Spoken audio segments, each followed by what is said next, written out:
Good morning, Commissioner. Um, Our witness this morning is Stephen Cooper, and he is here. He's not yet been sworn in. I think actually before we swear him in, we should acknowledge the land. Thank you, Commissioner. Apologies for that.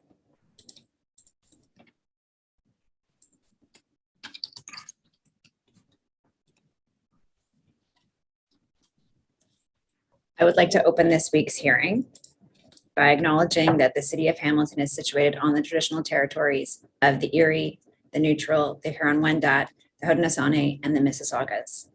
This land is covered by the Dish with One Spoon Wampum Belt Covenant, which was an agreement between the Haudenosaunee and the Anishinaabeg to share and care for the resources around the Great Lakes.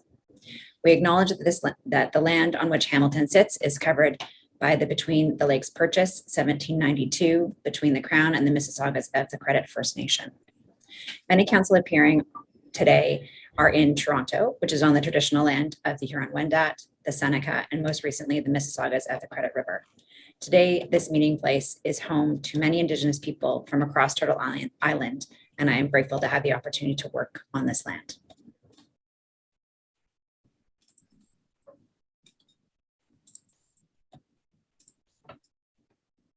So I will just go ahead and swear Mr. Cooper. Good morning, Mr. Cooper. I'm going to ask you to affirm your evidence today, so please raise your right hand. Do you solemnly affirm that the evidence you give in these proceedings will be the truth, the whole truth, and nothing but the truth? Thank you.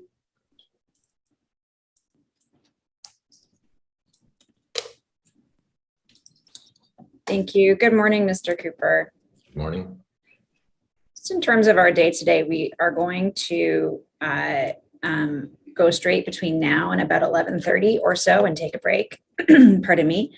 But if you require a break before then, just let me know. And we will then proceed for another hour and 15 minutes after that break until the lunch hour. So that's our morning, okay? Thank you. I'm going to start with some questions about your background. I understand that you're a graduate of Mohawk College Traffic Engineering Program. Is that correct? Yes. Do you have any other education or certifications? I'm a certified engineering technologist with OSET. And do you have any accreditations or qualifications with pavement marking or signs? I'm a signs and markings specialist through IMSA.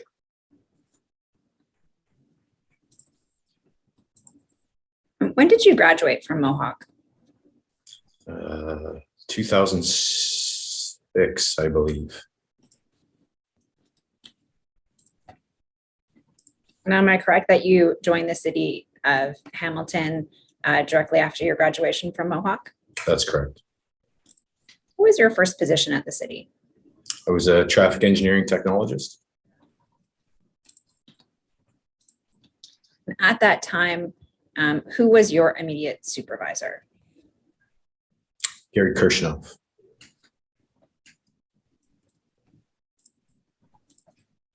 And were you, and above you, Gary Kirchhoff, under Hart Solomon? Yes.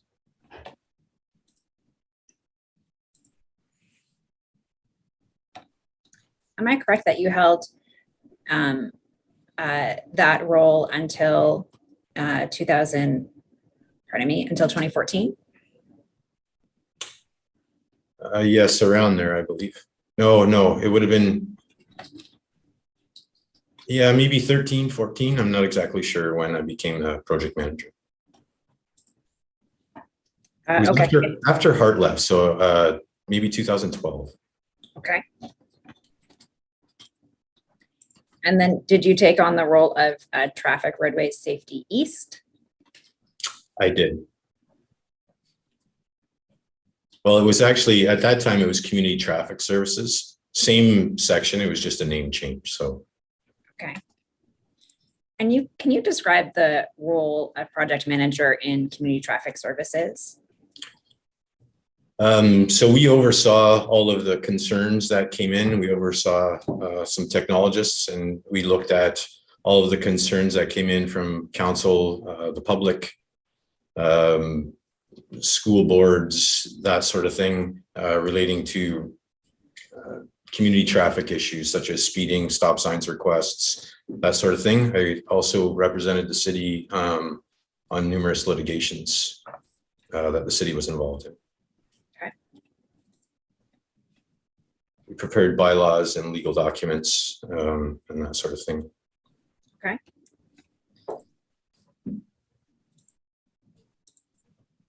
So after Mr. Solomon retired in, I believe it was 2012, who was your immediate supervisor?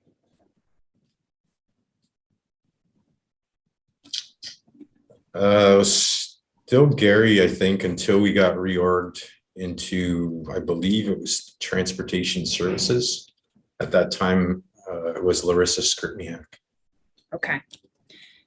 So at some point in 2012 or 2013, there was a reorganization and your group went into a different department within Public Works. Is that fair to say? Yes, for a short time we were there. Okay. And I understood after that reorganization that your group reported to Martin White. Is that correct? Not immediately. We reported to Al Kirkpatrick for a short time under that transportation group. And then we got reorganized again, in which time we went under Martin.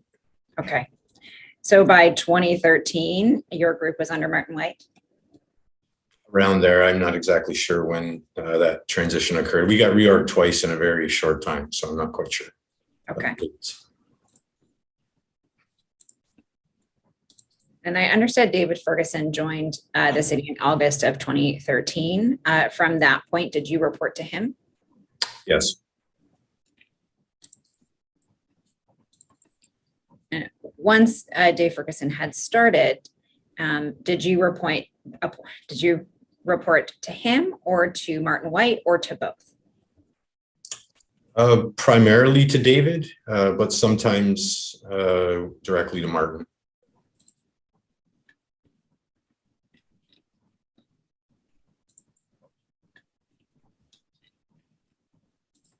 What is your current position? I'm a project manager of roadway maintenance. What department does that fall under? Roads. Still Public Works, just different section. Okay. And how long have you been in that position? About 2.5 years. And how does that differ from the traffic engineering, community traffic project management that you did before? Roadway safety? Yeah. Now I take care of the maintenance of road assets within the right of way. So I don't deal with traffic issues anymore. Okay. And to whom do you report now? Bob Marks or Robert Marks. And who does Mr. Marks report to? Peter Sneolius.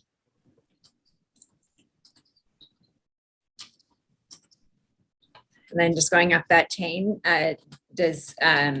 Sneolius report to Bob Paul? No, Mike Field. Bob Paul's no longer with the city. Thank you.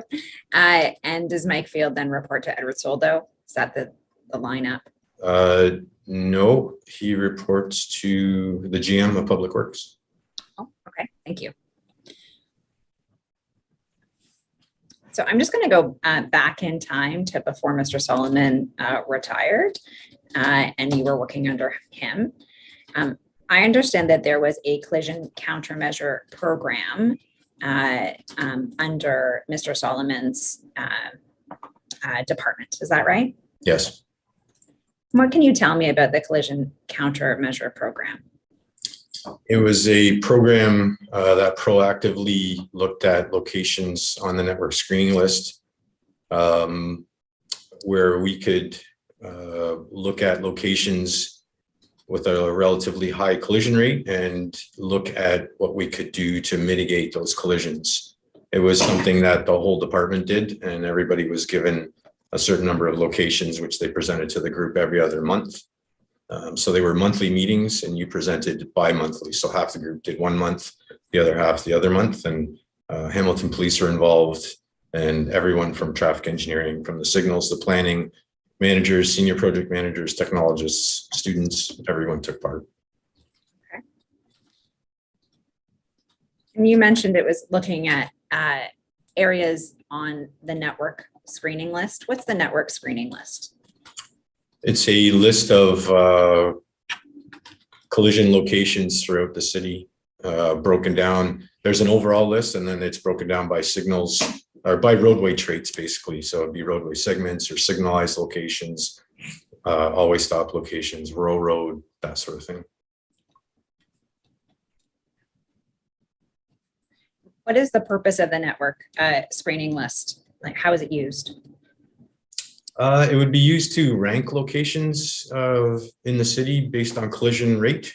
So you could, it was so that you're comparing apples to apples. So you could weight collisions based on certain factors, and big mathematical formula to create that. I'm not going to try to even attempt to explain that, but basically it weights locations throughout the city and ranks them accordingly. Okay. So you said that network screening list existed under Hart-Solomon. How, if at all, were the rankings and the network screening list reported to the public? There was an annual report put out. So I'm assuming it was the annual collision report at the time. Okay. And did the existence of the network screening list, did that continue after Mr. Solomon left and into, recognizing there was some reorganized there, into Mr. White's time? I can't say for sure. It was kind of a 5-year cycle.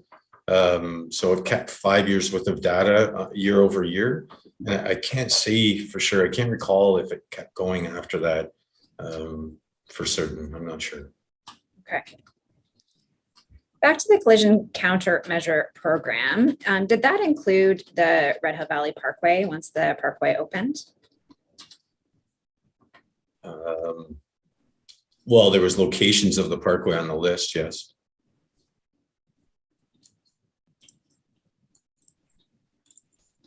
You said that this was a whole group effort and that staff would present. How were the road segments or the roads selected and given to staff to do that presentation? It depended on what we were targeting that year. So if we were looking at overall collisions, we would break down, if for simplicity, if there was 10 staff and 100 locations, each person would get 10. I think it was just an arbitrary list handed out to staff to look at.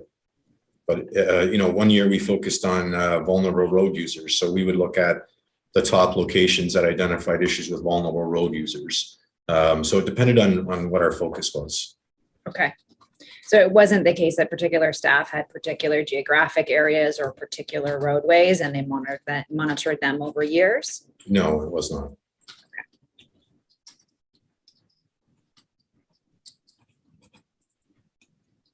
Mr. Cooper, we're going to have the registrar pull up some documents to screen share for all of us.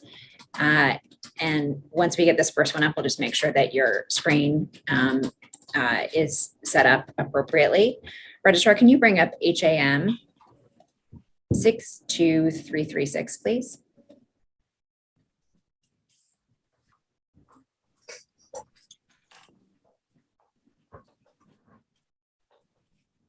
Thank you. And can you bring up the next image side by side, please? Thank you. So Mr. Cooper, can you see both these images clearly?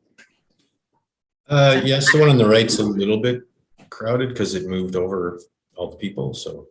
Okay. So, but you have 3 windows now, the first image on the left, the middle image on the right, and then the tiles on the far side? Yes. Nothing's obscuring the second image? Like I said, the strip of where the people are is a little bit, yes. Okay. So if you can go up to the top of the screen and go to side by side view, it should be reoriented so that our pictures are not overlapping that second image. That's better. Yep. Great. Okay, so this is a document that the inquiry received through the city's disclosure process, and it's from 2010, and it's identified as the MUD SB-EB off-ramp. On the first page, you see that? Yes.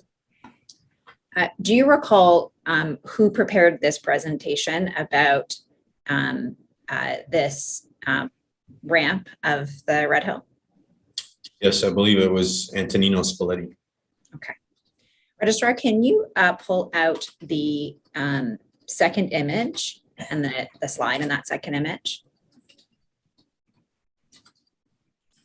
Thank you. Do you remember being present when this presentation was provided to staff? Vaguely, yes. Okay.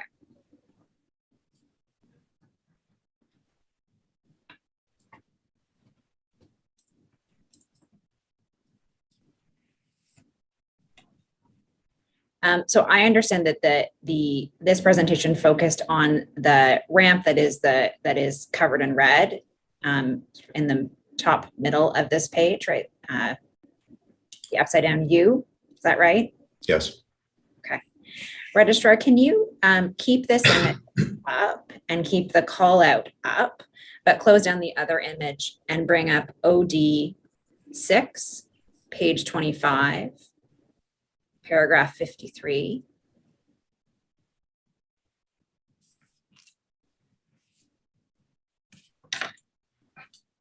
And if you could call out the one you're calling out now, and if you could call out also the diagram, just the diagram at the second half of this page. I'll confirm it's ramp 6 if that helps. Thank you. So it's for when we get into the work that SEMA did, they identified that as ramp 6. That's right? Yes. Okay, great. You can close these both down, Registrar, although you should keep up the HAM document. And you can close out the OD. And if you can bring up image 3 of this document, please.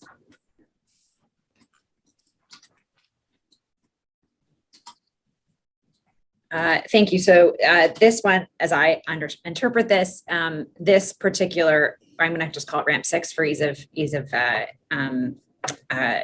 identification. Ramp 6 ranked 64 overall in the network screening summary. Is that a relatively high network ranking? It's in the top 100. And it was the top 100 or so that your group looked at every year? Depending on what we were doing that year, yes. Okay. And there's a reference here to, well, the headline is "What's the problem?" It says there are 16 single motor vehicles out of 16 total collisions. So as I read that, everyone was a single motor vehicle accident on this ramp. Is that right? Oh, that's the way I read it, yes. And that total collisions from the RHVP opening to date were 23 of 25. Is that related to ramp 6, or is that just generally collisions on the Parkway, if you recall? I don't recall, but I would assume, given this is about ramp 6, that would be ramp 6. Okay. You can close that at Registrar, and if you could go to image 5, please.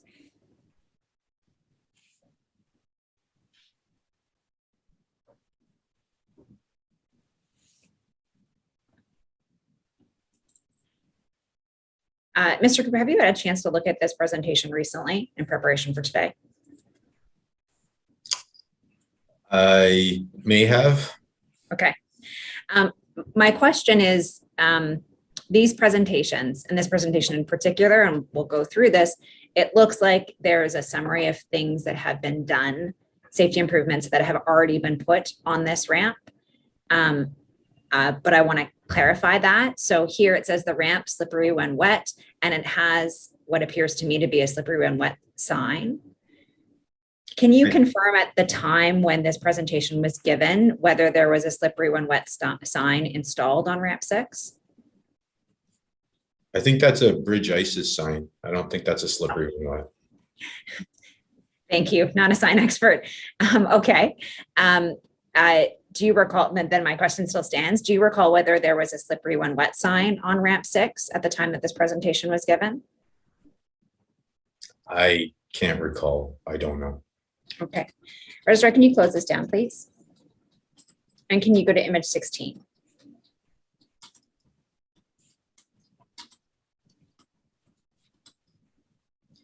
So I've jumped ahead in the presentation, but there's a number of pictures that show different chevrons and different signage.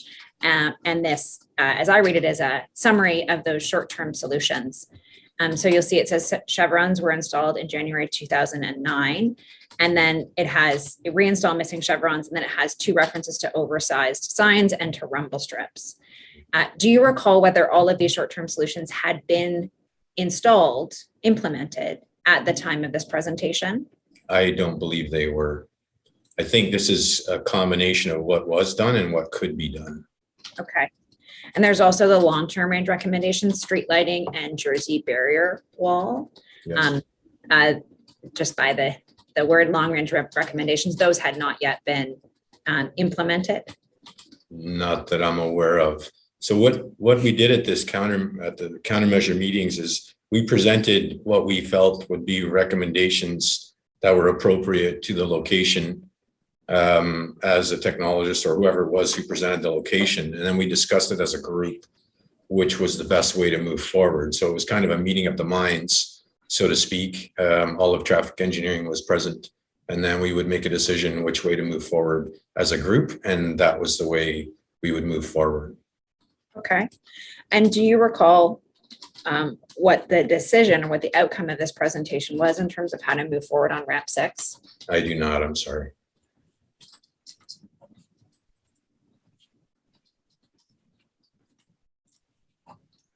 Did the collision countermeasure program continue after Hart-Solomon's retirement? No. Not until 2018.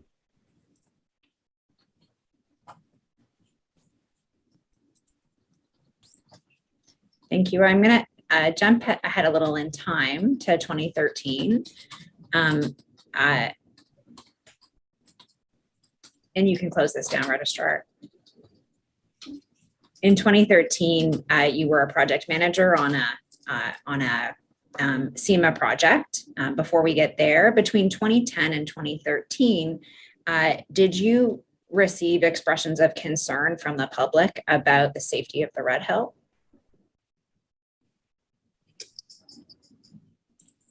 We received a lot of complaints about the entire city. We dealt with 800 a year. I can't say definitively if we did or we did not. I know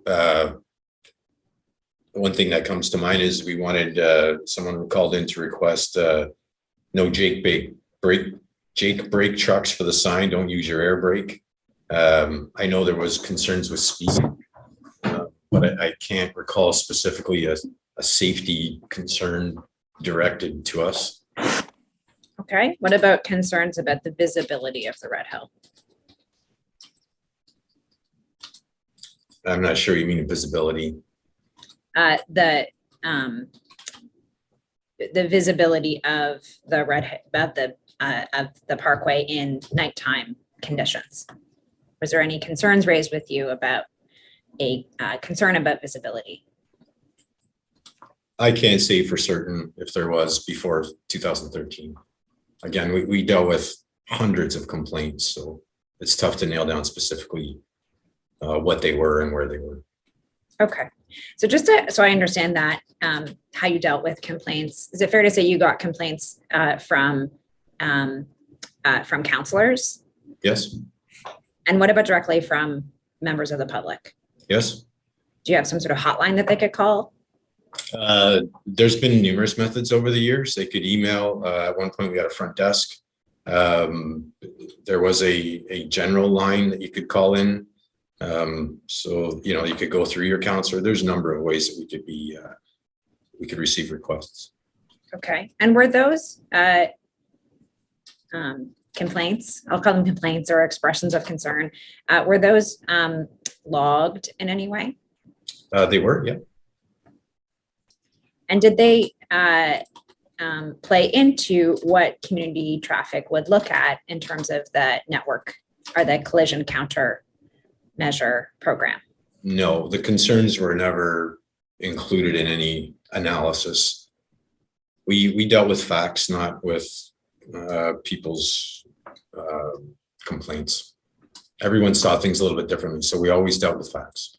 Sure. I actually meant in terms of deciding what aspect of collisions you were going to look at in a particular year. You said earlier that one year you looked at vulnerable persons. Did the public complaints go into determining what the focus would be for the collision countermeasure program in any given year?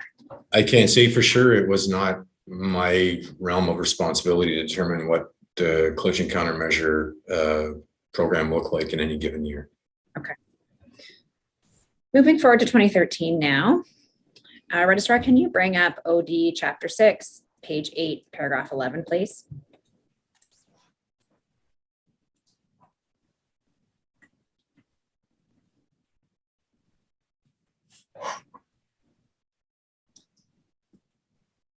Thank you. So do you recall in January of 2013 that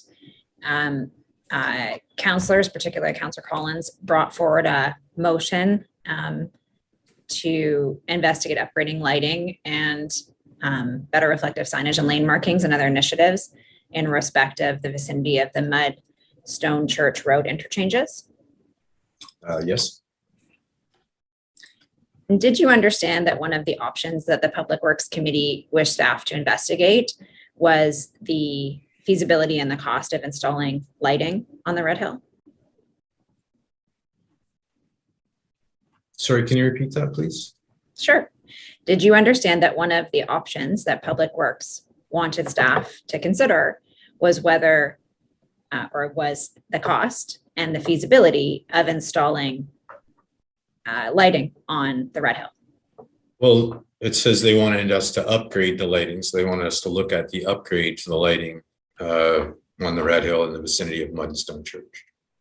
Okay. And at this point, was there any lighting on the vicinity of Mudstone Church Road interchanges? I believe there was some on the ramps. Okay.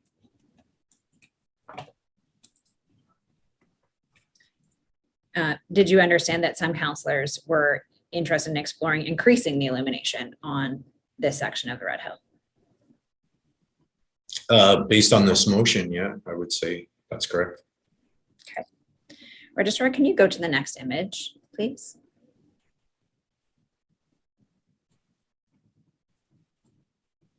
And if you can call it paragraph 13.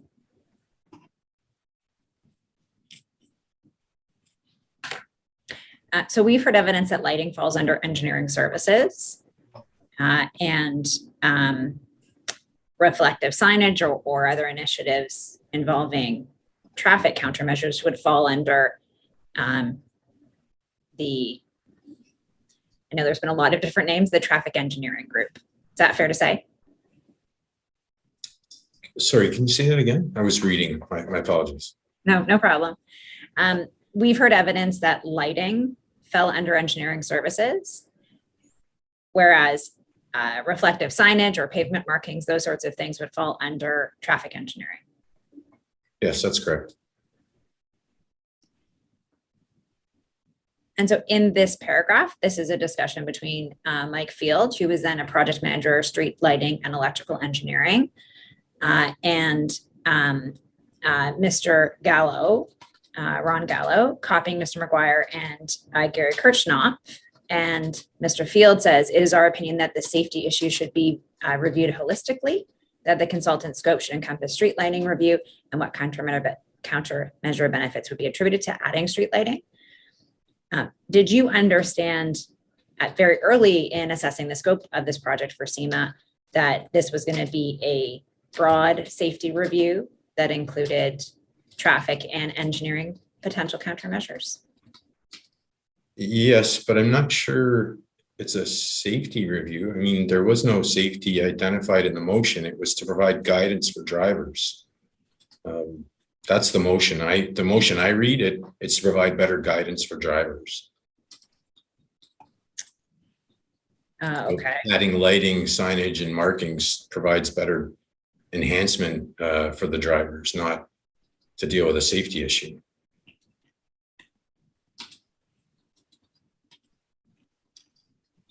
Okay, is safety review a particular term of art that we can use to describe a report that's dealing with potential countermeasures? Or is that not a phrase that you would use? Well, I'm not quite sure how it morphed into that, but again, the motion speaks to providing guidance for drivers. Okay, Registrar, can you close this down and bring up CIM 9208? Image 3, please. And actually, can you bring up image 3 and 4, please?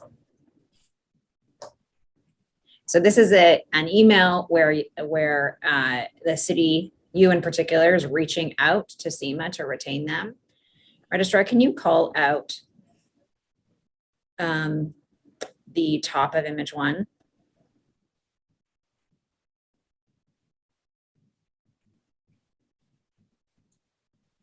So this is an email from you to SEMA, to Mr. Appleby, and it says in the third full paragraph, this will be a larger safety review requiring a review of geometrics, signing, lighting, pavement markings, alignment, human factor assessment, and collisions. So I think you just said you're not sure how it morphed into a larger safety review. Yeah. Does this refresh your memory about how it morphed into a larger safety review? Yeah, that was the direction provided to me to reach out to SEMA. From whom? I would assume Dave or Martin. Actually, probably Martin. I don't think Dave was here yet. He was not. So from Martin to do a larger safety review? Yes. Okay. And to your recollection, Mr. Field also agreed with the idea of doing a larger safety review? I assume so. I can't speak for him, but yeah. Okay, well, do you recall him objecting to doing a larger safety review? I don't recall. No, I don't think so. Okay. You can close this down, Registrar.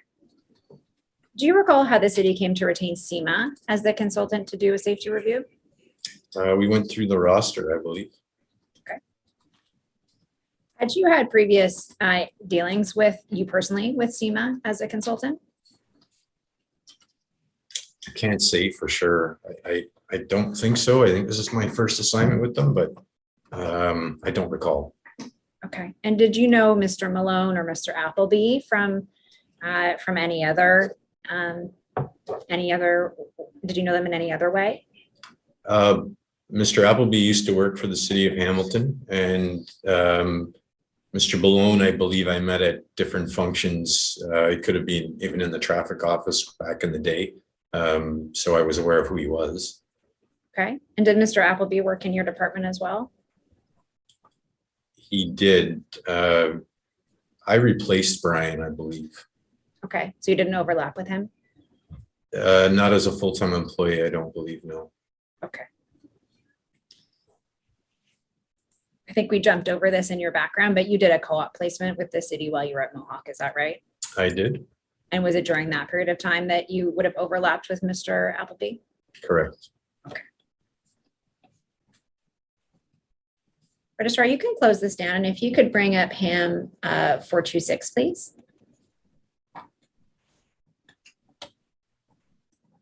Thank you. And if you could call out the second half of this page under understanding the assignment.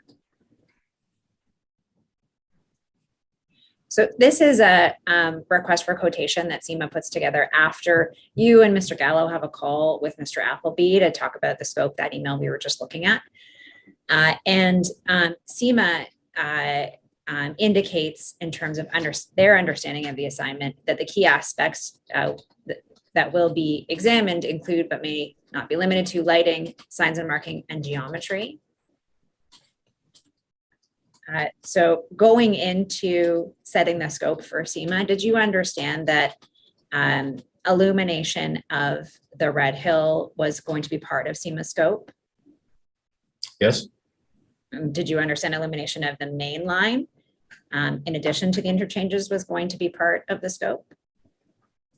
I don't recall that being determined like at this stage. It was lighting in the vicinity of. I don't believe there was any separation between the main line or the ramps. Okay. We'll come back to signs and markings. So I want to ask you about that now. But I do have a question about geometry. What sort of geometry did you expect was going to be assessed by SEMA? My understanding was the kink, and I've heard it mentioned before. That is my understanding, was the geometry would look at the kink. Okay. And what about lengths of lanes or, space to merge or to get off or to get onto the ramps, that sort of thing? Does that fall under the rubric of geometry? Yeah, certainly. The merge and diverge length, lane lengths would certainly come into play, I would think. Did you understand that SEMA was going to do any assessment about whether the road was met the design of the road, whether the as-built road met the design? Sorry, what was the question? Did you understand that SEMA was going to do an assessment of whether the as-built road had been constructed in accordance with its design? I think that would be part of the review. Okay. Registrar, if you can close this out and go to the next image, please. In fact, if you can pull up image 2 and 3 together. So you'll see under task 2 on the bottom of image 1 and the top of image 2, it says data collection. And there's a number of different kinds of data collection. Am I correct that one of your jobs on this project was to ensure that SEMA got the data that it needed? Yes. Okay, and would that include, Registrar, maybe if you can just pull out task 2 on image 1.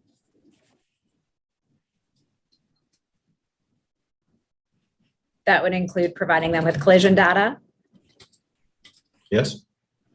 And vehicle speed data. Yes. And that vehicle speed data, that was done through Pyramid, is that right? It could have been. We also had our own in-house program, which was finicky. Whether it was working at the time, honestly, I can't recall. But whatever data we had on hand would have been provided to SEMA. Okay. Do you know what lane utilization information is? How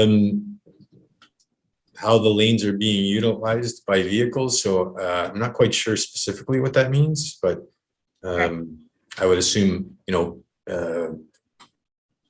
everybody's sitting in the right lane as opposed to nobody passing in the left lane, that sort of thing. Or when you get onto the highway, do you jump right out into the traffic lane, or do you actually use the full acceleration lane, that sort of thing? So it'd be more of an observational assessment. Okay. Did you understand that the city had that kind of information? We did not. Okay. Registrar, can you close the call out and pull out the rest of the bullet points? Yeah, exactly. Thank you. The design drawings for the main line in each ramp and CAD format. Do you recall if you were able to locate design drawings?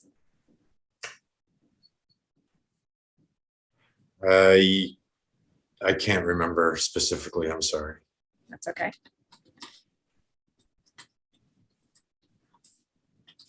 Would that have been under your responsibility to find those design drawings and provide them to SEMA?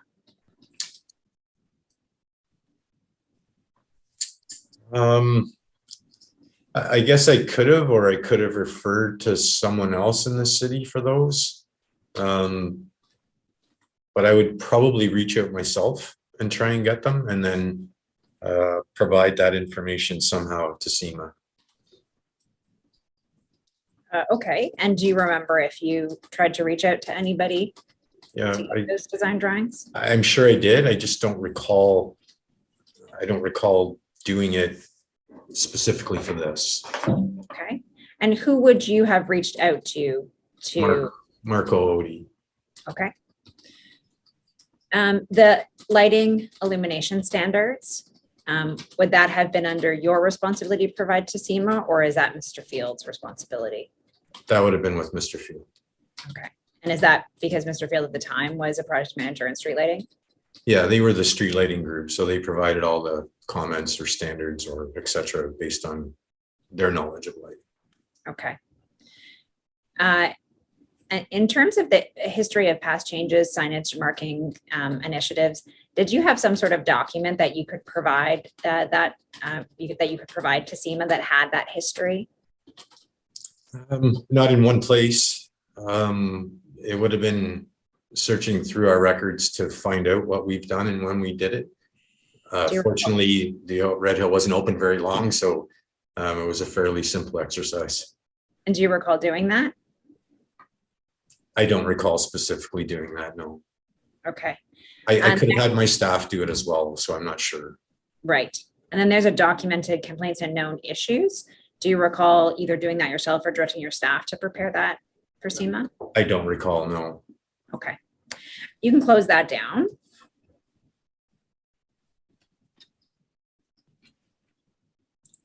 And if you can close this document down and go back into OD6, page 14, paragraph 25, please.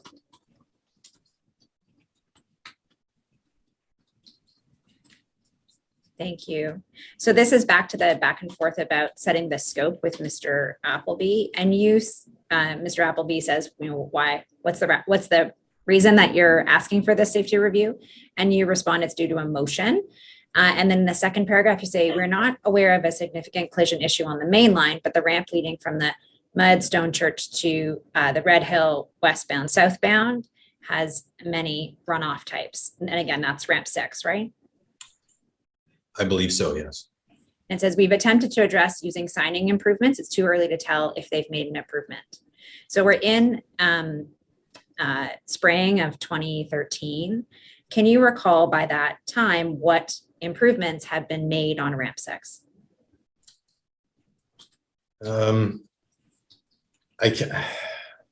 I'd be guessing. I have a pretty good idea, but I'm just not sure when those changes took place. But I believe we added left-hand signs. We ordered curb warning signs. We went with diamond grade sheeting, and we increased the size of the signs, I believe. I'm just not sure of the timing of that. There would be work orders associated with it that would indicate the timing. Okay. And when you say you're not sure of the timing, are you not sure if it was before the SEMA 2013 SEMA project or after, or are you not sure when before 2013 it happened? So obviously we made some improvements prior to this. I'm just not sure what those improvements were. Okay. And do you require if a slippery when wet sign was one of the improvements that had been made before the SEMA 2013 project? Sorry, no, I don't recall.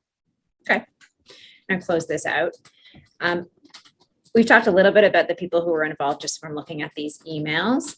So am I correct that you were the designated project manager on this for this project? Yes. Thank you, Registrar. You can close this out. And we already spoke about Mr. Fields. Was it your understanding that he was the person with street lighting expertise? Yes. And Mr. Kirchnopf, he had been in your division at some point. Did he have traffic safety expertise? Yes, he was my senior project manager before Hart left. Okay. And now he was in engineering services, is that right? Yes, in the reorg, he held dual roles with us. He was the senior project manager of community traffic services and traffic planning. And when we got reorged, his group, traffic planning, went to engineering services, to which he went as well. Okay. And did you understand that he had a distinct role from Mr. Field for this project? I don't know what his thoughts were. Okay, maybe I'll ask the question differently. Was he Mr. Field's superior? Yes, Okay, and so did you understand that he was kept in the loop because he was Mr. Field's superior or for some other reason? I don't know. Okay. From your perspective, who on the team of individuals from the city on this project had any experience in pavement structure? No one. Okay. And who was representing asset management or the engineering services part that was not street lighting?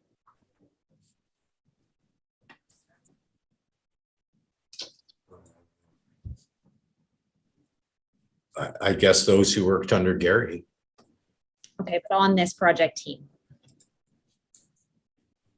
Well, I guess it would have been Gary and Mike Field reporting on the asset management stuff for Gary, if that was their direction. I don't know what their direction was. Okay. So you said Gary reporting to Gary, Gary Kirchhoff reporting to Gary Moore. Correct. Okay. From your perspective, was Mr. Moore part of the project team? Not that I'm aware of. Okay.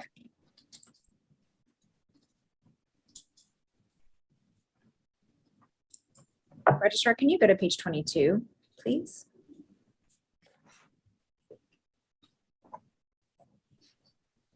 And if you could pull up 22 and 23, please. So this is the project initiation meeting in April of 2013.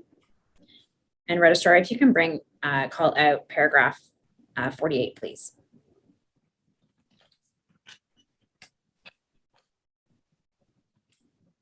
So this is after that quotation that we were looking at. And under safety concerns, City of Hamilton needs, expectations, and criteria for success. There's a reference to the Mud Street westbound on-ramp, ramp 6, the kink that we'll come back to, lack of lighting in most locations, and driver inability to detect lanes due to poor visibility. Did that for you cover the waterfront of the issues that SEMA should be looking at?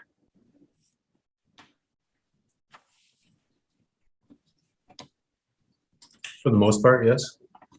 Okay, was there anything missing?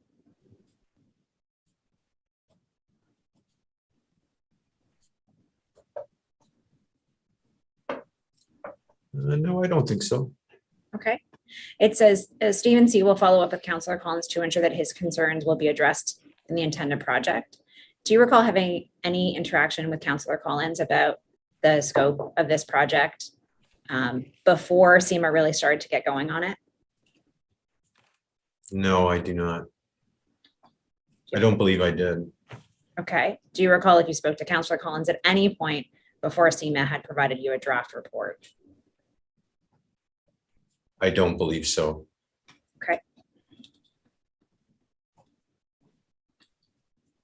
Can you close this out, Registrar, and go to page 24, please?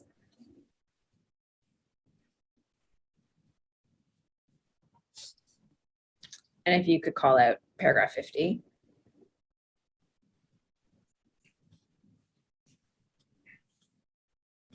So this is the information that the inquiry was able to locate that was provided to SEMA.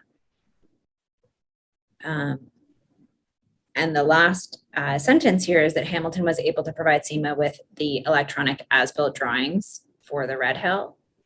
I'm going to ask the registrar to actually go into the footnoted document there just so you can see it. It's CIM 8426. And you'll see Mr. Appleby is asking about if you've made any additional progress on the electronic drawings. And you said, thanks, Brian, at this point is unlikely we'll be able to provide drawings. Does that assist you with refreshing your memory about what steps you took to attempt to obtain electronic CAD-based design drawings? It sounds like I reached out and couldn't get any. Okay, but you don't have a recollection either way? Not specifically, no, but I know what I would have done, and I would have reached out to Marco for those drawings. And if it sounds like they weren't available. Okay, thank you. Can you close this out? And can you go back to OD page 24, OD6, page 24, please?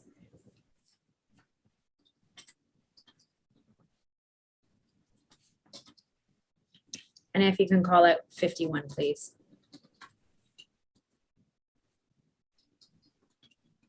So these are internal minutes.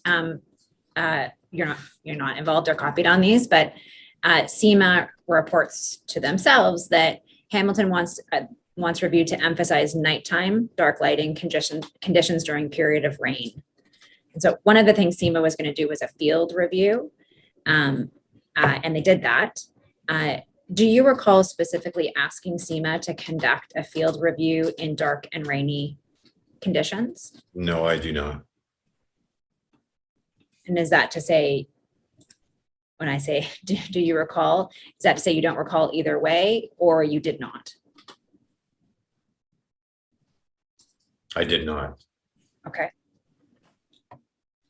Had you or your group identified nighttime or wet weather conditions as being a problem on any part of the Red Hill? Not that I recall, not in 2013. Okay. And so you can't assist us today with why SEMA did particularly or wanted referenced here doing a nighttime rainy to focus on nighttime rainy conditions. No, but I would speculate that's when conditions are the worst. So if you're looking to provide guidance for drivers, that would probably be the time you'd want to check it. Okay, thank you. Registrar, you can close this down. Can you bring up CIM 8475, please? Sorry, 8475 period 0001.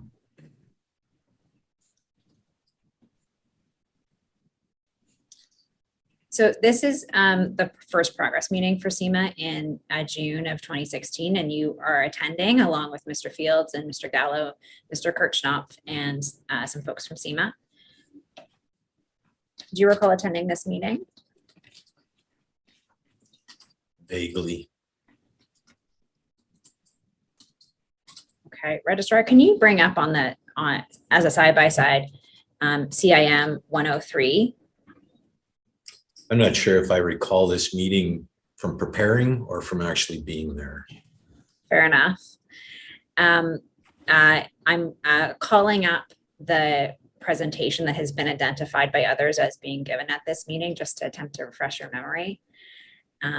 Registrar, can you go to the next image on the presentation, please? I don't know if that helps. No, it doesn't. No. Okay.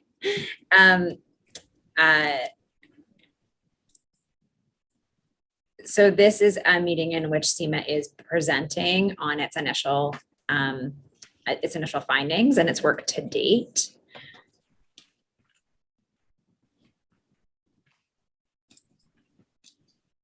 And it goes through collisions, illumination, a number of signing issues, and then next steps. Registrar, can you go to image 5 of the SEMA document on the right-hand side?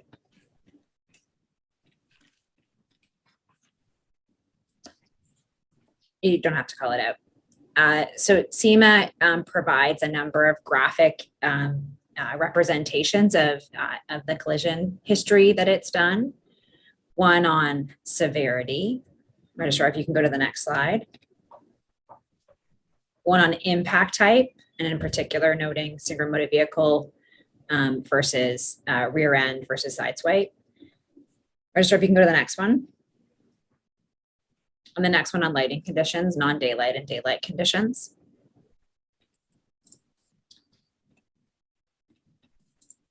And then finally, if you can go to the next one, Registrar, road surface conditions, dry, wet, snow, ice. So as a person with traffic experience and safety expertise, Mr. Cooper, why is data about collisions of non-daylight collisions useful to assessing potential countermeasures? Could you ask that again, please? Sure. As a person a person who has traffic experience, why is data about non-daylight collisions useful when assessing potential countermeasures? Well, lighting is one of the many aspects that could possibly contribute to a collision. There's many factors, and lighting could be one of them. Okay, and what about wet weather collisions? Why is having that data useful? Same answer. It's one of the contributing factors, potentially. Okay, Registrar, can you go to the next slide, please?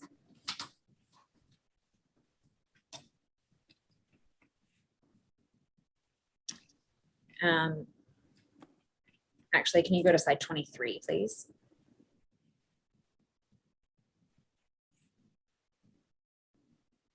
Thank you. So this presentation also goes through different segments that Seema was looking at, and particularly notes ramp 6. Registrar, can you call this one out? And Seema suggests pavement marking configurations, signage, and high friction pavement surface treatment. Do you remember Seema making this preliminary reference to high friction pavement surface treatment? Vaguely. Okay. Registrar, can you close out that call out and go to image 1 on the left-hand side and to the third paragraph from the bottom? City okay with? Yeah. This is from the minutes of that meeting. City okay with SEMA examining high friction pavements on ramps. However, mainline has different new pavement. And this is a change in the minutes that would / may not be recommended to be overlaid with high friction. Do you recall discussions at this meeting about the potential use of a high friction surface treatment? I do not. Do you recall who made the comment about examining this for ramps, but not for the main line? I do not. Okay. Who amongst the attendees, you, Mr. Field, Mr. Gallo, and Mr. Kirchhoff, would have had knowledge about the mainline pavement? It could have been any of us. I mean, I think it was pretty common knowledge that the city used a better asphalt for the main line to increase the longevity of it. And to me, it was just a known fact, or a known thought, I guess. So I don't know who specifically knew it or didn't know it, but I thought it was fairly common. I heard it many times. In 2013, you recall having that? No, prior to, I mean, you know, we were all there when it got built. So I remember hearing about it. I don't even know, it could have been the media. I don't know how I heard about it, but we were aware that it had a different asphalt on the main line. Okay. And looking back, can you recall who of the city attendees would have had knowledge about whether that pavement could be recommended to be overlaid with high friction? I do not know. I don't even remember this part of the meeting. So I barely remember the meeting. Fair enough. Registrar, can you close this out and go to slide 17, please?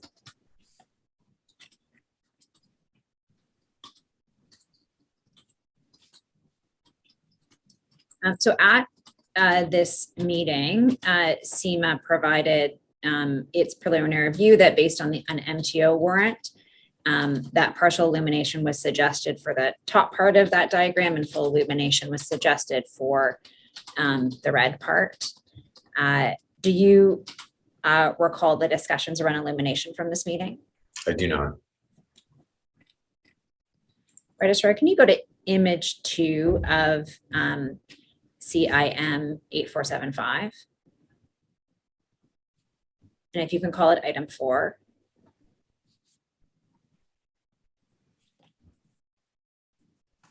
Thank you. So the minutes reflect the following comment. SEMA needs to be cautious with elimination. Benefit cost is critical for this assignment due to political and other design and other cost constraints. Site-specific locations are probably better than full elimination. Do you recall this discussion at the meeting? I do not. What were the political or other design constraints in respect of elimination?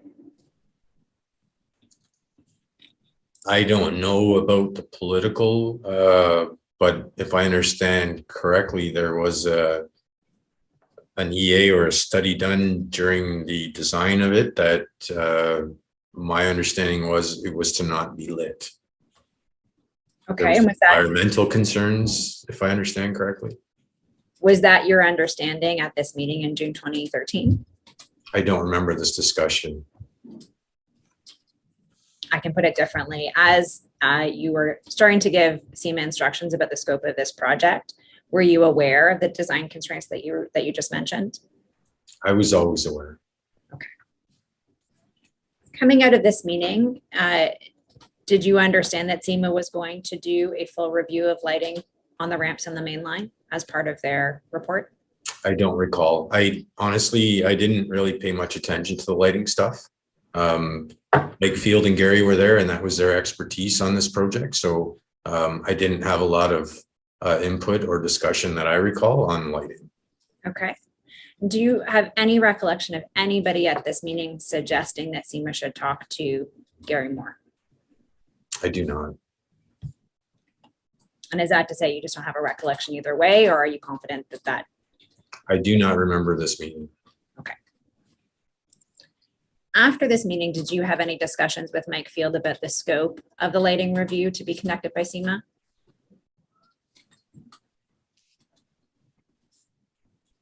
I don't think so. Okay. Registrar, you can close these out.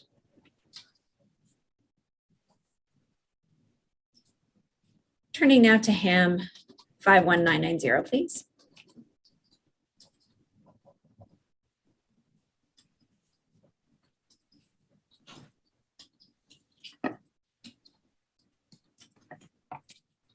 Thank you. So we're going ahead in time by about a month. This is July 3rd, 2013, and this is presentation that was at the second progress meeting. Registrar, can you go to image 8, please? Actually, sorry, before we go there, can you go to image 4, please?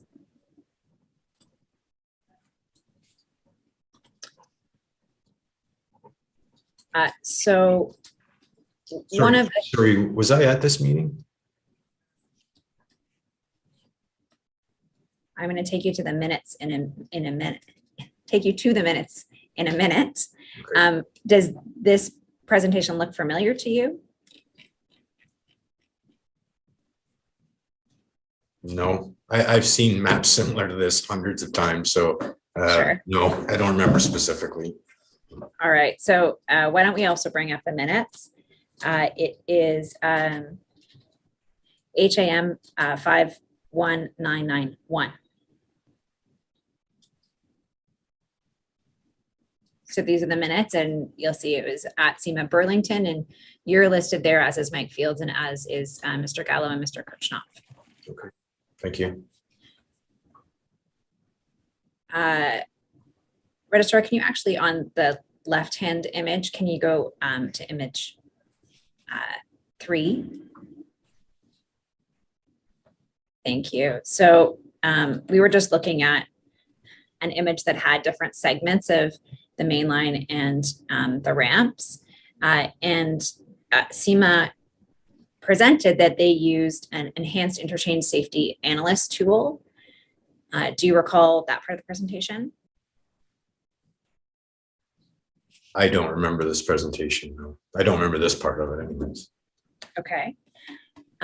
Were you familiar with this tool in 2013? I was familiar with it, but I've no experience with it. Okay. Did you have any concerns about using it for this project? No. Great, thank you. Registrar, can you now go to image 8?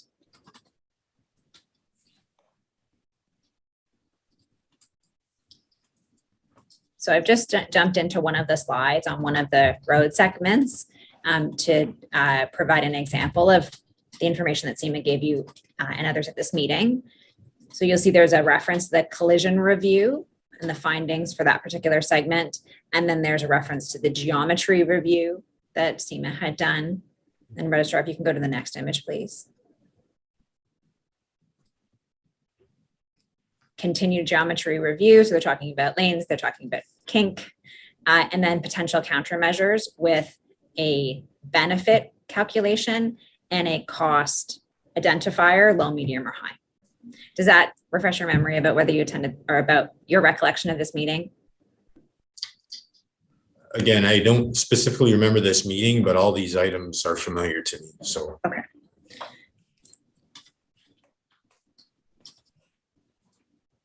And going through, we won't go through each of the segments or the collision review, but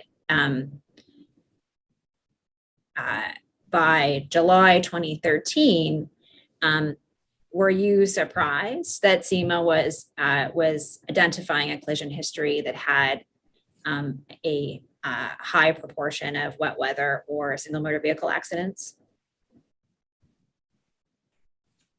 I don't recall if I was surprised or not. Okay, was it consistent with what the city staff's expectation was going in to the SEMA review? I'm not sure we had an expectation at that time. Okay.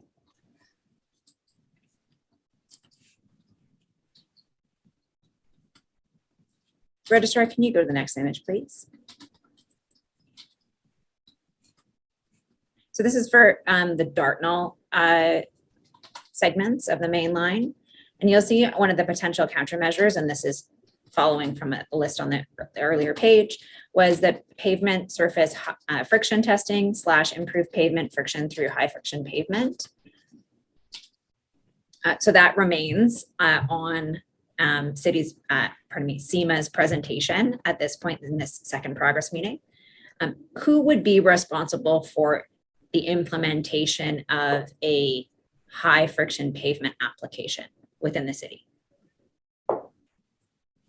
That would fall under engineering services. Okay.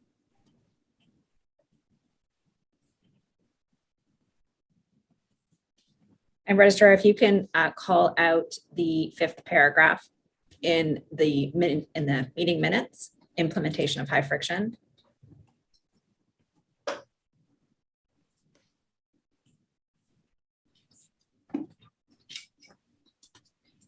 Do you recall who from this city gave this direction to SEMA? No, I do not. Okay.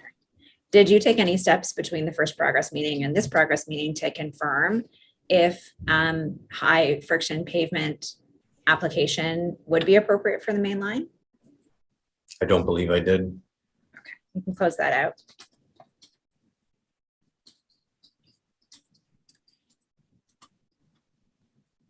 SEMA also has this recommendation, this says a slash in between, it says pavement surface friction testing. If that countermeasure made its way into the report, who would be responsible for implementing friction testing? Our understanding was engineering services would do friction testing. Okay. Can you go to image 20, please? On the left-hand side. So for the ramp 6 countermeasures, there's also install high friction pavement. And again, that would be the responsibility of engineering services if it was to be implemented. I believe so, yes.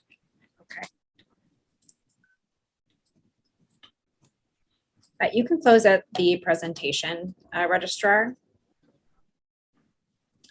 And into the minutes.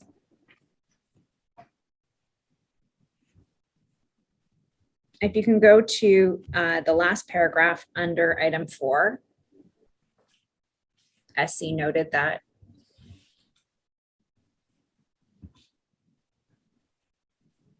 Sorry, the last paragraph above item 4, SC noted that. Thank you. So I think SC is you. And you say upgrades to signage on ramp 6 were completed last year. So that would have been 2012. We've already talked a little bit about this. Do you remember what upgrades those were in 2012? Well, just what I said earlier, I don't remember specifically, but I think we added left-hand signs. We upgraded the sheeting and increased the size of them, but I can't say for certain. But there would be documentation associated with that change. So Okay, but you think that those were the upgrades that happened in 2012? I believe so. Okay.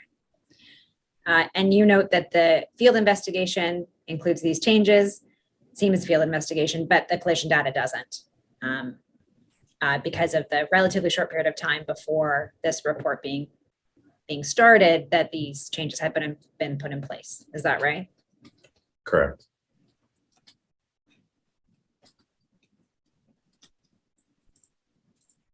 And so at this point, were you under the impression that the collision data may not reflect the current circumstances of ramp 6? Yes, it takes a while for collisions to experience the change, meaning when you change something, it takes, at least 3, preferably 5 years of data to see if you've actually made a change that was positive or negative. Short-term is really tough. There could be anomalies. Short-term analysis of collisions is not necessarily accurate of what is occurring on the roadway. Okay. So at this point, did you think it prudent for SEMA to suggest additional countermeasures over what the current circumstances were? No, I don't believe so. Speed was an underlying factor here. Actually, it's an underlying factor on the entire Red Hill in 2013. It's very clearly outlined in the SEMA report. I've driven this ramp many, many times and have had no issue. Okay, but in terms of what SEMA was doing as a consultant, did you think it would be prudent for them to suggest additional countermeasures, or were you directing them to do something different than the assessment of ramp 6? I wasn't directing them at all. I was providing them with the information that I had at hand. Okay. So you just wanted this timing issue noted? Yes. But you also wanted SEMA to provide their best advice to you on additional countermeasures? I provided SEMA with the information I had at hand. And you wanted them to provide their best advice to you? Well, I mean, there wasn't a lot to go on. If we just made changes less than a year earlier, there wouldn't be much analysis to be done. And what would have been done probably wouldn't have been indicative of the condition, because you need time to see if the changes made an impact or not. Okay, but despite that view, you were going to let them complete their assessment and provide potential countermeasures on ramp 6? I don't remember telling him not to. Okay. Registrar, can you close that down, and can you pull out the 6th paragraph? No, the 6th paragraph on image 1 for geometric design aspects.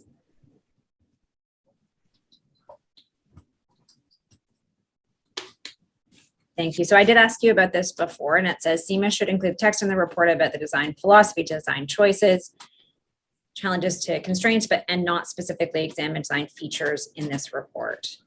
Can you describe in a little more detail what direction that is to SEMA to not specifically examine design features?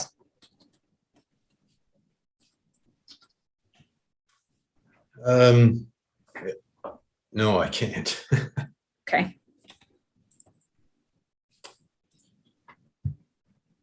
Can you close this out and registrar? Can you bring up the next, call it the next paragraph?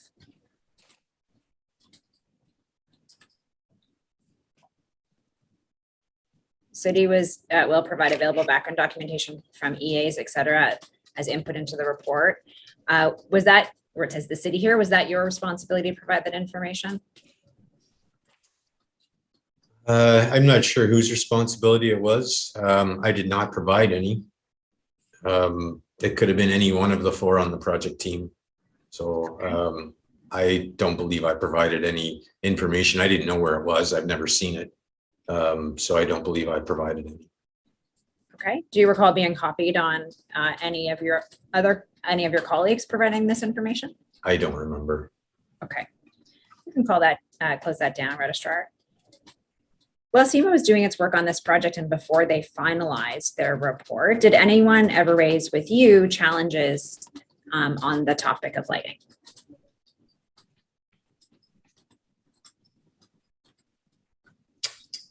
I don't remember specifically, no. Okay. Did you ever speak directly with Mr. Moore about illumination on the Red Hill? No. Did you have discussions with Mr. Field while SEMA was preparing its report about SEMA's work on illumination on the Red Hill? I know I had a conversation with him because it's documented that Gary expressed concerns, but I don't remember what that conversation was. Unfortunately, I've been trying to recall that, and I just can't. It's okay. We'll come back to that. In 2013, had you seen any documents that explained the limits, if any, of lighting on the Red Hill? What do you mean limits? Like the constraints, like an environmental assessment or a report, anything like that? Have I ever seen any? In 2013, had you? No, I still haven't. Okay. Did, at this point in time in dealing with this project, did anyone explicitly tell you that the environmental assessment prohibited the city from installing lighting on the Red Hill? So I don't know if it was specifically for 2013, but I've heard of it over the years of my time in the city, that there was an EA that prevented it from being lit. I don't know where I heard that. It's just something I've heard over the years, kind of similar to the quality of asphalt that was used on the main line as well. It's just something that was known. Okay, but you can't identify the source. No, I cannot. Okay.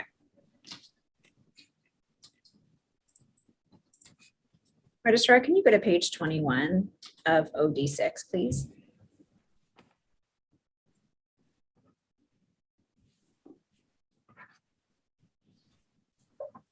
Paragraph 44, please. In April of 2013, the city retained Golder Associates to evaluate pavement conditions on the Parkway 5 years after it opened. In 2013, did you know Golder Associates? No. What about Dr. Uzareski?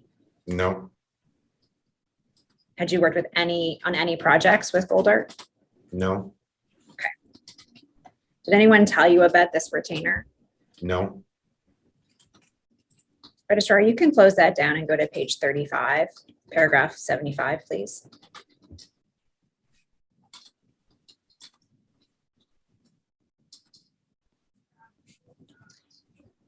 Actually, sorry, can you close that out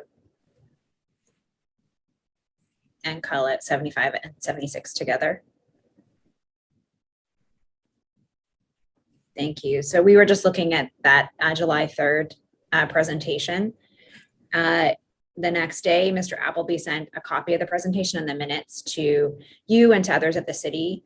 And Mr. Kirchhoff responded to Mr. Appleby regarding the mainline pavement treatment on the Red Hill. I just read that. Okay.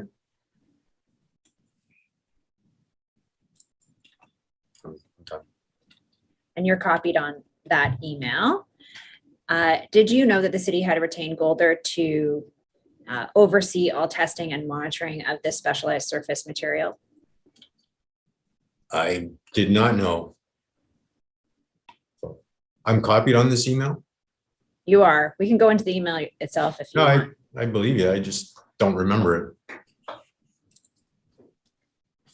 And Mr. Kirchhoff says to Mr. Appleby, please contact Ludimir directly should you require any additional information regarding weight in motion or friction testing on the Redhill main line. To the best of your knowledge, did anyone at SEMA contact Golder during their work on the 2013 report? Not that I'm aware of. In 2013, did you have any discussions with any city staff about Golder doing friction testing? No, I did not.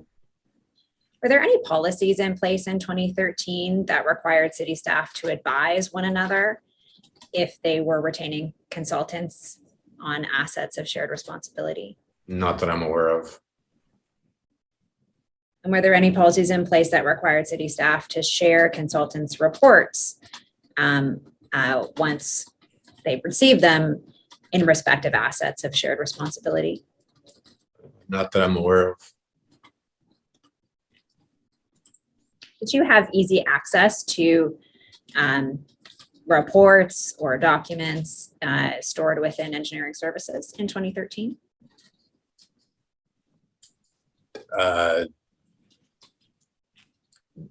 Did I have easy access? I couldn't access them. I'd have to contact someone from there if there was something specific I was looking for.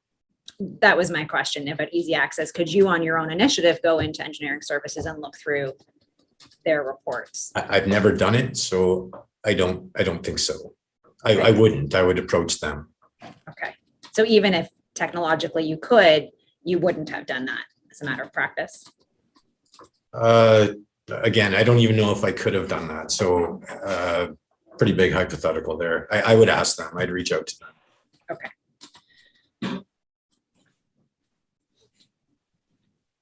Registrar, can you go to page 45, please?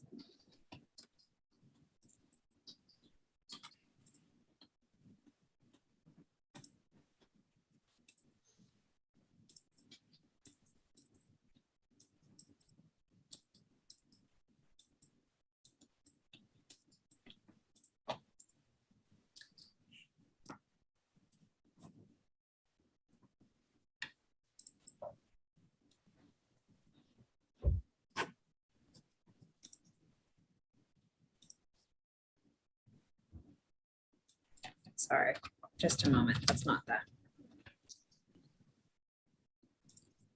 Page 37, please. Sorry. Sorry about that, Registrar.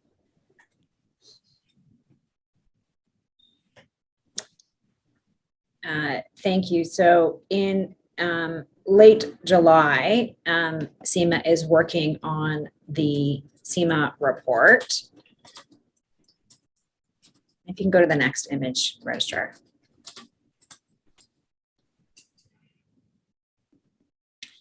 And at 85, you can call that out. On July 29, Mr. Appleby sent you a draft of the SEMA report, and you forwarded the email message and the attachment to Mr. Gallo and to Mr. Field for their comment. Do you remember that? I don't, but it sounds like something I would do. Okay. Was it your practice to review reports when you received them? Yes.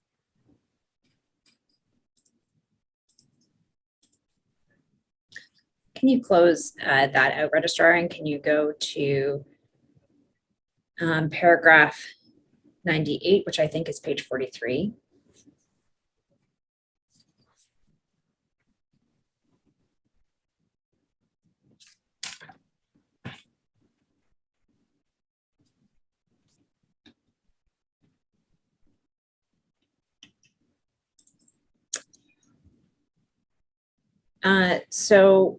Mr. Field provides these comments.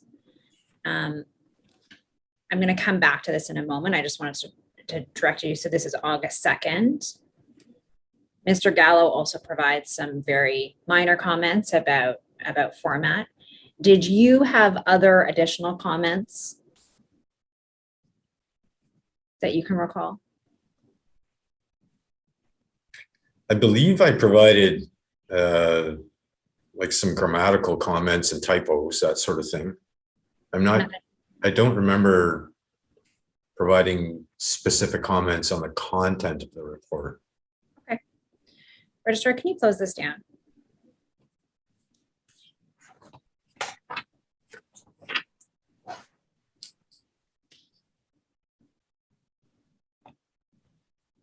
Actually, no. Can we bring that up? And then side by side, can you bring up, so sorry, can you call out paragraph 98 again? And can you bring that up side by side with CIM 8118.0001?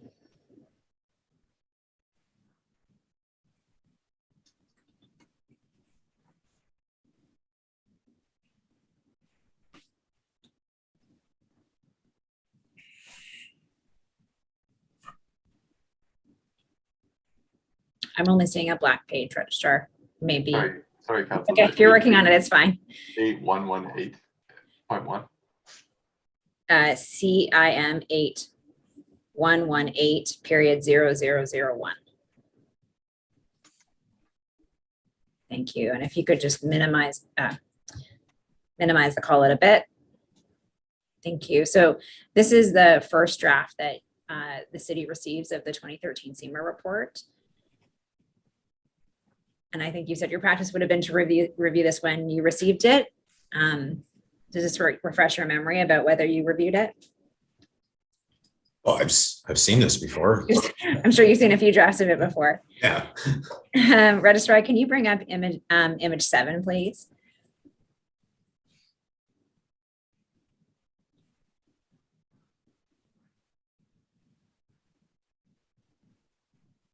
Thank you. So this is the introduction and background. The first 4 paragraphs, and you can certainly take time to review them, they speak about an environmental assessment, about the construction, about discussions with the provincial government, and about the Canadian Environmental Assessment Act. Okay.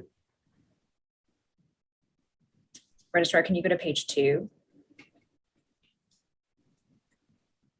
It's also the study limit section, which talks about design choices.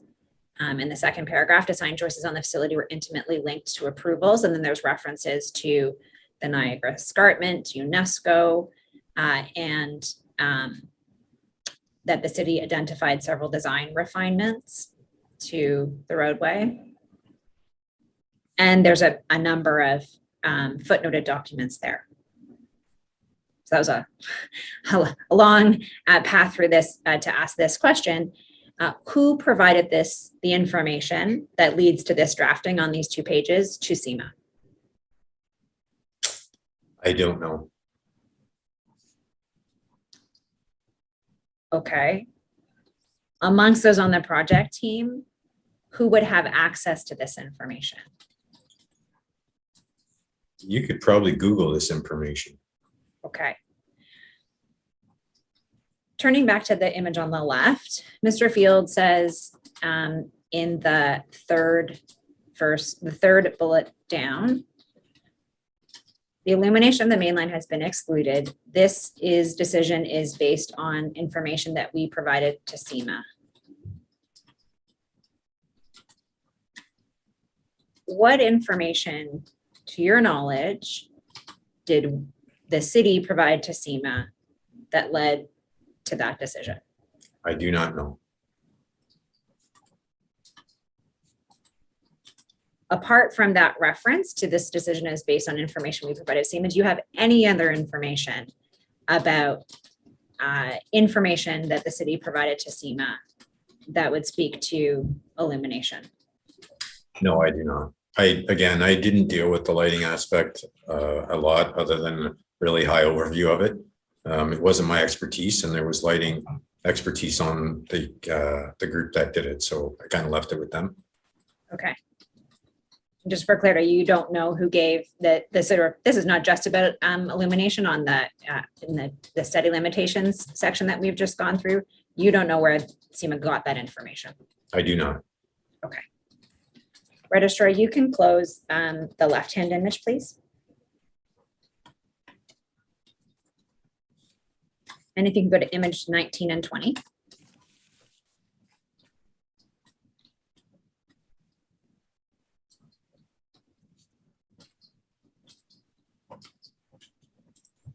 Oh, I'm sorry. I think it's 18 and 19 that I want to.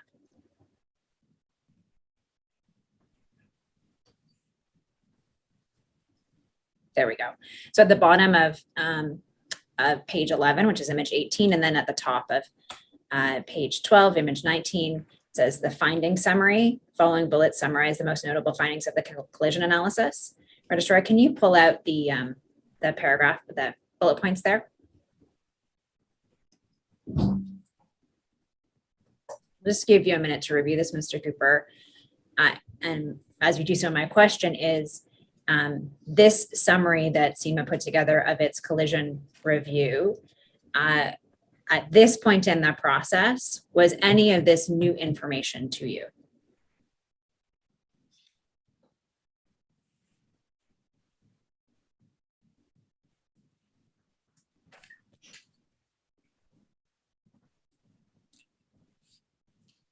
I would say the majority of it's new information. I mean, while we had a general idea, we didn't know specifics.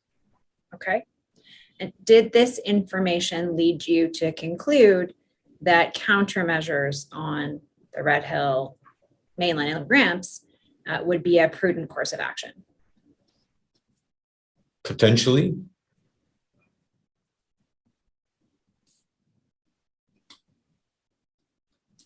What do you mean potentially? Well, if I remember correctly, in 2013, speed was a major factor here. And so if you're driving according to conditions, according to the warning signs and the posted speed, a lot of these collisions would not occur. So there are certainly room for countermeasures and improvements, but I'm not sure it's the end all be all. Okay. So were you, was your expectation that SEMA would provide its best advice on potential countermeasure recommendations, and that your staff would then assess whether you actually wanted to implement them? Sorry, what was the question? The question was, I said, would it be prudent to implement these? And you said potentially, and you just gave me your answer. And so I'm trying to understand, did you expect that SEMA would give you their best advice about potential countermeasures? And then you as staff would assess whether to actually implement them?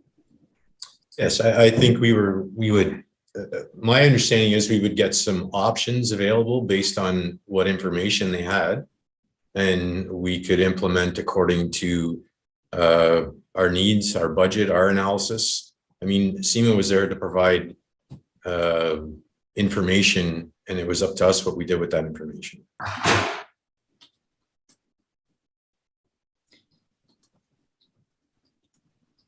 But you personally didn't necessarily, or you thought it was only potentially a prudent course of action to adopt countermeasures? It depends on what the issue was. Okay. So with every countermeasure, there's a countermeasure, right? So not everything is a positive. There's also some negatives associated with that as well. So we need to look at everything and determine the course of action that's we think is best suited. Okay. Could you go to image 32, please?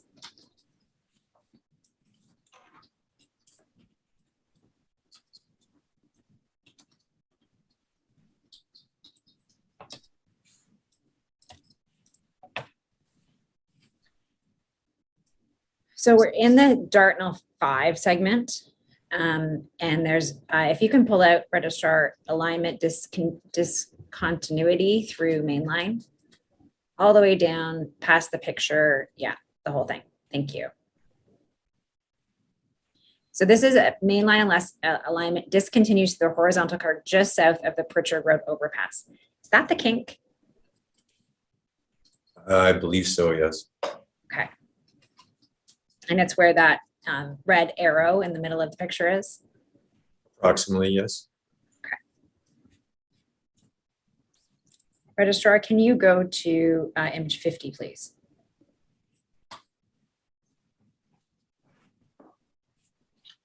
And if you can call up the section under correct alignment discontinuity in southbound direction.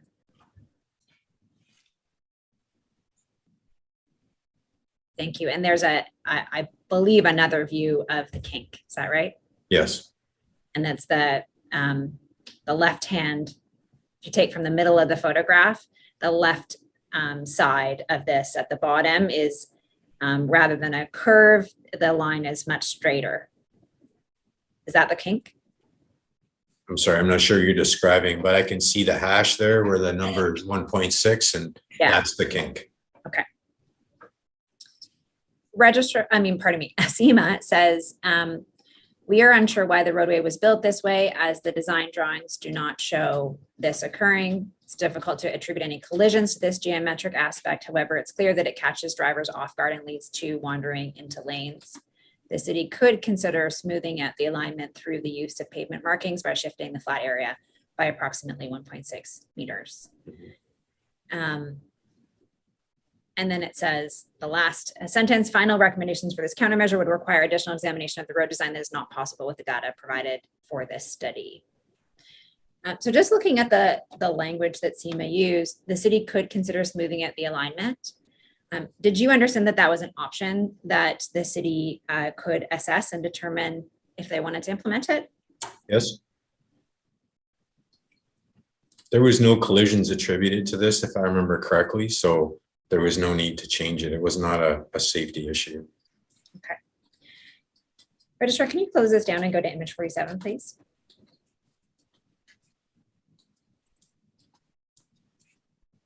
And if you can call it 6.1.3.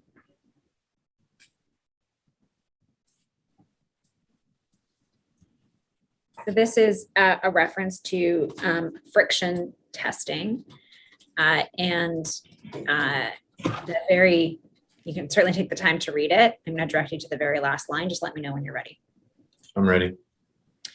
The very last line is, because of the high proportion of wet surface condition and SMV collisions, the city could consider undertaking pavement friction testing on the asphalt to get a baseline friction coefficient for which to compare to design specifications. You see that? Yes. And I think we talked about this when we were looking at the presentation. This would be engineering services responsibility to implement. I If believe so, it was yes. accepted, in your view. Yes. Can you close this down, our registrar?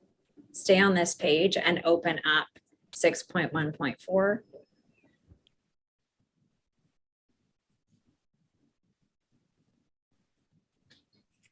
Thank you. So this is a reference to slippery when wet signs. And it says competent drivers, this is the second sentence, are aware that the friction of the road surface is reduced in wet weather. Therefore, this sign is reserved for use when the skid resistance of a road is reduced to an expectantly low level.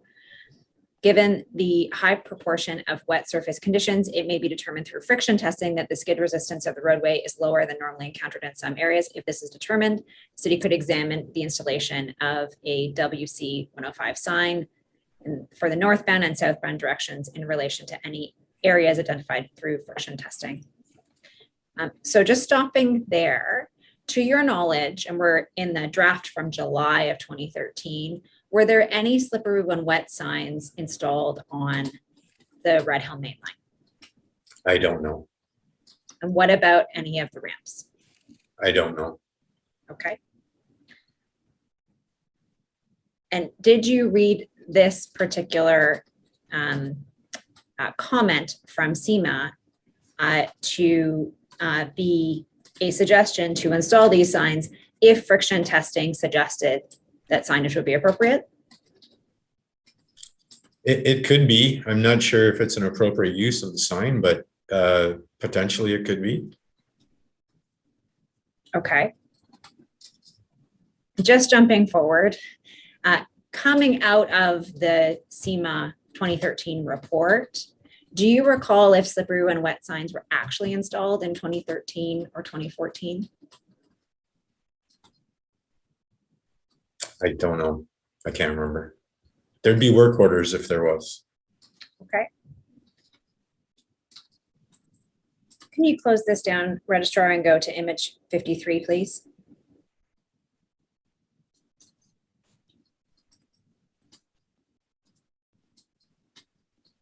Can you bring up the next image as well?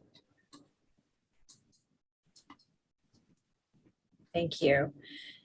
So this section, section 6 of this report, it goes based on segments and then based on ramp. And so you'll see under 6.3.9 on image 1, ramp 6 starts there, and then there's a number of different suggestions for ramp 6. Do you recall that the potential countermeasures for ramp 6 were quite extensive? Vaguely, yes. And one of them at the bottom was install high friction pavement on the approach to and through the curve. Mm-hmm. Yes. So again, this is the ramp that we just did improvements to less than a year prior, correct? It's ramp 6. I think we've been identifying. Right. So that's the one that we just did stuff to less than a year prior to. Just clarifying that. I think that's been your evidence. Okay. So SEMA says the city could consider installed a high friction surface treatment on approach and through the curve at the end of the ramp. And there's references early in that paragraph to wet road surfaces can reduce pavement friction and cause skidding or hydroplaning at the top. And so again, just jumping forward, to your knowledge, was a high friction pavement application installed on ramp 6 on the approach to and through the curve at any point in 2013, 2014, 2015, or 2016 or 2017? Not that I'm aware of. Okay. Could have made it worse.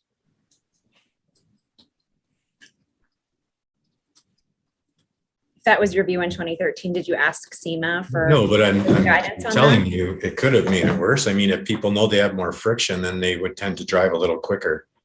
So it could make the situation actually worse. So again, there's a trade-off. There's a benefit. There's a positive and negative to everything. So it potentially could have made it worse.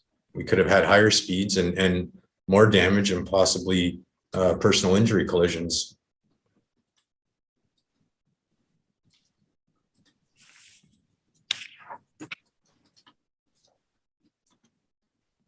Registrar, you can close this down.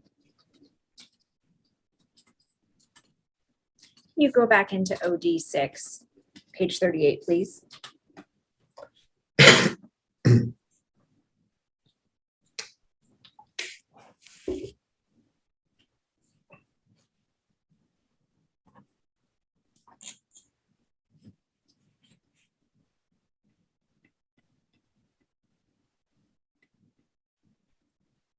Sorry, Registrar, I actually think it's better to go into the actual document. If you can go to CIM 8113.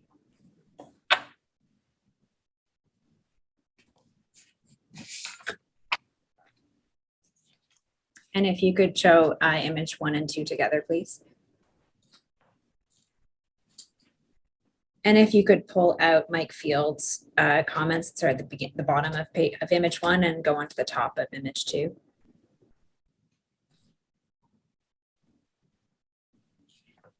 Yeah, right there. Perfect, thank you. So Mr. Cooper, we were just looking at this email earlier. We were looking at the OD version of it. Now we're looking at the actual document, the actual email. So this is that email from Mr. Field in which he says, sorry, Registrar, can you bring up the call out? Exactly, yes, thank you.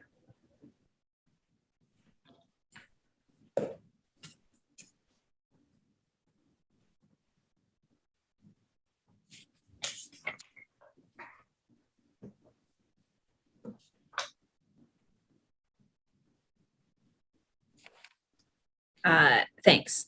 So this is the email where Mr. Field said the illumination of the mainland has been excluded, and I was asking questions about that statement. Mr. Field also says in the first bullet point on image 2, there's no direct recommendations in this document, only summaries of findings. I cannot tell what action the city should be taking as a result of the study. I thought we discussed it at a minimum, a list of improvements which is prioritized based on SEMA's expert opinion. So is it your, or was it your in 2013 expectation that SEMA would provide a list of countermeasures based on a priority that they set?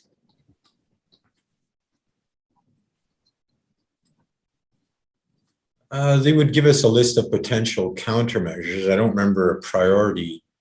I don't remember a priority other than like the short term, long term, but I don't remember. That's all I remember on that. Okay. So where Mr. Field says, I thought we discussed a minimal list of improvements, which is priorities based on SEMA's expert opinion. Do you recall having any discussions about asking SEMA to provide a list of improvements that is prioritized based on SEMA's expert opinion? What was the question again? Sorry, do I remember? Having discussions with Mr. Field about that. No, I don't remember talking to Mike about that. That could have been from one of our meetings that we had kicking off the project. Okay. And were you relying on SEMA to provide you with a prioritization of the countermeasures that they were recommending? Yes, I would say that's fair. Was that prioritization based on ease of implementation of the countermeasures? It would have that would have been one of the factors. It could have included a number of factors: cost, programming, ease of implementation, the effect. A number of factors would have contributed.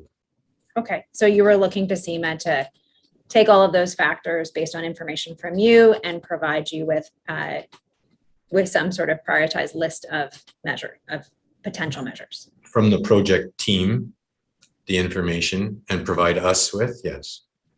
Okay.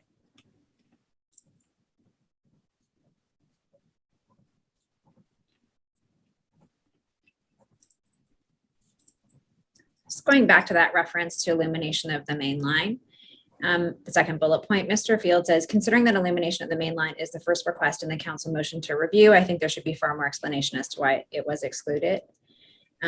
Was it your view at this point that council was looking for a report that addressed illumination of the main line?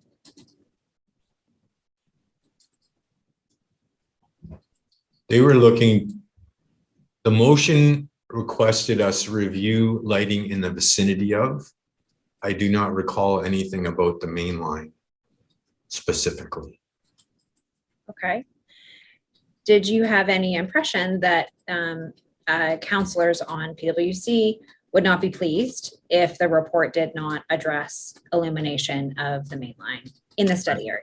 I have no opinion on that. Council decides what they choose to decide. So I don't know what they would have been pleased or displeased with. Okay, but you are a staff member who reports to PwC. You have a sense of the councillors. I'm asking for your impression of whether you thought the councillors were going to be pleased if you came back with a report that didn't deal with illumination on the main line. So again, I don't know what they would have been pleased or displeased with. I don't know what they were looking for here. They were looking, my understanding of the motion is they were looking to provide better guidance to drivers, which potentially included signs, markings, lighting. It was very open-ended and unclear as to specifically what they wanted lit or signed or markings. Okay.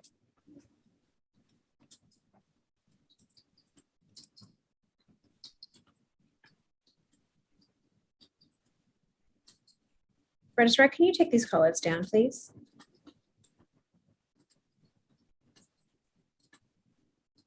And can you call it Mr. Gallo's email of August 6th?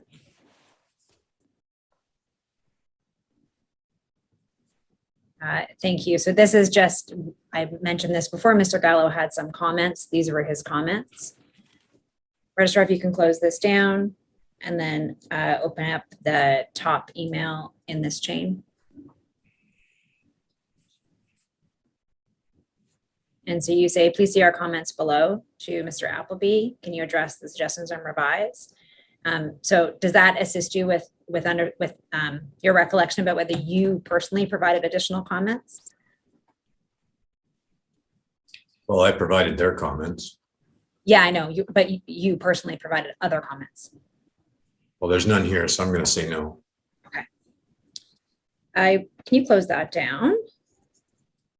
So you are going on vacation at this point, and this is at right about the same time that Dave Ferguson starts at the city in his new role.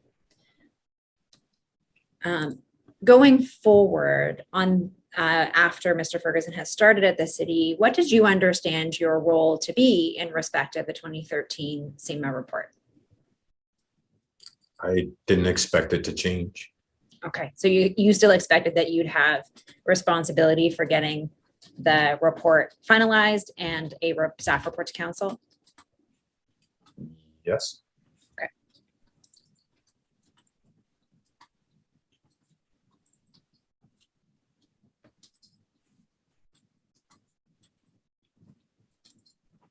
Registrar, can you close this down and go to page 44, please? Sorry, page 44 of OD6.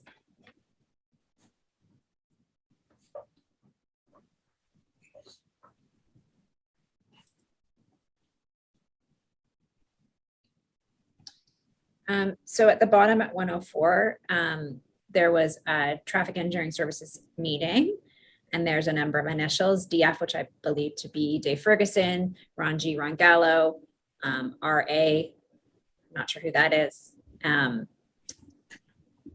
and SC, I think that's you.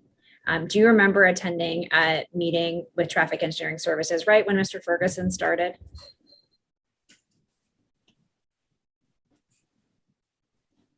Not specifically, no. Okay.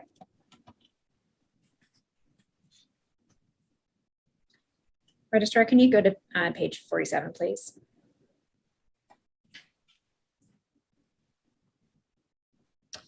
And call out 113.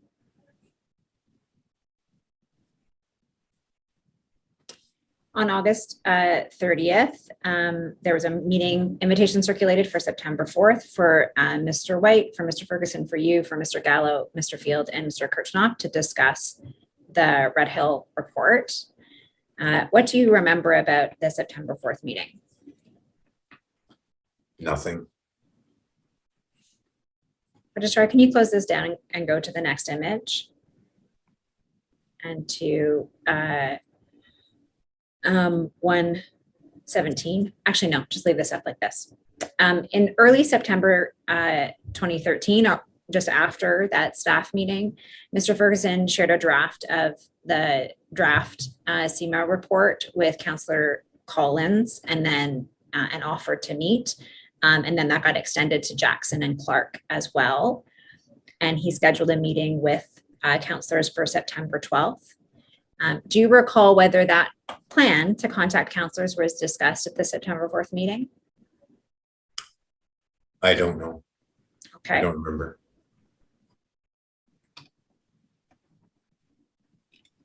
Do you recall attending a meeting with councillors and Mr. Ferguson about the Red Hill report? No, I don't. And this is one I tried to pull, and I cannot remember this meeting. Was it common for you to connect with councillors in advance of providing staff reports to Public Works Committee?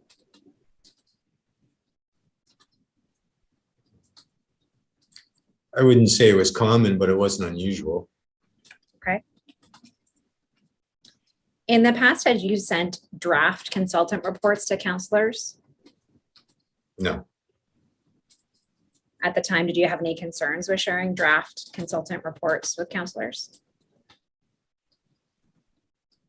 Draft what reports?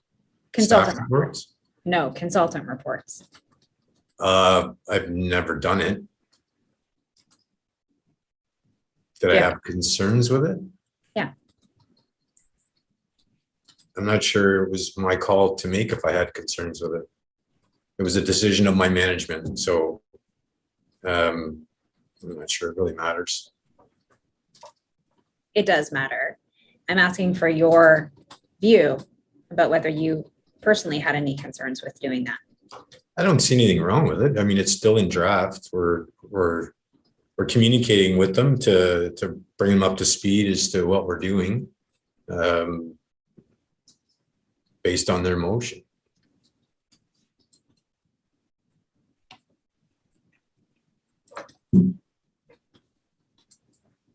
I think you said before it was not uncommon to meet with counselors. Had you met with a subset of counselors to discuss an item that was going to come to an upcoming Public Works Committee meeting in the past? I've met with many counselors on many occasions. I can't say specifically if it's regarding a PW motion or not. I've met with them all the time, so. Okay. Did you have any concerns about providing a subset of counselors with different information than the whole of the Public Works Committee? I'm not sure I've been involved with that. Okay, I can rephrase the question. Where counselors are sitting on Public Works Committee, did you have any concerns about providing detailed or more specific information to some of them in advance of a Public Works Committee meeting, but not all of the Public Works Committee council members? It would depend on what the issue is. I don't know. They had the particular interest in the motion. So I'm not sure. I'm not sure the question. It's pretty hypothetical. So I'm not sure. Did you have any concerns in this circumstance with providing information about the draft 2013 SEMA report to a subset of counselors and not all of the counselors at the same time? I didn't give it much thought, no. Okay.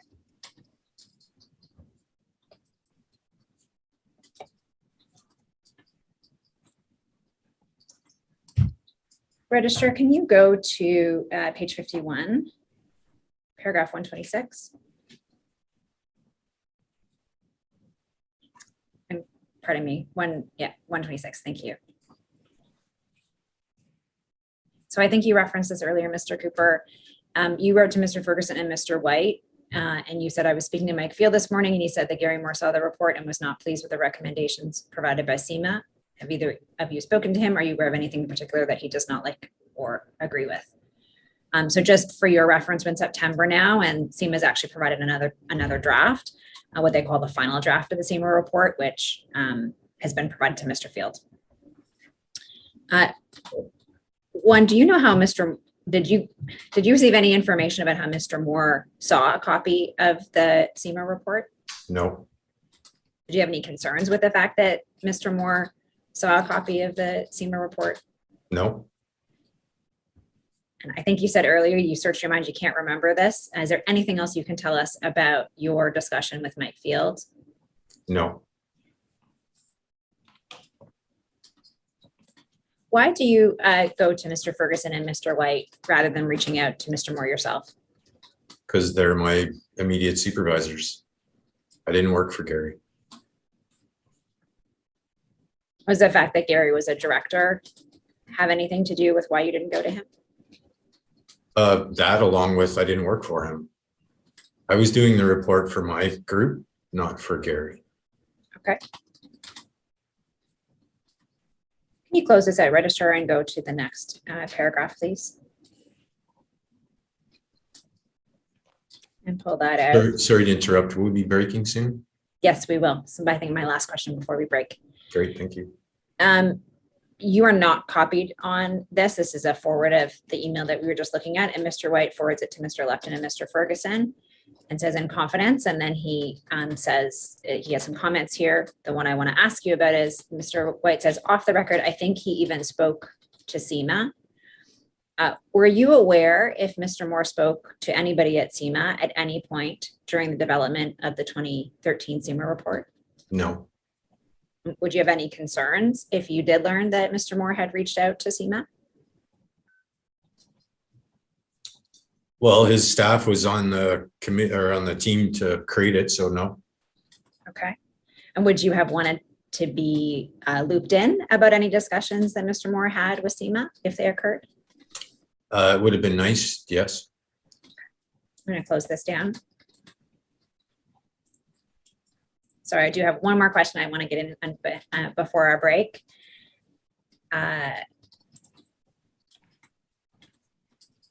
No, it's fine. It's 11:30 on the nose. I think we all deserve a break. I'll come back to it when we come back. Mr. Commissioner, I think this is a good time to take 15 minutes. Yeah, that's fine. Let's adjourn for 15 minutes, come back at 11:45.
Registrar, can you go to OD6, page 52, please?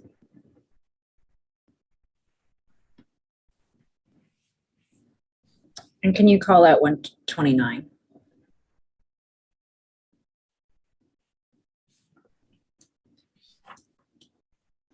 So this is part of the chain that we were looking at that starts with your reference to Gary not being pleased. It goes to you get dropped from the chain. Excuse me, and some of your superiors keep speaking. Mr. Lupton and Mr. Mader have the following exchange,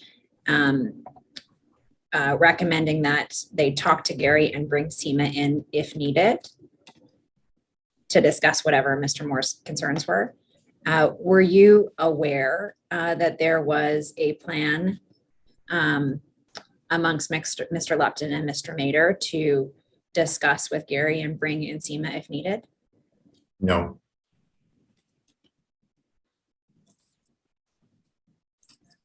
Did anyone update you about any approach to assess Mr. Moore's potential concerns about the recommendations in the SEMA report and address them? No. Apart from the conversation with Mr. Field that's referenced in that email, and Registrar, you can take this down. Did you have any other impression that Mr. Moore would not be supportive of making safety improvements on the Red Hill? No. Had you heard anything that left you with the impression from anyone at any point before September 2013 that Mr. Moore was had any concerns about making safety improvements on the Red Hill? I don't believe so, no.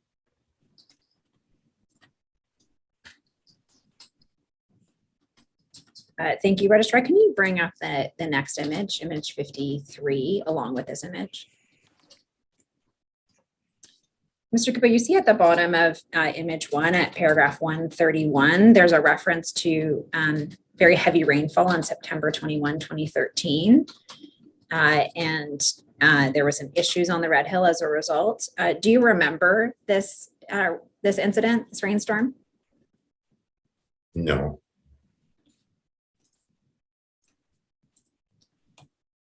Initially, there's a discussion between some roads and maintenance operations staff, those who actually are on the roads, which go up through their hierarchy to Brian Shanel. You're not copied on these, but you'll see, Registrar, if you can pull at 133.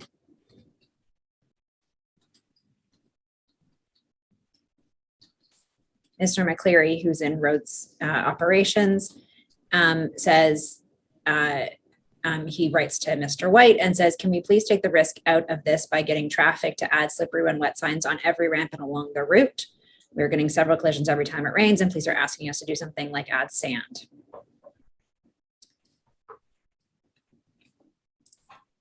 So I know I've asked you this a few times, but by this point, September 2013, do you know if there were slippery when wet signs anywhere on the main line or any of the ramps? I don't know. Okay. Can you close this down, Registrar, and go to the next image? And can you call out 134, please? So Mr. White forwards Mr. McCleary's email to Mr. Ferguson and Chris Jacobson and says, in my opinion, this should be substantiated by collisions history. Please do a collision history facility-wide for statistically significant time period and review representative collisions on wet pavement. Did Mr. Ferguson instruct you to complete a collision history facility-wide? I don't remember. It may not have come to me. It could have went to our collision analyst. And is that Linda? Yes. I'm gonna mangle her last name. Jesnewick. Jesnewick, thank you. So just so that I'm clear, Mr. Ferguson, at least to the way you understand this to work, Mr. Ferguson might have gone directly to her to request her to pull the collision history? He could have. I don't remember him coming to me. He might have done that as well. I really don't remember. Okay.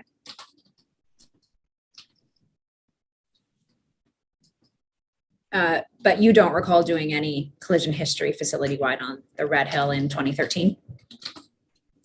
I don't recall. I did collision reviews on a lot of roads, so I couldn't tell you. This was quite a while ago. Okay. Registrar, can you go to page 57, paragraph 145, please? And while that's coming up, do you attend the Transportation Coordination Committee meetings? I do not. If you see at the bottom of 145, and then up to the top at paragraph 146, these are minutes of the TCC meeting in September. And Martin is noted as saying studies will be conducted on all on-off ramps.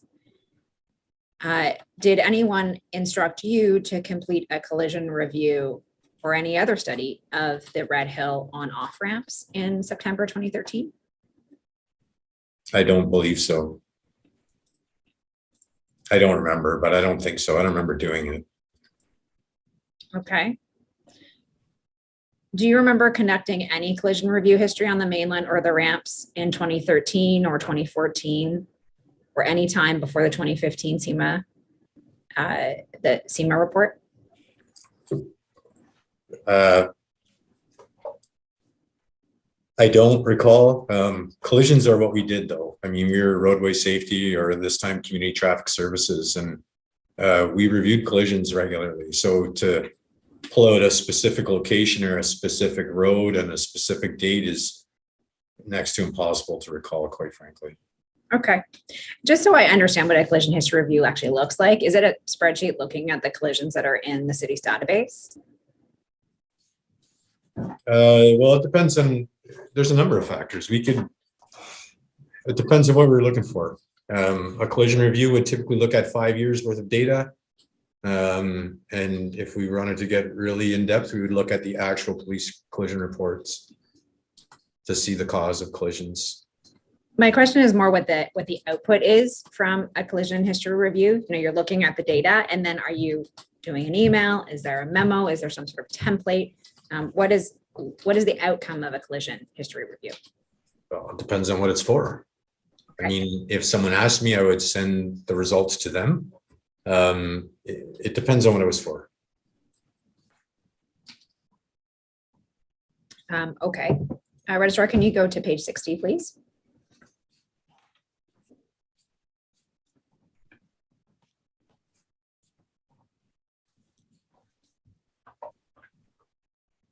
And can you call up 151?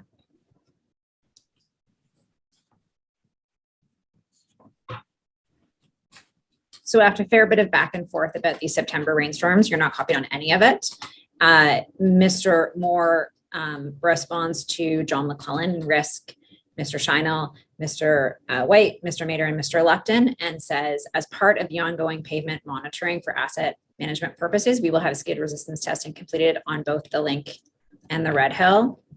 There's a standard by which we can report on the level of resistance and by which we can gauge the performance of each mix and road surface. Were you ever advised by anyone of the fact that Mr. Moore had represented that he was going to have skid resistance testing completed on the Link and the Red Hill?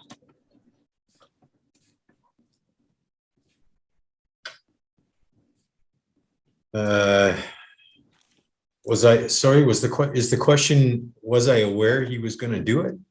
Were you advised that he represented to others in your group that he was going to do skid resistance testing? No, I was not. I don't believe so. Okay, you can close this down, and Registrar, can you go to the next page, please?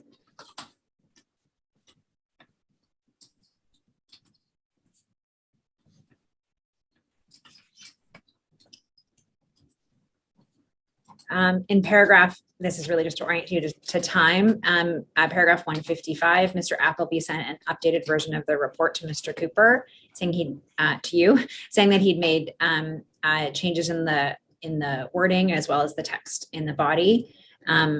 Sitting here today, do you have any information about the context that led to Mr. Appleby's revision to this report? This is the SEMA report on October 3rd. No, I would confuse it with what I've done up to date to get here. So, and in 2013, no, I can't say for certain. Okay. Registrar, can you bring up our HV 668, please?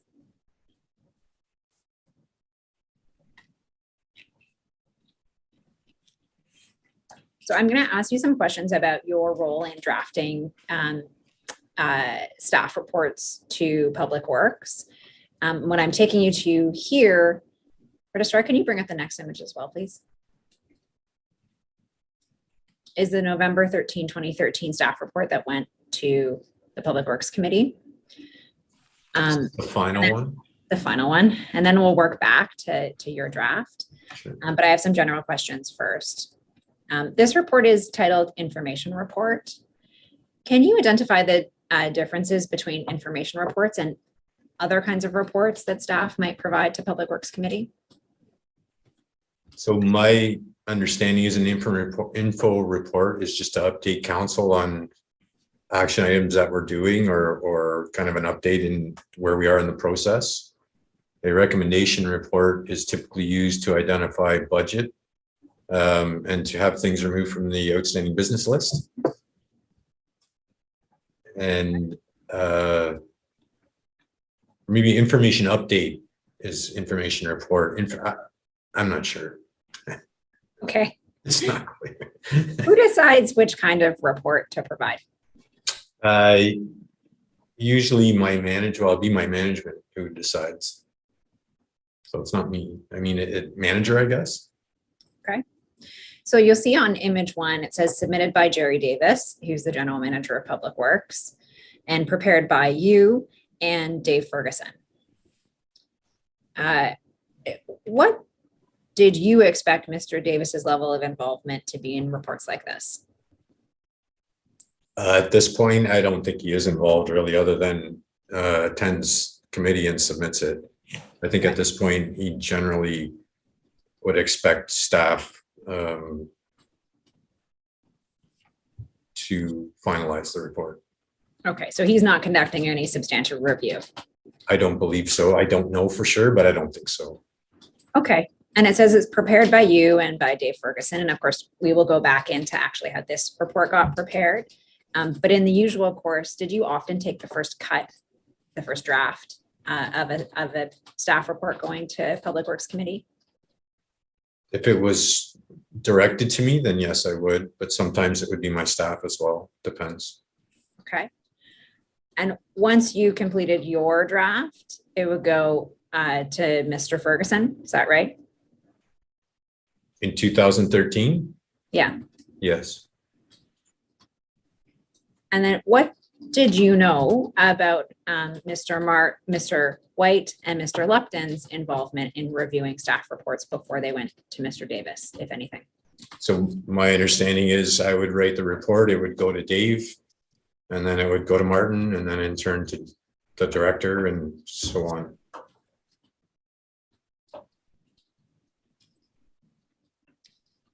Other than the department that prepared the report, what other city staff might be given a draft of a report to review before it's submitted? I think it'd be a good idea to send it to if there's other departments or sections involved in the report. I think it's a good idea to at least let them know that it's coming. Okay, so here, Mr. Field for lighting, he would be consulted in the drafting of the report? I'm not sure it may even be above him, to be quite honest. Okay, so Mr. Moore? Possibly. Somewhere in between. I would, it's the GM of Public Works who brings it forward. So I would think that the directors under the GM would be involved in the finalization of the report. Okay. Would you agree that it's important for staff to summarize consultant reports accurately and completely in staff reports? Not necessarily. Okay. It depends. Like, if you're responding to a motion, then they'd want staff opinions on that motion. You don't necessarily summarize the entire report because it's not really relevant to the motion. Okay, so in your view, that staff has a fair bit of discretion about what to include in staff reports? Yes, our job is to respond to the council motion, or in this case, PWC motion, I believe it was. I'm not sure where it came from. Okay. Was it your practice to append or attach the consultant reports to staff reports that dealt with a consultant report? This was my first consultant report, which resulted in this report to staff, so or to committee. So I'm not sure there was a standard at that time for me anyway. So you didn't have a practice? No. Okay. We're going to go back in a moment to your drafting, but before we get there, while you were drafting the first draft of this report, did you expect that the consultant's report would be provided to the Public Works Committee? I don't remember considering it. I don't know.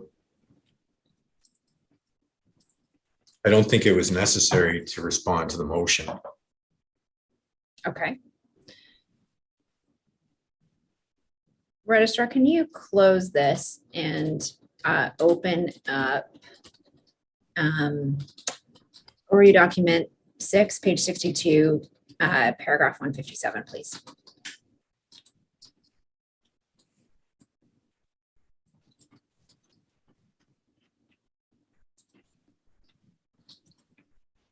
Thank you. So I'm just orienting you in time. You sent a 10-page draft staff report to Mr. Field, noting that that report was due that day, and that was on October 7th, 2013. And then Mr. Field sends the report on. So just stopping there for a moment, did you send this draft staff report that you had prepared to Mr. Field first before running it by Mr. Ferguson and others in your group?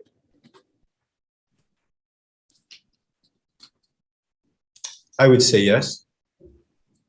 Okay. We don't have any documents that suggest that you sent this to Mr. Ferguson first. That's why I'm asking. Yeah, I mean, Mike, if I remember correctly, Mike and I were both running this project. And so, you know, obviously the lighting piece, they had a vested interest in. And so it makes sense. I would have sent it to Mike to review prior to sending it up the chain, because that way at least I had all the information that was needed prior to going up to my management team for edits or what have you, comments.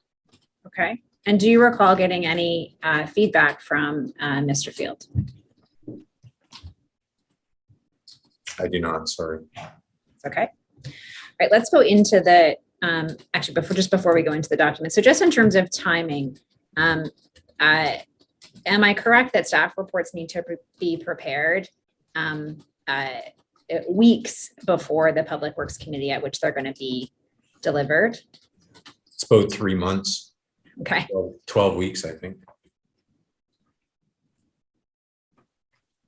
So when you say noting the report was due today, is that due like internally to your next step in the chain, as you said? You're going to send it up the... I can't say for sure, but that'd be my assumption based on this email. Yep. Okay. My question relates, is not due to, the clerks on that day. I have separate due dates than everyone else, so that's just my due date. Okay. All right, let's open up that document. It's HAM 41767.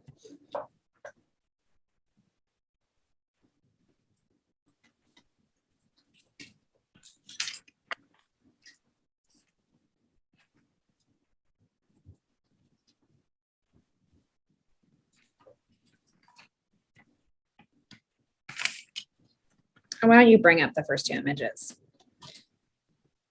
So Mr. Cooper, you draft this as a recommendation report, and then it has recommendations at the beginning.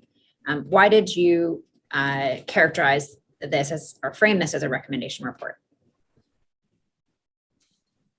I'm gonna say I was probably told to. I wouldn't have made that probably would have been the first question I asked, is what kind of report is it?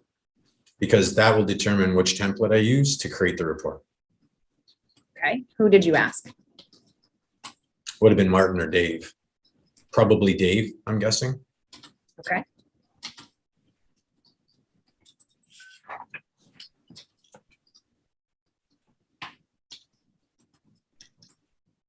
Turning to the top of image 2, there's a paragraph that says, yeah, if you can pull it out, that'd be great. Thank you. And about halfway down this paragraph, it says, in 2007, the RHVP was open to traffic. And then you go on to reference that councils receive residents' input, primarily about illumination, visibility. And as a result, with a Ward 5 councillor put a motion to investigate a section, which led to the commencement of this safety and operational study. And then you set the study area, and then there's a diagram underneath. Did you view it important to provide the background residents' input that led to Councillor Collins' motion for context? Did I what? Did you think it was important? Well, it's in the report. I put it in there. So Yes. I don't know if it's important, but it's in there. Okay. It's part of what I wrote.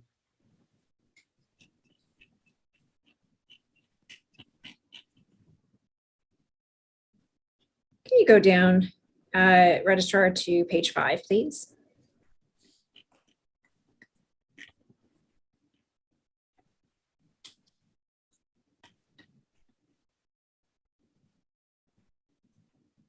Actually, sorry, can you go to page 4 and 5?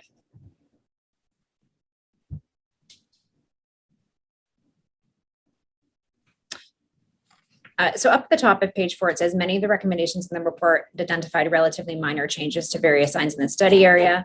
Most were identified sign issues were in the process of being addressed. And the recommendations in the review provided a cost benefit analysis in order to prioritize improvements. And then you go through the analysis rationale for recommendation at the bottom of image 1. And you list the countermeasures to apply to the entirety of the study area. And I think that those are directly lifted from the SEMA report. Is that your recollection as well? Probably, yeah. And then you go through each of the segments of the road and then the ramps, just like the SEMA report does.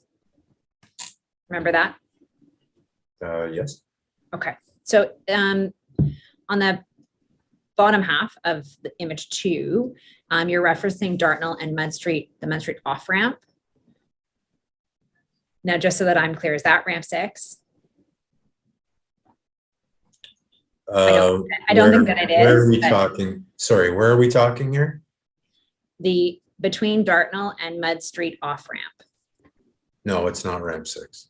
Okay. And this is, as to my understanding, is the road segment, not the off ramp itself. I'm just Correct. trying to understand if the Mud Street off ramp reference there is ramp 6. No. So you here mention the work orders for the countermeasures that are just directly above. And you say, maybe you can highlight this, Registrar, it's 5 lines down. Further, engineering staff will be conducting friction testing on the RHVP. Okay. What steps did you do to confirm for yourself that engineering services staff would be conducting friction testing in order to put it in this draft report? I just assumed they would be at this point. This is first draft. Okay. And did you assume that because it was one of the potential countermeasures in the SEMA report? Yes. Okay. Can you close this down, Registrar, and go to page 7?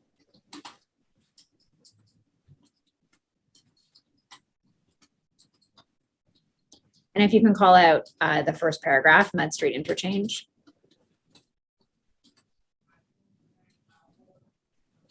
Actually, can you close that, that call out and call out all the way to, from Mud Street interchange down to WB on ramp?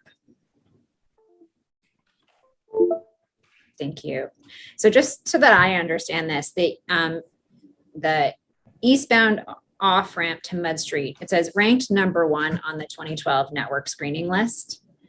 That when it's ranked number 1, that means that it's by that algorithm, the math that you didn't want to explain before, and fair enough. Number 1 means that it is a segment, or it is a road that needs to be considered because of the nature of the collisions on it. Is that right? Yes, it's experiencing a higher number of collisions than we expect, that's for sure. Okay. I mean, and it's not the number of collisions, 10 vehicles a day and you have 2 collisions, and you have a big issue there. But if you have 50,000 vehicles a day and 10 collisions, that doesn't necessarily mean there's a lot of them. Okay. So it's relative. Okay. So I don't think that this is ramp 6. I think it's the westbound on ramp. Is that right? This? No, the westbound on ramp at the very bottom of this call out, that's ramp 6. Is that right? I don't know. You'd have to go down further. We'll get to it. I know the eastbound one is not ramp 6. Okay. So it's ranked number 1 in the 2012 network screening list. So just so that I'm clear, had there been any collision countermeasure program discussion about the eastbound off ramp? I don't believe there was. Had there been any countermeasures put in place by city staff in advance of the SEMA report?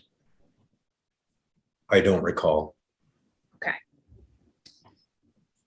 Registrar, can you close this and open up the WB on ramp and then the rest of that, the rest of the page? Yeah. So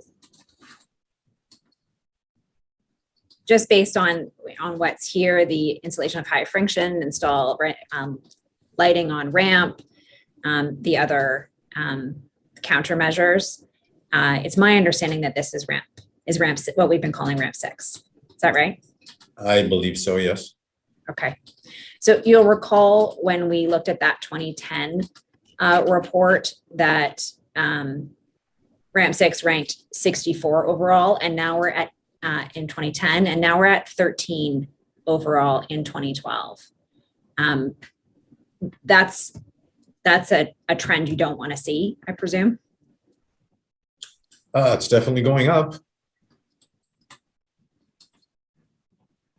But again, 2012 is before, I think you've given evidence that there were additional countermeasures put in place on ramp 6. Correct. Okay.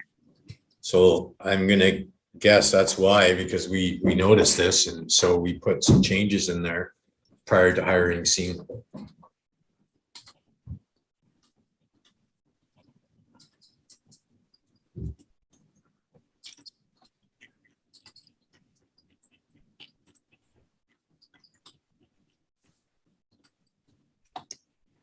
So in this draft that you prepare, you don't reference any outcomes of the collision history that SEMA had performed. Why was that? I don't know. It didn't answer the motion.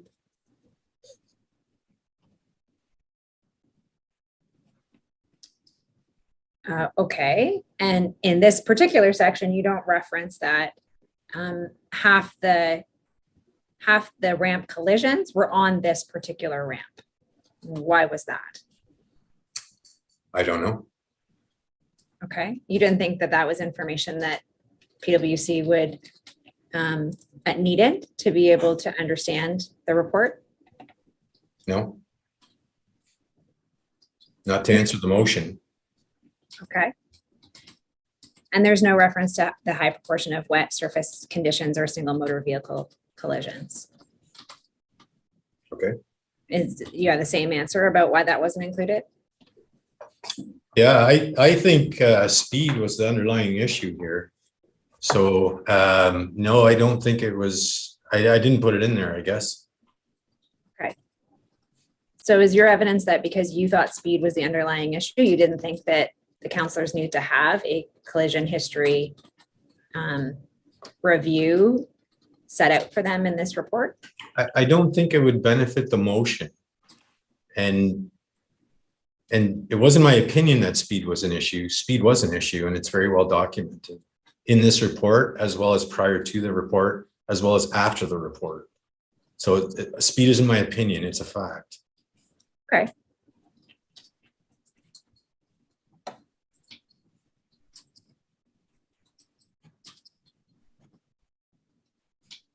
And apologies if I'm repeating myself. I hope I'm not. But did you talk to Mr. Moore or anyone else in engineering services about conducting friction testing? No.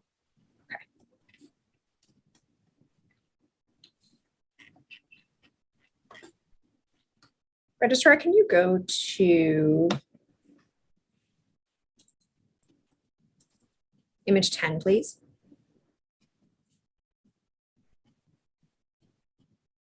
So this is appendices schedules, appendix A to the report. We can take, actually, Registrar, can you bring up the very first page of the report? So image 1 and image 10, please.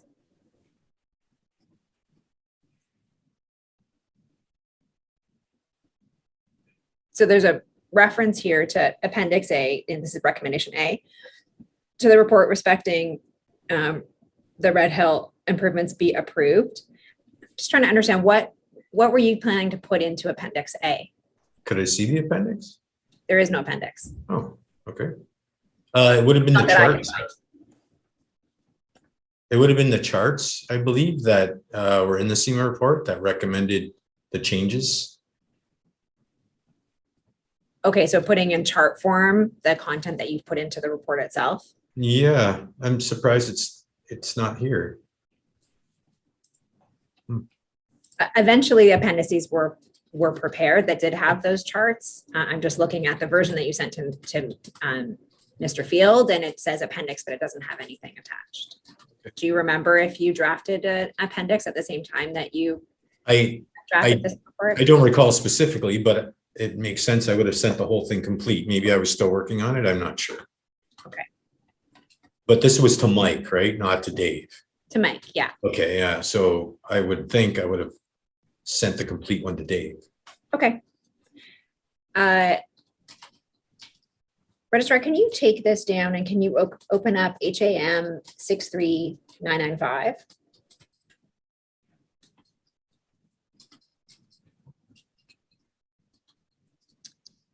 And can you start with image 4, please? So this is right around the same time that you're drafting this report. It's October 3rd. And you say to Alan Jazvac and Richard Andoga, do either of you know or have heard about a date for the resurface of the RHVP, particularly between Mud and Dartnall? Even the year would be a good starting place. See that at the bottom? Yes. And then Alan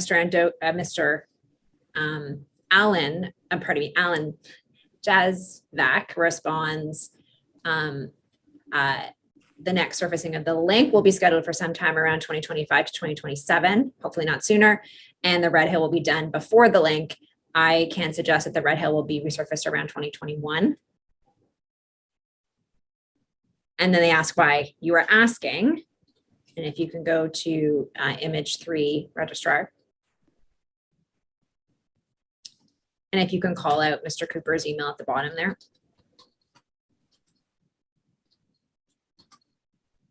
So you're asking because you're considering the cat size?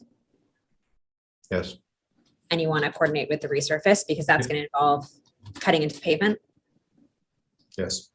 And you ask about whether the installation will compromise any warranty. What interest did you have in knowing whether there would compromise any warranty by installing the cat size? Well, if there was, and we're cutting into the pavement, that could potentially void the warranty, which wouldn't be very good for the city as a whole. So it was just kind of just checking. Thinking ahead. Yes. So why was it that you were asking about the resurfacing, if there was any reason besides the coordination that we just talked about? Well, it's exactly that. So we could coordinate the install. There's no point in putting them in and then the next year they go resurface and rip them out, or even within a couple of years. I mean, it's a pretty large expenditure, and ideally they'd be best placed during resurfacing. That would give us the best performance of the devices as well as the pavement. Okay. But this is 2013, and the suggestion here is that it's not going to be resurfaced until 2021. So did you have a view about whether it would be prudent to wait to the next resurfacing as a result of this conversation? It wasn't my call to make, so I have no opinion on that. Just because it wasn't your call doesn't mean you might not have an opinion. Okay. Do you have an opinion? No, I don't. Okay.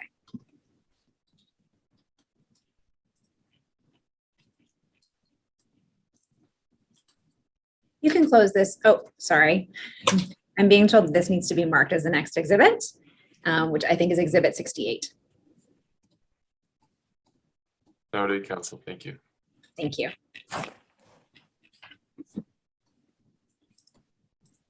Can you close this down and go back into OD6, page 62, please?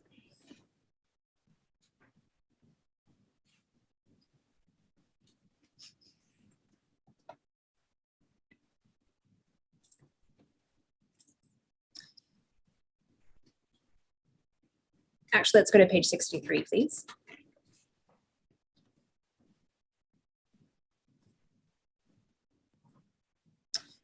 And if you can call it 160.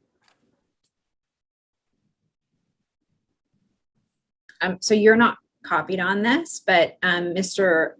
White adds to an email that he's exchanging with Mr. Lupton and Mr. Ferguson, and says, David, I don't want to send the SEMA report at all, just our reports as highlights. We can say SEMA was contracted to do the safety, et cetera, et cetera. So again, just at this point, what was your expectation about whether the SEMA report was going to be appended or sent to the councillors on the PwC? I didn't give it much thought, to be honest with you. It was not my decision to make, so I didn't give it a lot of thought whether it would or would be, shouldn't be. I wouldn't have dealt with it directly, so it didn't cross my mind. There was so much going on at this point in traffic. I couldn't focus on this, whether the report was appended to the report of council or not. Okay. My question really is whether the way that you drafted your draft report that you gave to Mr. Ferguson, was it all affected by what you understood the councillors would have in addition to your report? Again, I didn't consider it. Okay. So I'm not sure what you're asking. I didn't give it a lot of thought. Okay.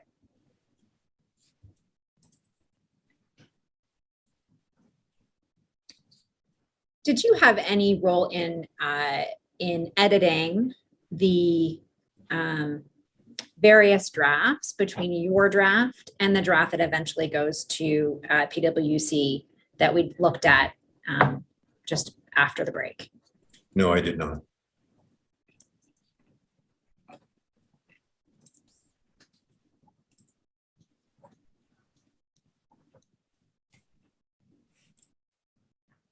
Just pulling that up again, RHV 668. So this is now an information report. Did you at the time review this report when after it was submitted by Jerry Davis to PwC? I probably would have looked at it. I don't remember looking at it, but I mean, I would think I would. Did you have any views about its conversion from a recommendation report to an information report?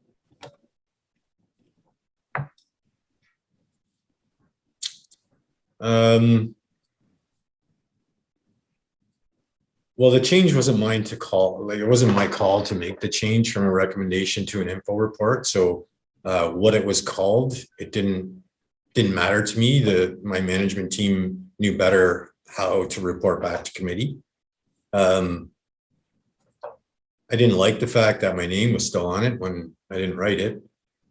That's not what my experience was prior to 2013. So that's about it.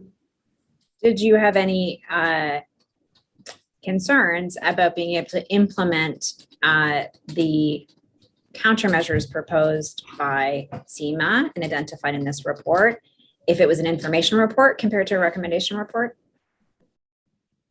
No, either way, we were going to do the work, so it didn't matter.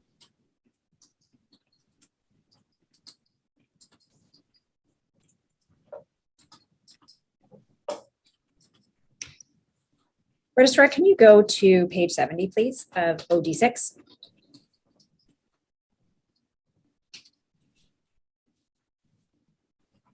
And if you can call out 178, please.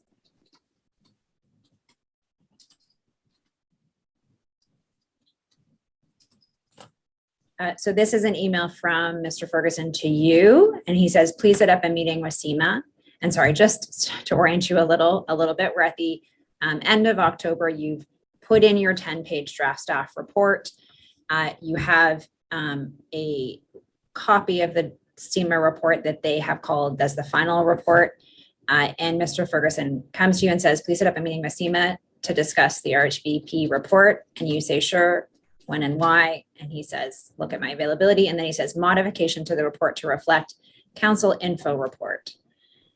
So by this point, and this is October 25, had you seen a copy of the information report?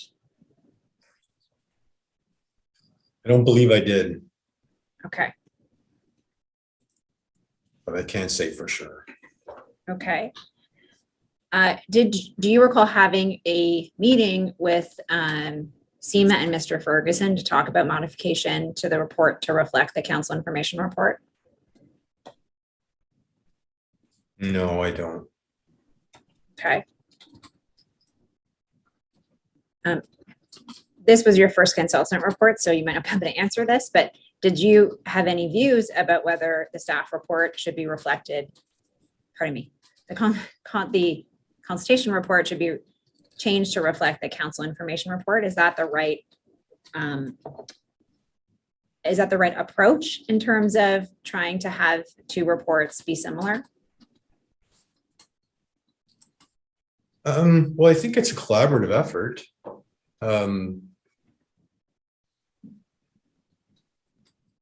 I mean, from what I recall, I don't think anything changed that changed the consultant's report. I don't think we made any changes that weren't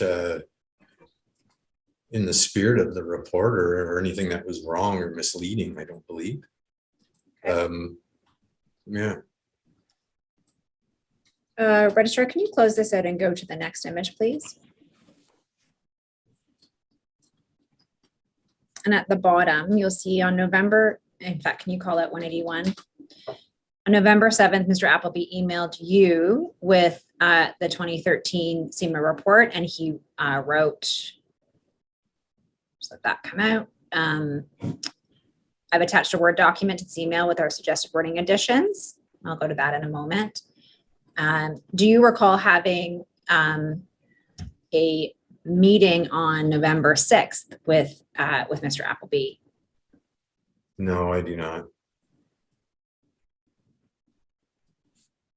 And so Mr. Appleby says, we've avoided using too many actual dates as we feel this could potentially put the city in a liability position if someone were to look back in retrospect and the city had not completed the work by a specific date for whatever reason. We've tried to use ranges.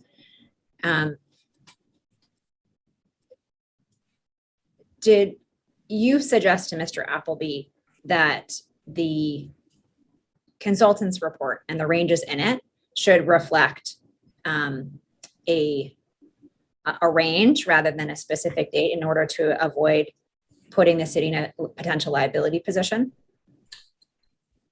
I don't believe I did, but I mean, they wouldn't know the dates that we could do X, Y, or Z. So to put it in a date range makes sense. But I don't believe I directed them to do that. Okay. But you don't remember anything else about the meeting on November 6th and what you did direct them to do? I do not remember meeting them at all. No, sorry.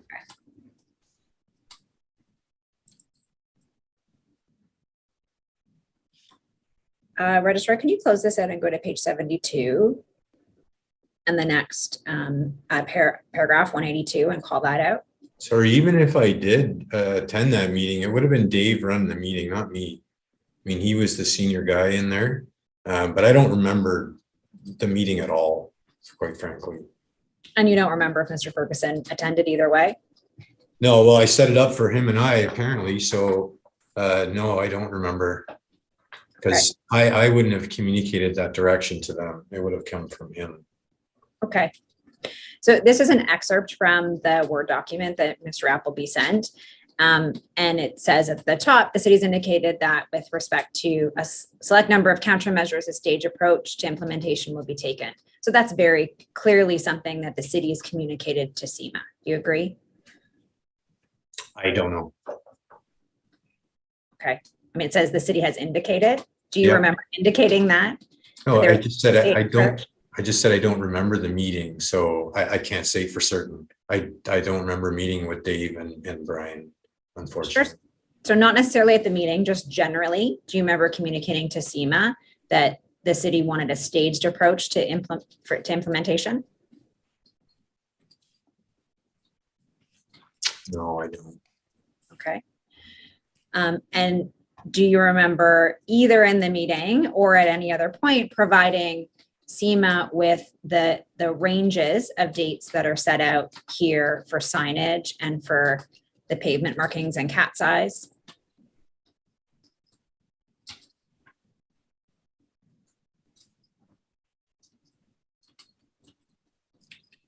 No, but those timelines seem pretty logical to me. I don't remember providing it specifically, but it seems like this is the natural progression of it. This is the way it would work. Sure. And SEMA is not going to have that information about when the city is going to be able to do things, right? No. On illumination, says prior to the review of the new illumination, the city will undertake the implementation of other countermeasures and monitor their effectiveness for a period of at least 1 year. What do you remember about any internal discussions about a staged approach that would push off the assessment of lighting for at least a year while implementing other countermeasures? I don't remember anything at all, but quite frankly, my opinion is 1 year is not enough time. You need more time. You'd need 3 years minimum to see if the others actually had an effect. So, but I don't remember the discussion. Okay. Registrar, can you bring up him 3443?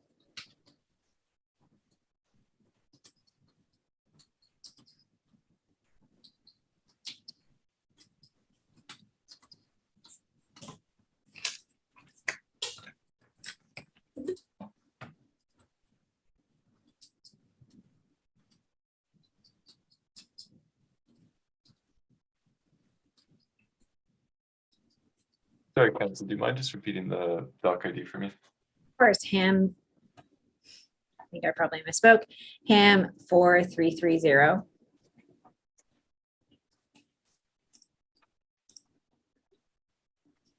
Thank you. You can go to image 2, please.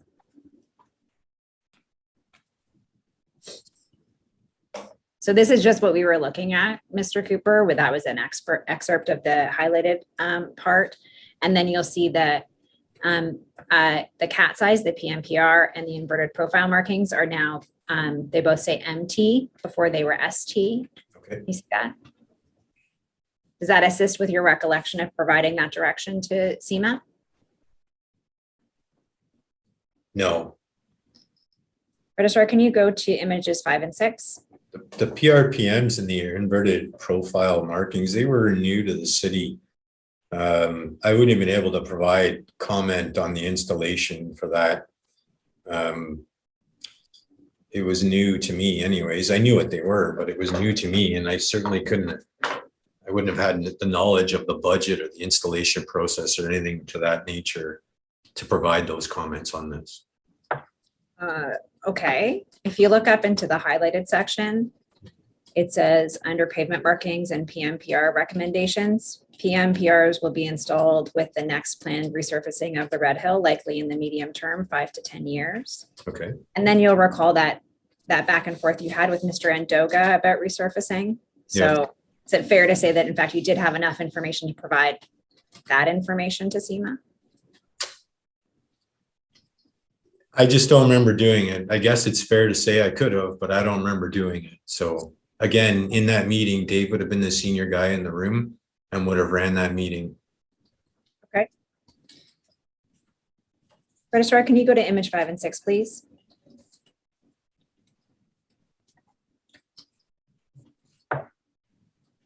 And then there is one other change. Again, I'm just doing this to try to refresh your memory. On image 5, image 1 on the left-hand side, it says install lighting on ramp, and then there's a little star. The text was there before, but the star is new and it relates to subject to evaluation of the effectiveness of other countermeasures. Do you remember giving that information to Mr. Appleby, or frankly, do you remember receiving this document back from Mr. Appleby? No, I do not. But in your view, it was not you who were directing SEMA to make these changes? I don't believe so, no. Okay. Registrar, you can close that down. On November 18, 2013, the Public Works Committee met and received the report that we have just been looking at. Do you recall attending that meeting? I don't, but I understand I was there. Okay. You understand you're identified by someone else as being there? Yes, I believe I saw myself when you showed a picture of the gallery. I think I was there. Okay, well then I'm not going to bring it up again. But on that note, Commissioner, I was remiss when I did bring up a copy of that video in an earlier examination to mark it as an exhibit, and I'm hoping to do so now, even though I'm not going to take Mr. Cooper to it. It's RHV 961. Okay. And I think this would be exhibit 69. Okay. That's all. Registrar, I've got that right, the 69? Yes, exhibit Great. 16. Thank you. You're welcome. So do you recall from that Public Works Committee meeting or documentation afterwards that council decided to keep the lighting aspect on the outstanding business list to be considered in a year once other countermeasures had been put in place? I don't remember from the meeting, but I remember from preparing for this. Okay.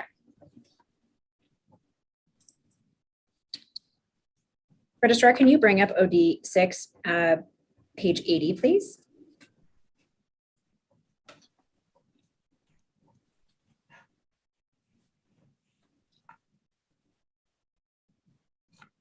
Can you bring up 81 as well, please?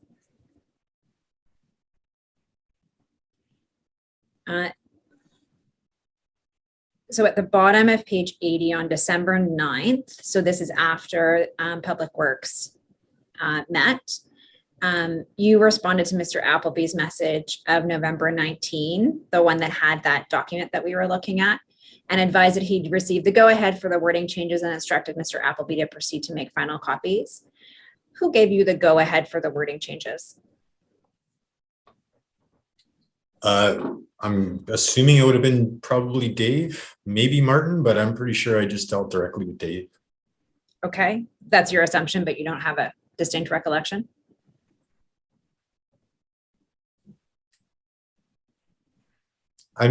No, I don't, but I'm pretty confident it would have been Dave. Okay.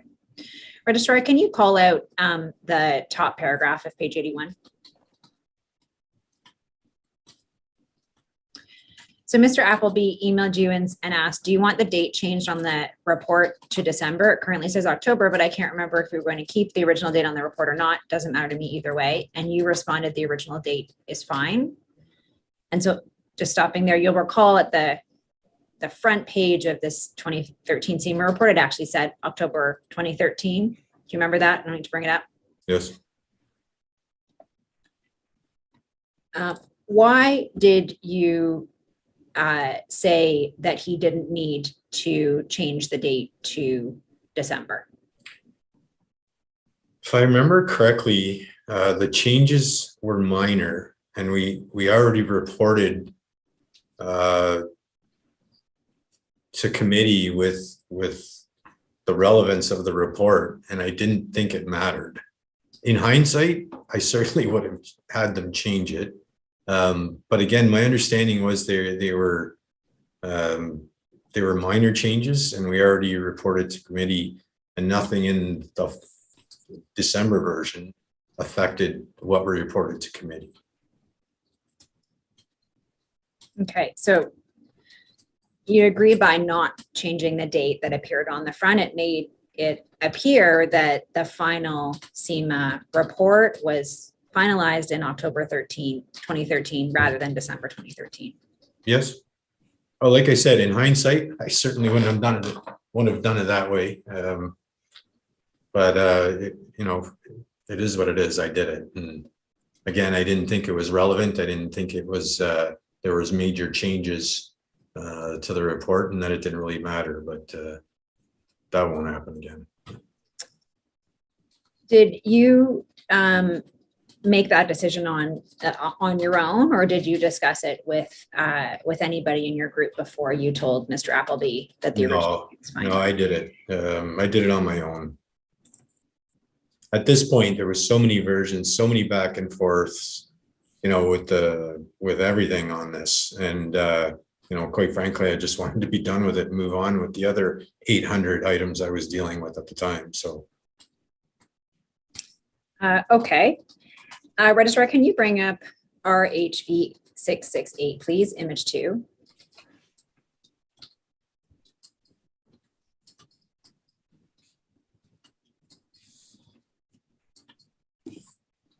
And if you can call out the paragraph that starts the consultant's report.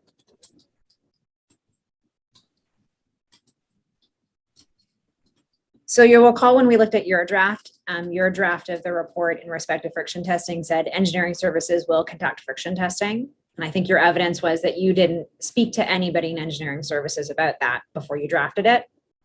correct? And you didn't speak to anyone in engineering services about friction testing after you drafted it? Nope. Okay. The last line of this paragraph says staff will also pardon me, will also review further countermeasures such as friction testing with construction engineering. Do you agree that staff at the front end of that sentence there is traffic engineering staff?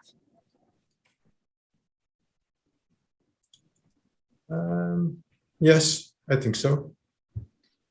Who specifically in traffic engineering was responsible for reviewing their countermeasures such as friction testing with construction engineering? I do not know. Did you ever receive any instruction to be the staff person who was to review the friction testing countermeasures with construction engineering?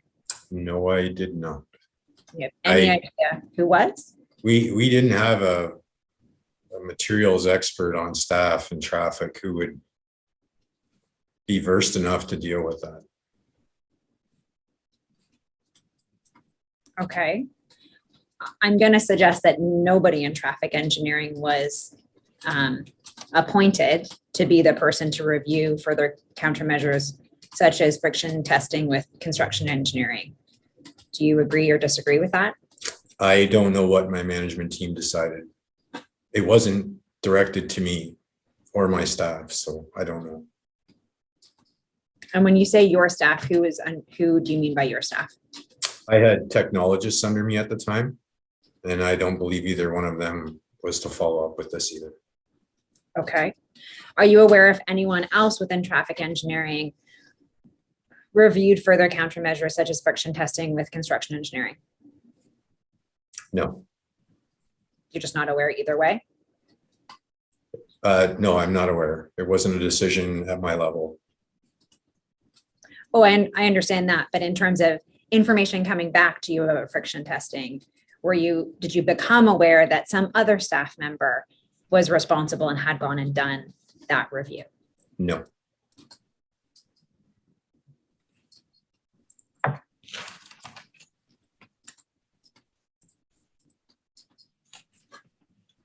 Did you become aware at any point before 2015 that Mr. Moore had any objection to SEMA's recommendation for friction testing? Was I aware that he objected to it? Yeah.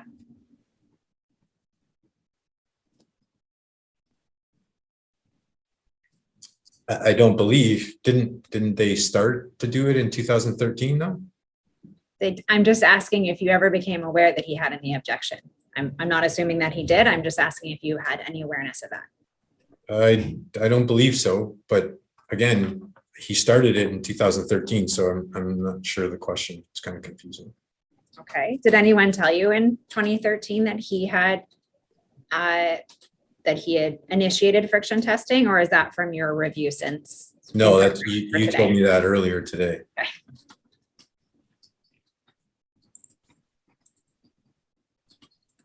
Did you become aware of Mr. Moore's views at all about friction testing on the Red Hill in 2013 or 2014?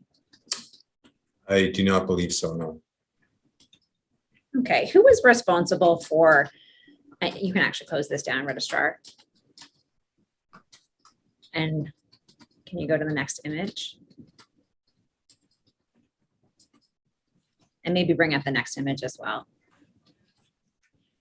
So Mr. Cooper, these are the charts that I think we were talking about before. These are charts that look like the SEMA charts. Yes. Apart from friction testing on that first image that I know we've already talked about, who was responsible for the other countermeasures list to have them completed on image one, besides friction testing?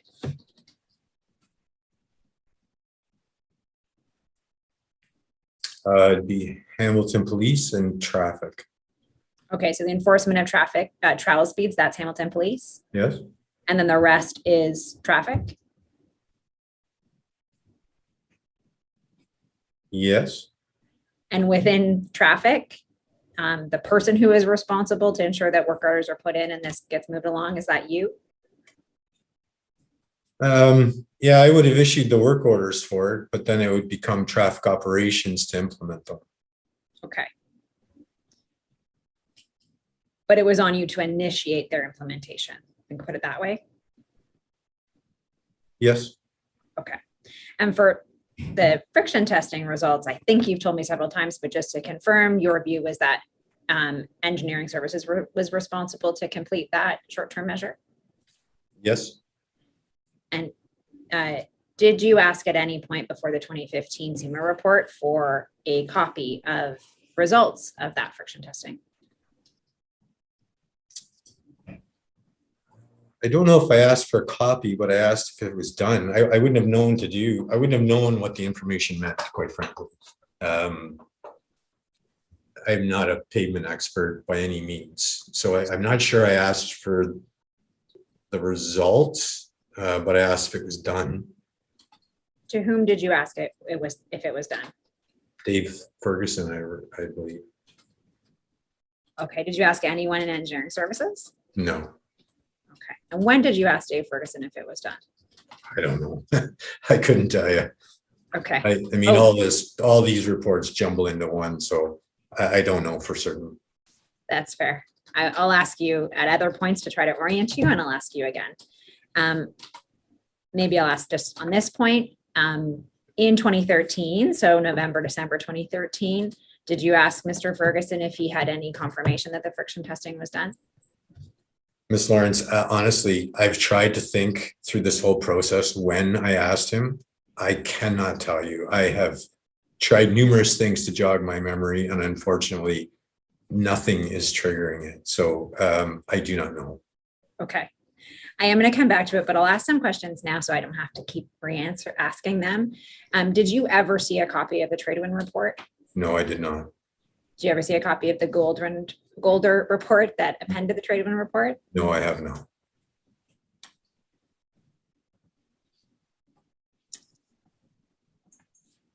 Okay.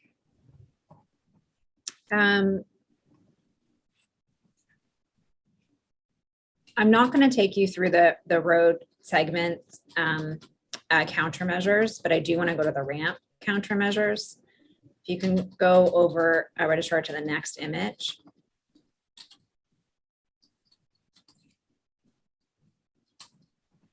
And if you could call it the mud interchange, so ramp 5, ramp 6. Just so I'm clear, I think you've given this evidence, but again, just for clarity, installing lighting on ramp and installing high friction pavement approaching and through the curve, would either of those be under the auspices of traffic to complete? I don't believe so, no. Okay.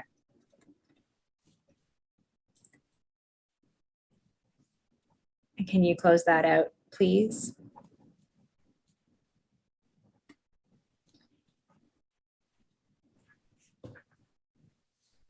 And if you can go back to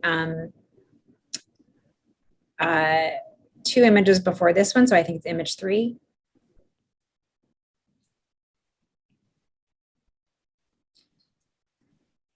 The slippery when wet signs, it says NA and it's $5,000. We were looking at the report and it said, if there's any areas of low skid resistance identified, the city could install slippery when wet signs. Do you recall if slippery when wet signs were installed anywhere on the link, anywhere on the main line or the ramps after this report was accepted by PwC? I don't recall. Okay.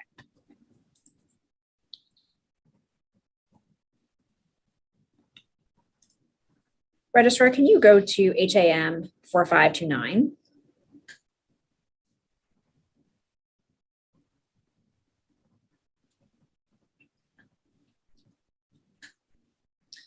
So we've moved forward a fair bit in time. We're in October 2014.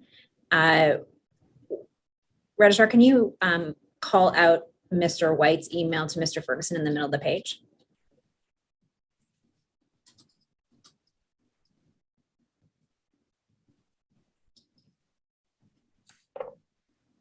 Actually, sorry, Registrar, can you close that and can you call it out again, but copying in the email below as well?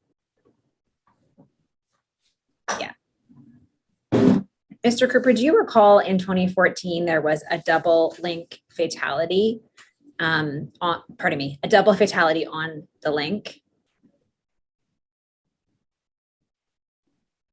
No, I don't recall specifically. Okay.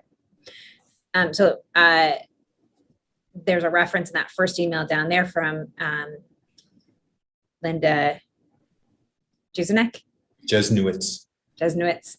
And then Mr. White responds to Mr. Ferguson. I've seen the preliminary link collision data and we may have a legitimate problem. Were you involved in the preparation of collision history that Mr. White is referring to here? I don't believe so. Okay. And we understand that the city retained SEMA to do a link safety review in 2014. Were you involved in that safety review? Yes. Were you the project manager for that safety review? I don't believe so.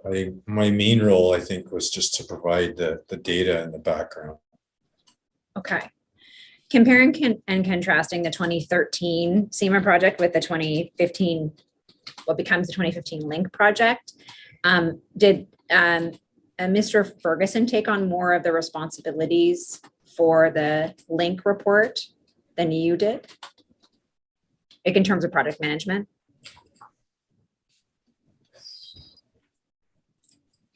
I can't remember, to be honest with you.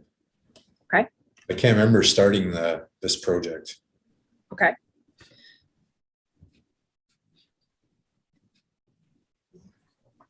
Registrar, you can close this down. And if you can bring up OD, page 136.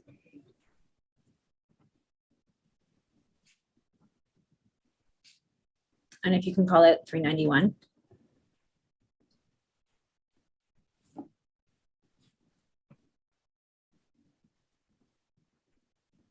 Sorry, can you close that out and call out 391 and 392 together? So recall you asked about the pavement warranties for putting in the cat's eyes. So by January of 2015, traffic has moved to install cat's eyes, even though there's not any resurfacing coming up. Do you recall that? I remember they were gonna do it in the winter, yes. And they weren't going to wait for the resurfacing, like the Yes. plant resurfacing? Well, I don't remember that decision, but I just remember they were doing it. I wasn't involved with this, Okay. but I remember hearing about it. Okay, so there's a back and forth here, and this is really, you're not copied on this, but they're talking about the cuts that need to be made for the cat's eyes, and I do recall you had that proactive concern or question about payment warranty. So if you can close this down, registrar, and if you can go to the next image. And if you could bring up 396, please. So again, this is not, you're not copied on this, but Mr. White writes to Mr. Mader, has anyone told him we are doing the link collision crossover study with SEMA? He's going to react when he finds out. Just on that last point, in your role and in your experience, did you have any impression that Mr. Moore would have reacted badly if he heard that traffic was doing a link collision crossover study?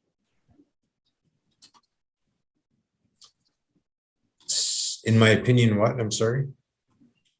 Did you have any impression at this stage in 2015 that Mr. Moore would have reacted badly if he heard that traffic was doing a collision crossover study on the link?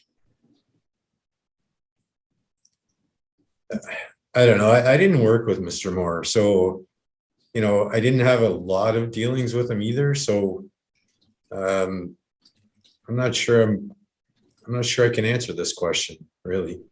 Okay. I didn't report to him, and I had very little dealings with him. So. Okay, and were you ever made aware by anyone in your department in traffic that they believed Mr. Moore would react badly about the link crossover study?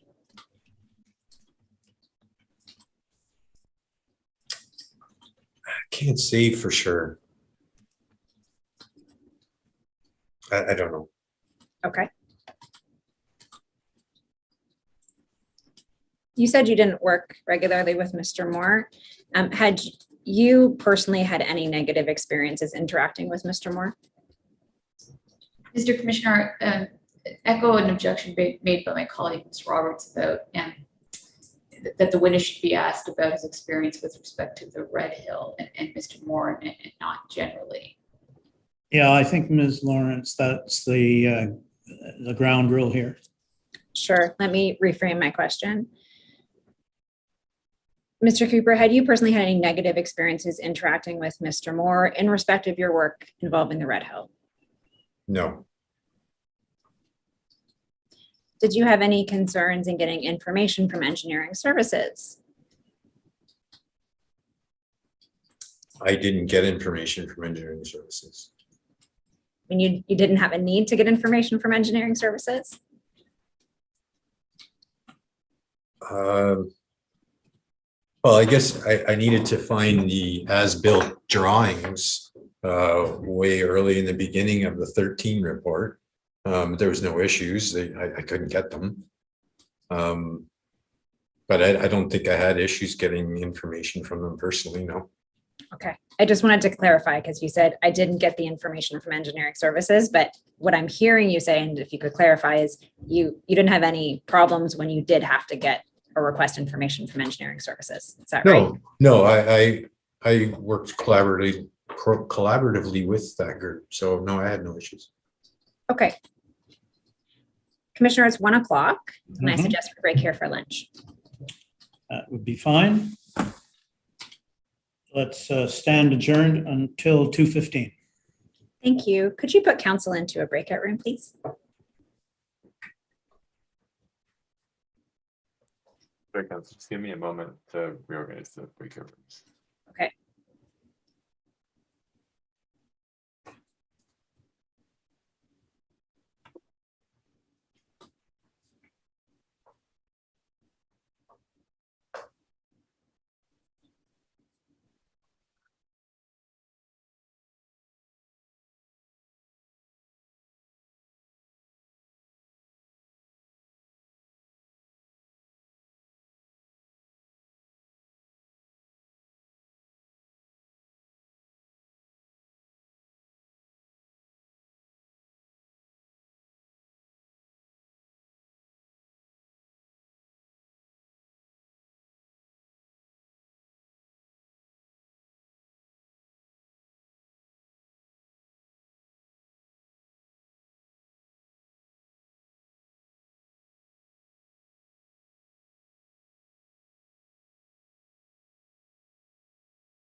Commissioner, may I proceed? Yes, please, please do. Thank you. Mr. Cooper, I'm now going to take you back into the overview document. Registrar, if you can go to OD6, page 139.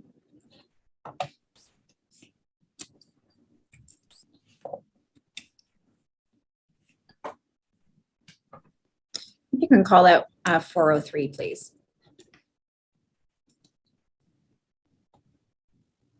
Thank you.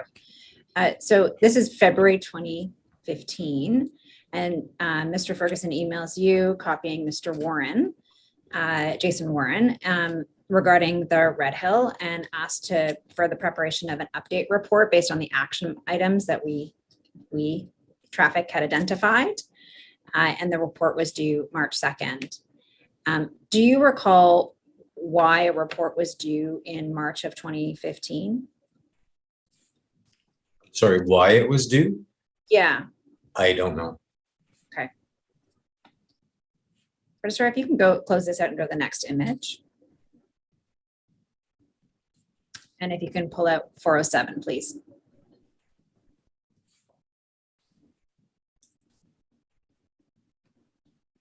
So we're into the end of February, and you attach a draft staff update, and it is for the June 15, 2015 PwC meeting. And I think you said earlier, it's about 3 months before any meeting that the initial drafts of the staff reports is due. And I'll take you into the staff report, and maybe that can assist, but is that why Mr. Ferguson is looking for a draft from you in March, that far in advance? I assume so. I really don't know. Okay. Registrar, can you close this out and go to HAM 42623?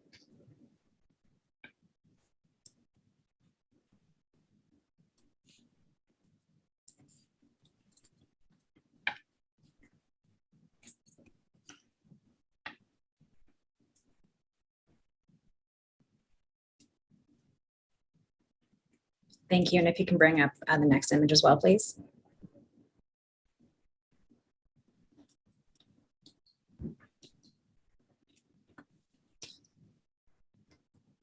So this one doesn't say who it's prepared by, it just says who it's submitted by.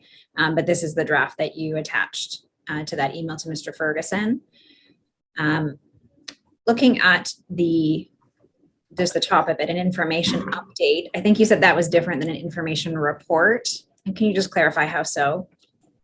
I think it just updates council on our actions or where we are in a process. Okay. This one says it's about an OBL item as well, so that may have something to do with it. Okay. It does say that it's recommended that the Red Hill Parkway improvement / lighting item B be removed from the outstanding business list. And so that item, I think, comes from the last PwC meeting.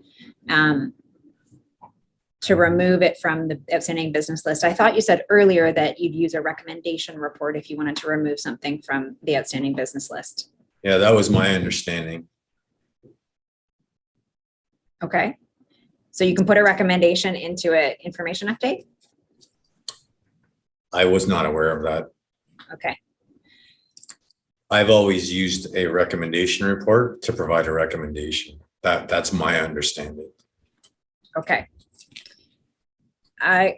Registrar, can you call out the second paragraph on image 2, please?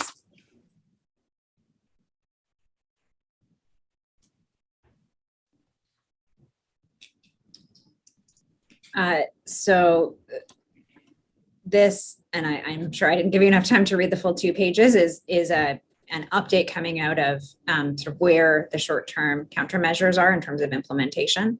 And one of the things that's mentioned in this paragraph is the installation of that raised permanent pavement markings, cat's eyes. And staff are supportive of this recommendation. Just stopping there, that's engineering, pardon me, that's traffic engineering staff are supportive of that recommendation? Yes. Did you have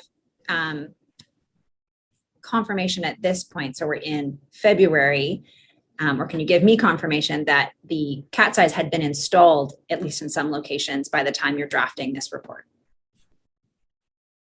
in February of 2015? I believe they were installed. They were installed in the winter. I'm just not sure if it was 14 or 15. Okay. It also says staff will further review, pardon me, staff will also review further countermeasures such as friction testing with construction engineering section. That's the same language in an earlier draft of yours that we looked at. That language to me suggests that traffic engineering staff had not yet discussed friction testing with construction engineering section. Was that your understanding as of February 2015? I don't believe anyone did, no. Okay. Did anyone tell you to add a reference to friction testing into this information update? I can't remember. Okay. Did you take any steps at this point as you're drafting this draft information update to confirm if engineering services had conducted friction testing? So at some point, I'm not sure the dates, again, it all kind of blends into one, but at some point I did ask if it was done and was told it was. So I took that at face value. Who did you ask? I believe it was Dave Ferguson. Okay. And Mr. Ferguson told you it was done? Yes. And did you inquire into the source of his information that it was done? Nope. Okay, and you're not sure if that was here at this point in February of 2015 when you're drafting this? I don't remember when I asked him, but it was in preparation of some report. I just don't know when. Okay, I am going to take you through a number of reports to come. So I'm going to keep asking that question. And if anything jogs your memory about when it happened, just let us know. Yeah, this is another thing I've been trying to pull, and I can't seem to pull when it was done. Again, there's so many dates and reports and discussions that were had. I just can't remember when I asked him. So. Okay. And just so that I'm clear, you only asked him once and received that answer once, him being Mr. Ferguson? Once that I can recall, I very well could have asked. We talked all the time, so I couldn't recount every conversation. Okay.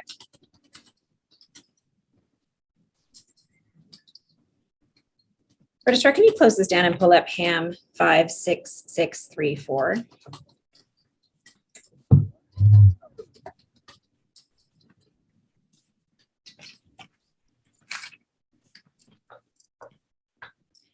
So Mr. Warren, who's now one of your colleagues, put together some tables. Were you at all involved in any steps to confirm the accuracy of the information that got put into these tables?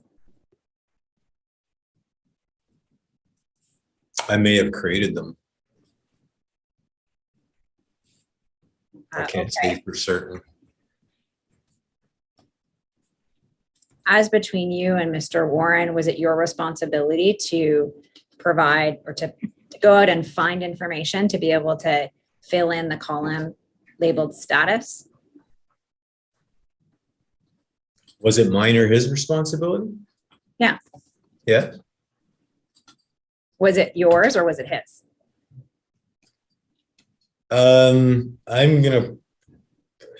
He would have deferred to me, I'm sure.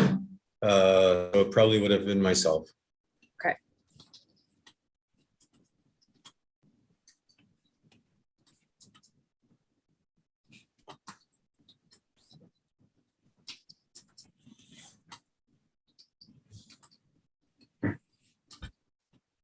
Registrar, can you pull up 570, sorry, RHV 570, please? Just so it's clear, I completed these myself, just looking at them. So I knew they were done. I issued the work orders for that stuff. Okay, so you actually have a memory of those particular charts? If you could go back to it, I can confirm, but I believe so. Yes, I did them. I completed the work orders to get that stuff done. Okay, so you completed the work orders to get those items done, but did Yes. you also prepare this chart that says, where it says completed? I can't say for sure if I completed this chart or not. I'm not even sure I made it. It's possible I could have. Registrar, can you go to RHV 570, please?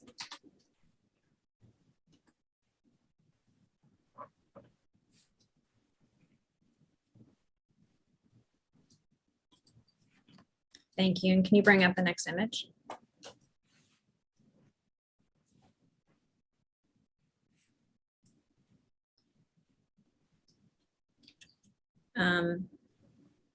So this is the report, and now it says it's prepared by Dave Ferguson and submitted by Jerry Davis, and it's dated May 21 instead of June 15.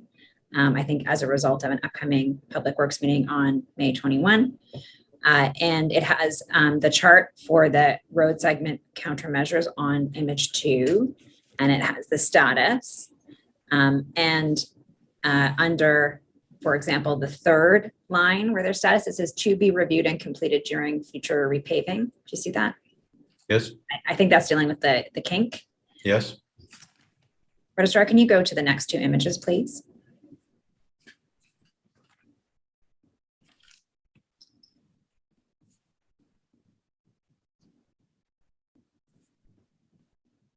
Thank you. And in the ramp countermeasures, there's a number of sections here. For example, install high friction pavement approaching and through the curb. And it also says to be reviewed and completed during future repaving. Do you recall if you were responsible to go out and discuss with engineering services whether any of whether it would be appropriate to hold off and complete during future repaving, or whether it would be better to do now? I was not part of those discussions. Do you know who was? I do not.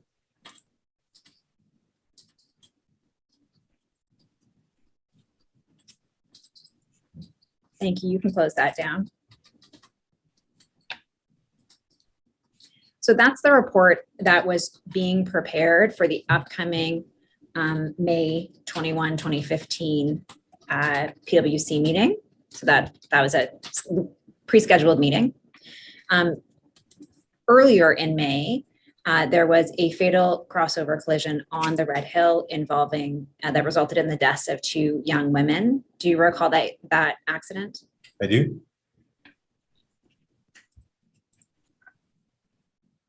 And do you recall that it prompted Councillor Connolly to request that a safety study be conducted on the entirety of the RHVP facility?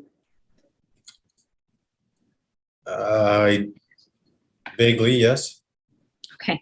Registrar, do you want to bring up OD 7, page 5?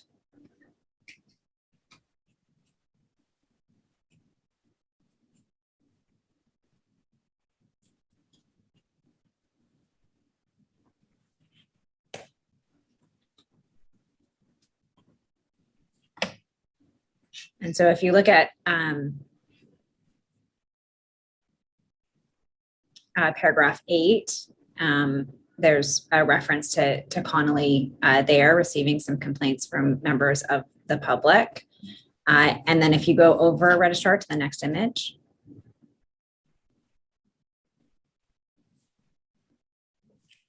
Oh, sorry, to the next image, please.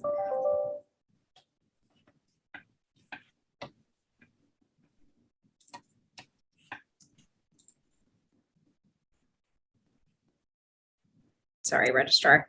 Thank you for being patient. The next image, please. I'm looking for paragraph 19, 20, 21. There we go. So you'll see Councillor Connolly says to Mr. Ferguson, I'd like to get a safety study done on the Red Hill, specifically having barriers that would stop a vehicle from going through the median and landing on the opposite lane. And then that results in a motion that PwC puts forward. Does that refresh your memory? I remember the incident. I just don't recall personally the chain or the events. Okay. Registrar, can you go to page 17 of this document?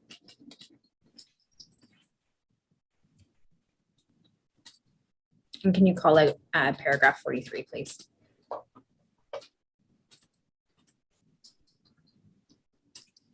So this is May 22nd, is the day after the Public Works Committee meeting where that report that we were just looking at was submitted, but also where the deaths of these two women were discussed and the motion passed, a motion passed. And Mr. Ferguson emailed you and Mr. Warren and copied Mr. Malone to do some assessment of the scope of a safety study for the link as a whole, and sets out the following items to be reviewed and recommendations provided: barrier, lighting, analysis of kind of collisions, and what is causing them. At this point, as the city is entering into retaining SEMA for this project, did you take any steps to confirm whether friction testing had been done on the Red Hill pursuant to the 2013 SEMA report? No. What was your role on the day-to-day in connection with the project that became the 2015 SEMA report? For the most part, I believe I just provided the data. So the collision data they needed, any speed data, and anything that I could to assist with that. Okay, so did you have the same project management role that you had for the 2013 project? No. Who did you view as the project manager for this project? Jason Warren? Yes. So Jason Warren was a relatively new colleague of yours by May of 2015, is that right? Yep. And I understand his role was senior project manager. So did you Yeah. report to him? I did, yes. And did you find that the roles and responsibilities as between you and Mr. Warren and Mr. Ferguson were well defined for you? No.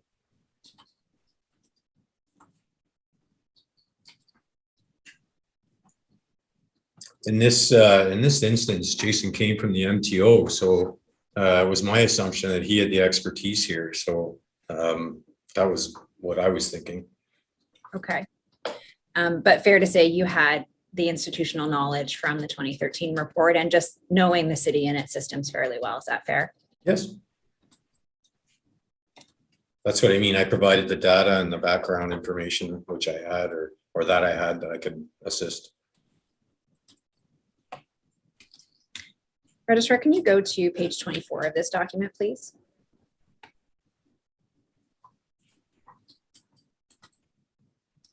And if you can pull out paragraph 66.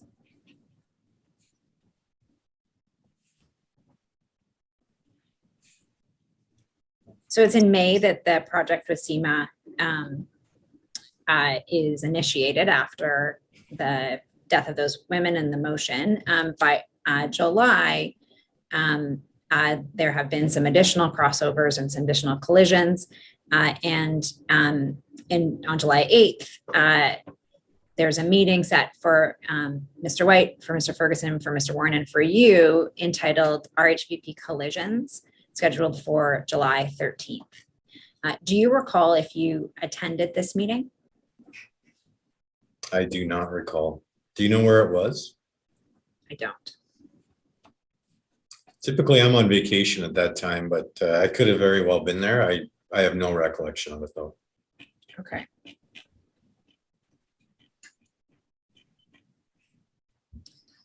You can close that down, Registrar, and can you go to page 40 of this document, please? Actually, pardon me, can you go to page 32 of this document?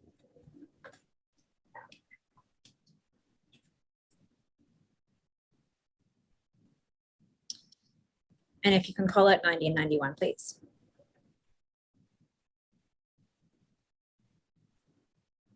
Thank you. The inquiries received documents that show that you are transmitting collision data to Mr. Appleby. That's in paragraph 90. And then on July 27th, so we're still in that same period of time we were just talking about, you send Mr. White an update, and you said the link We met and discussed all the comments on the link safety study, and the Red Hill, all the required data has been provided to SEMA for analysis. Linda is going to keep an eye out for them, and I'll send them to SEMA once received.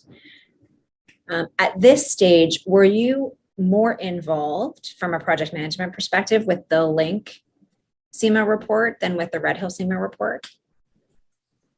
They were all one report. I couldn't tell you. I have no idea. It's all one report in my head, so I couldn't tell you which one I was more involved with, to be honest with you. Okay. You can close this down, and if you can go to page 40 now, please.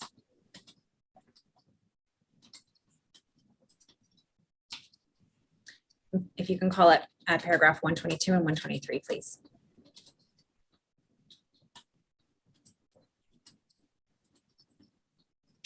So in September, SEMA sends a draft of the SEMA report, the one about the Red Hill, to you and to Mr. Ferguson and to Mr. Warren. To all three of- okay. Pardon? To all three of us. That's interesting. Had you worked with Mr. Bottassini on other SEMA retainers by this point? I can't say for certain. If he was on the project team before, he could have been. I'm not sure. Okay. Mr. Ferguson responds a few days later with some comments. At this point, did you review a copy of the Red Hill draft report? I'm sure I did at a high level. I'm not sure how detailed I looked at it, but I would have looked at it. Do you remember any discussions with Mr. Ferguson or Mr. Warren about it? I do not. Do you remember any further discussions with SEMA, anyone at SEMA about it? No, I do not. Sorry. It's okay. Again, I don't think I was involved here. So I'm not sure I would have been the one communicating with SEMA. There's certainly not, the inquiry has not received much email communication with you on this project. So I'm really just trying to probe your recollection of how involved you were. Yeah, I think for the most part, I was just kind of a data supply kind of resource person at this point. I don't think I was very involved with the report itself. Registrar, can you close this down and go to page 42, please?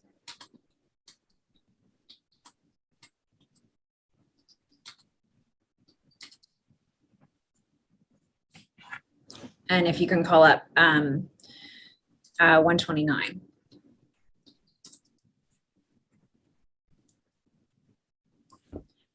So in September, Mr. Ferguson emailed Mr. White and copied you and Mr. Warren and Ms. Aquila, and he attaches a draft staff report summarizing both the SEMA report and the link report.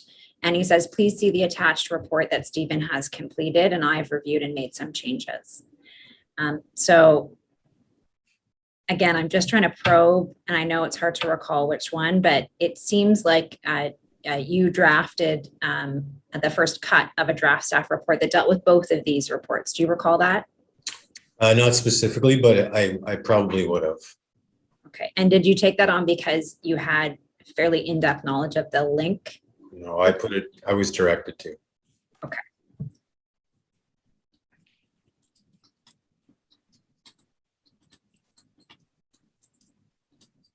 Did you review the draft SEMA report for the Red Hill to prepare this draft staff report? I probably would have had to. So I don't recall, but I would say it's very likely. Okay. The document that we have is the one that Mr. Ferguson says you completed and he reviewed and made changes. So I'm going to show you that document. Ham, Registrar, can you bring up Ham 43022, please?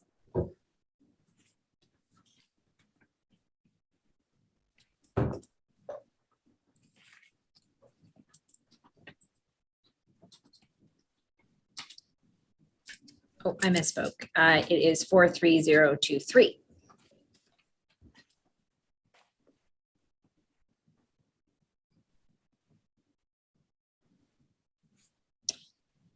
And if you can bring up the next image, please.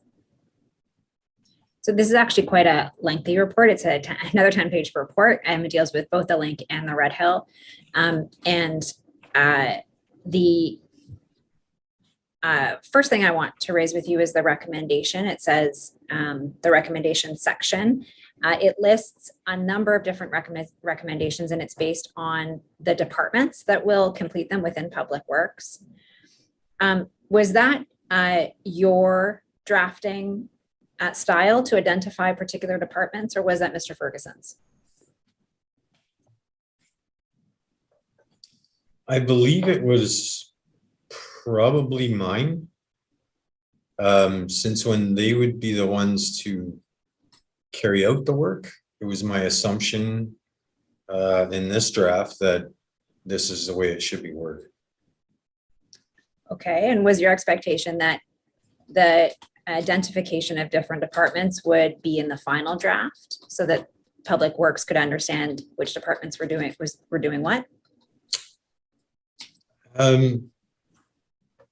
Yes, it could have been, but conversely, and thinking about it now, I mean, it would be the GM of Public Works to direct them to do it. So it would probably change to reflect that he would direct them to do the work. If that makes any sense. I mean, yeah, I'm not too sure about how that wording works, but this was my interpretation of it right here. So. Okay, so was it common to have initial drafts of recommendation reports specify who was doing what, but at the end of the day, the recommendation report would have just that the general manager was directing things to happen? I didn't do enough of them or see enough of them to tell you what was generally the way it was done. That's Okay. why I worded it like this. This is the way I understood it. Okay. Did you take this approach to identify the particular departments because you wanted it to be very clear which departments were responsible for which recommendations? I didn't give it that much thought. I just looked at what needed to be done and what groups I thought did the work, and there you have it. I mean, forestry cuts trees, so obviously it would go to forestry. You know, we wouldn't install the high tension steel cable. That would be engineering services. So that was my approach. Okay. Did you have any discussions with Dave Ferguson about this approach? I can't remember.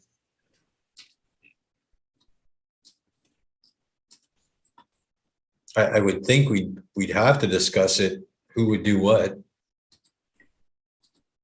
But I don't remember speaking to him directly about it. Could have been him, could have been Martin, could have been Jason.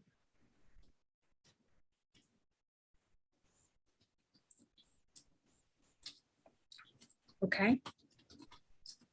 Registrar, can you go to page 8, please?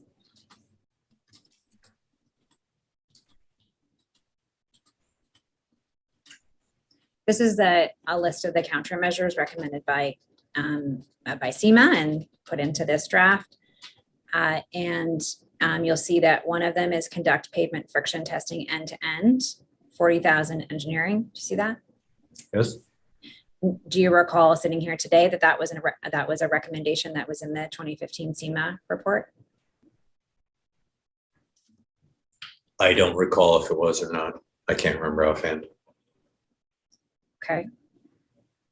Would you have put in that kind of recommendation into a draft staff report if it wasn't in the SEMA report? I doubt it. Okay. And at this point, you understood that friction testing on the Red Hill was an engineering services function. It's listed there as engineering services. Is that fair? Yes. And would Mr.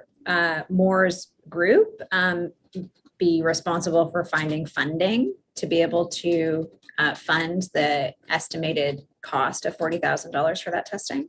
I don't know where the funding would come from. Okay.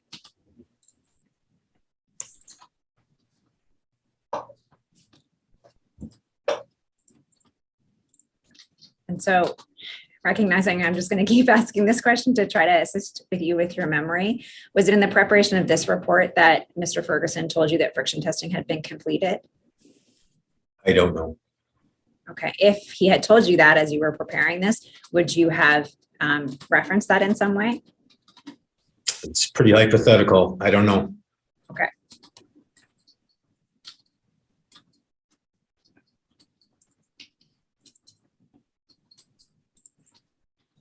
Given that this recommendation report includes a number of items that engineering services was to take responsibility for, did you become aware after you drafted this version that Mr. Moore took a different view about engineering services scope of work?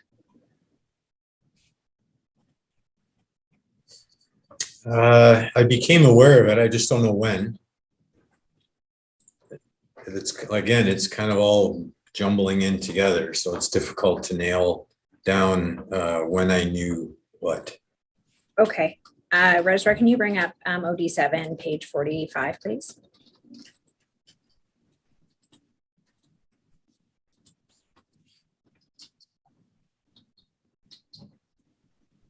And if you can pull out 134.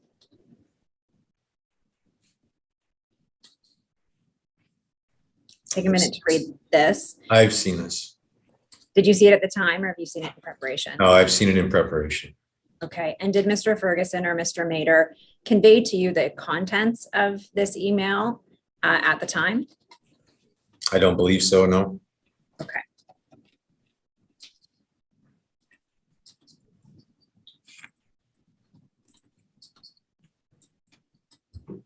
Registrar, can you go to page 47, please?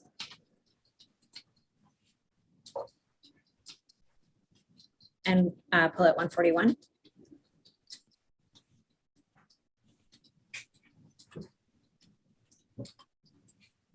Thank you. Actually, can you close that down and pull out 141 with the excerpt? Yeah, thank you. So on October 20th, Mr. White forwarded a copy of the final draft of the SEMA Red Hill report to Mr. Mader, to Mr. Lupton, to Mr. Moore. It had also been sent to Mr. Ferguson. Do you recall if you received a copy of this final draft and if you reviewed it? This is different than the other one that was sent to all three of us? It's an updated draft. I don't know. Okay. You can close that down. And if you can go to page 50, please.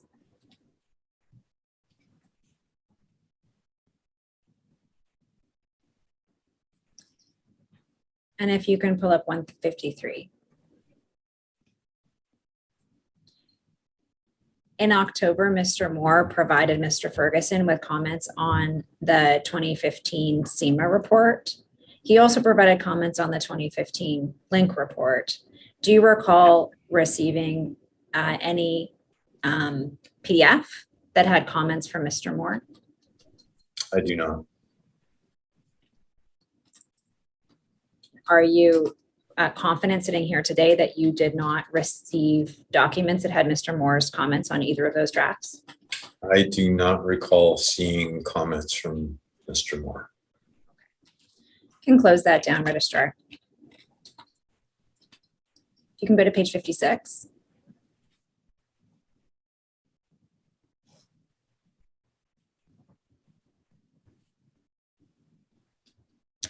And if you can pull up,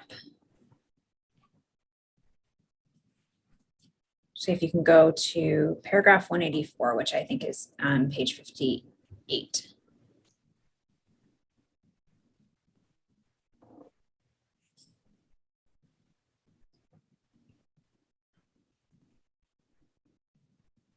Thank you.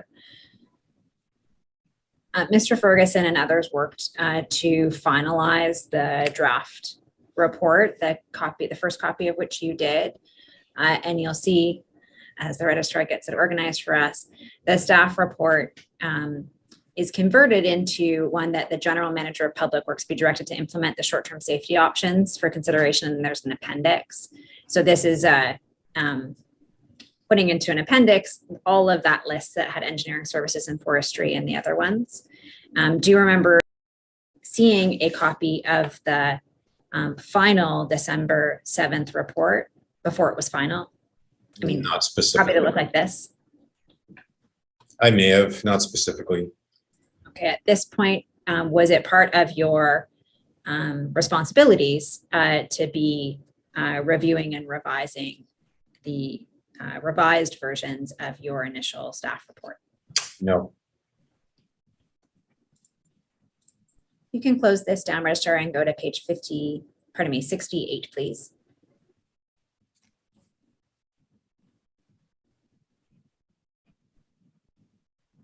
And if you can call it 212.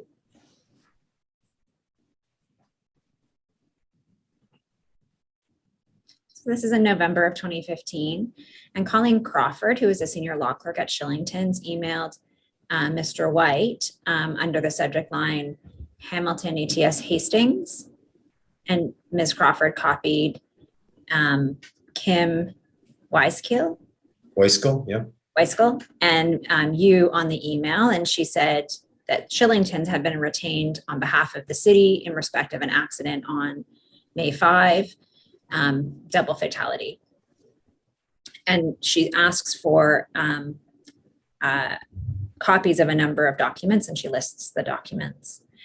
So just stopping there for a moment, had you had previous experience in collecting documents for litigation? Yes. Had you acted as a city representative in litigation before this? Yes. Had you had to review documents in an affidavit of documents to confirm that the city was providing all documents that were relevant? Yes. And had you been examined for discovery? Yes. And what about actually testifying at trial? Yes.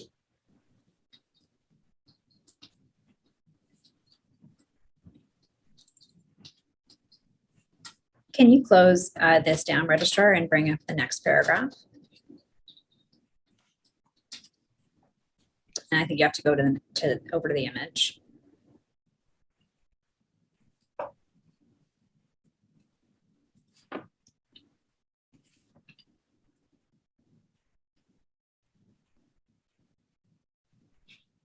And so Mr. White then responded later that day saying Dave Ferguson will be the traffics expert on this file. In the end, do you recall, was Mr. Ferguson the city representative on this file? I can't say for sure, but it sounds like it. Okay.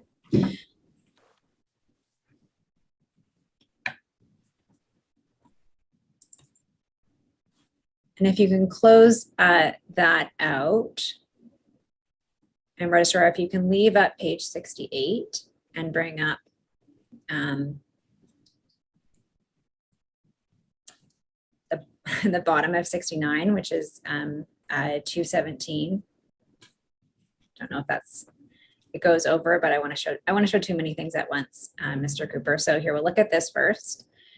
So you replied to Mr. Ferguson writing, as requested, the required info is in the folder in the link. There's quite a bit to sift through and it didn't fit in an email. And then following over the page, it has a copy of a link, a share file. That's great, thank you. Just going back, you can close that out. Just going back to 212.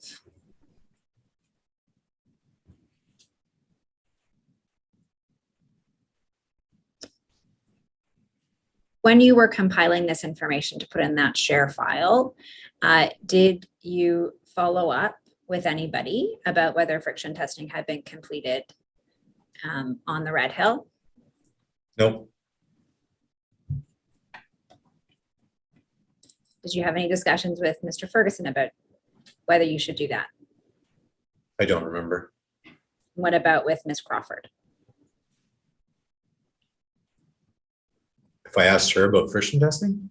If you asked her if you should go out and take further steps to try to locate further information from engineering services. No. You can close that down.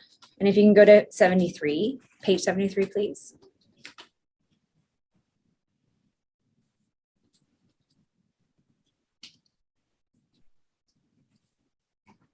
And if you can go over to 74 as well.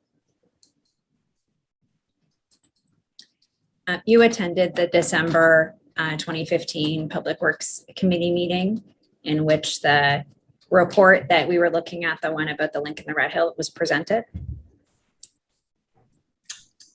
I don't remember being there, but I'm sure you know if I was or wasn't. Sure, in paragraph 131, the overview document says Mr. Ferguson and Mr. Cooper presented the staff report, and then it references some of the content of the video recording. I don't remember presenting anything, but I could have been in attendance. Okay, was Mr. Ferguson doing the speaking? I don't remember the meeting. Okay.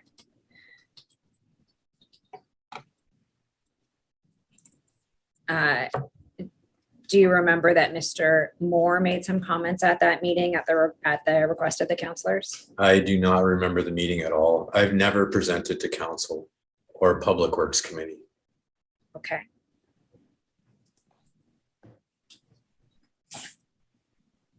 You'll see in I'm not going to bring up the video to show you. You'll see at paragraph 238 that Mr. Mader emailed you and Mr. Ferguson. Thanks so much for your efforts at committee this morning. I don't see that here. I see 236. Pardon me, that's what I meant, 236. Okay. But in any event, you don't remember either way your role at this meeting? I didn't speak at the meeting. Okay. I don't think I've ever spoke at council or committee. Okay. Registrar, can you go to page 77, please?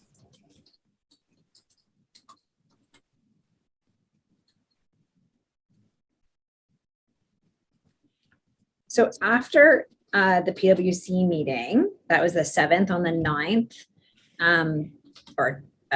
on the 9th, there was an email from the Lakewood Beach Community Council, and this is in advance of council ratification of the Public Works Committee items. Are you familiar with the Lakewood Beach Community Council? I am. Registrar, can you bring up the next image too, please?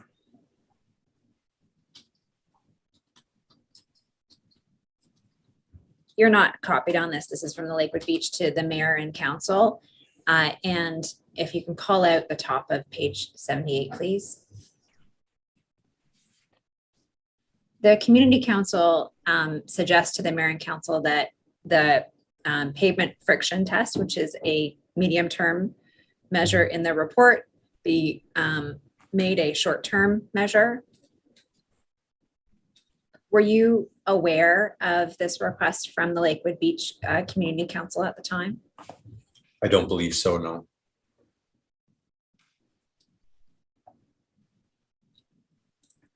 You can close that down, Registrar, and if you can go to page 112, please.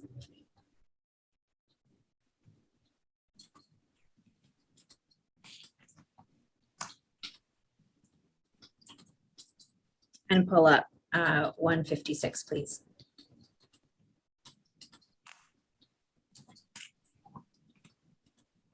So this request to the mayor and council actually then gets deferred back to Public Works for discussion, and there's some back and forth as we're coming up to the next Public Works meeting.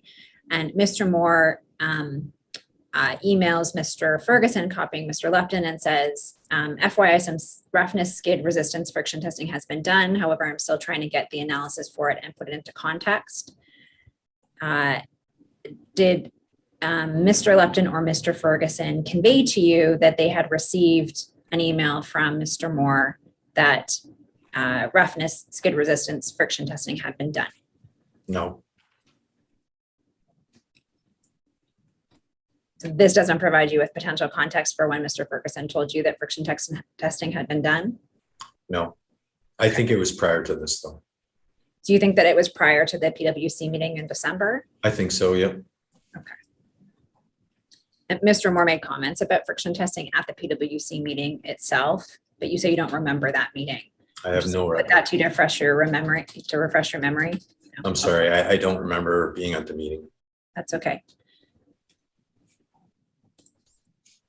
Can you close this out and go to page 88?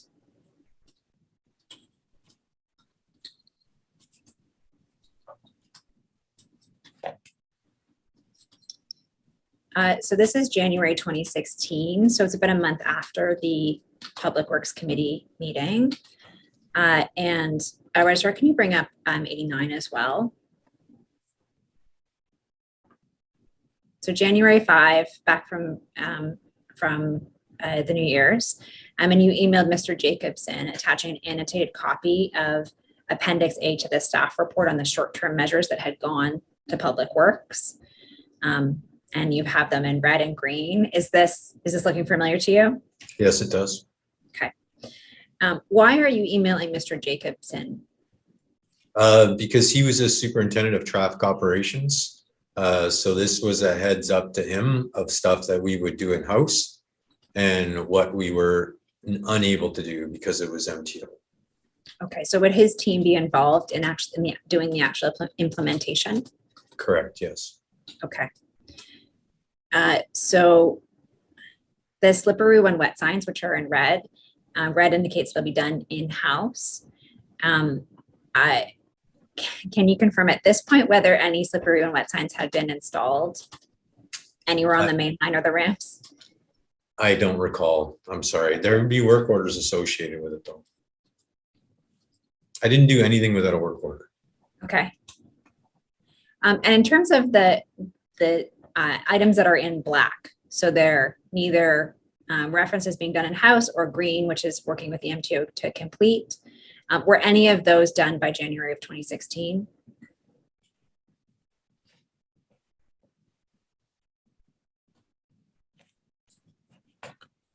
Yeah, I believe so. I think the object marker on the guide rail end treatments right around the middle there was done. I believe the trim vegetation may have been done by then. Yeah, those are the two that come to mind. Okay. And the conduct speed study and consider for variable speed limit system. That was something that you eventually took on as a project, right? I believe so, yes. It sounds familiar. That was the next one. Okay. And were you also involved in the rain activated flashing beacons? There was discussions about that one. It's not the most reliable technology that I can recall, and it was something we've never done before. And so if I remember correctly, we were just going to put that on hold while we did the other things. There wasn't a lot of talk about it, but I don't remember moving forward with any of that either. Okay. And the conduct study to install queue end warning systems. Can you explain what a queue end warning system is? It's like the compass cameras. They're the compass signs that you see on the 400 series highway. It was something similar to that we were looking at doing. Okay, and did that? It would essentially tell you stop traffic ahead, or similar to when you get to the border. You know, you're near the border and it'll say stop traffic in 2 kilometers or that sort of thing. Okay, and did that eventually become a project that SEMA assisted the city with? I believe so. It became into the ITS system. What does ITS stand for? I'm sorry? What does ITS stand for? Intelligent Transportation System. Okay, so this became one aspect of a broader. Yes, I believe so. It was all kind of encompassed into one because they're very similar. So it made sense to put them together. Okay.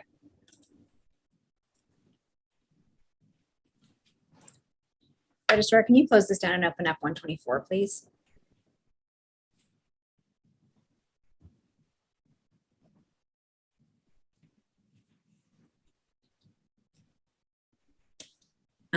Actually, no. Can you go to 156, please?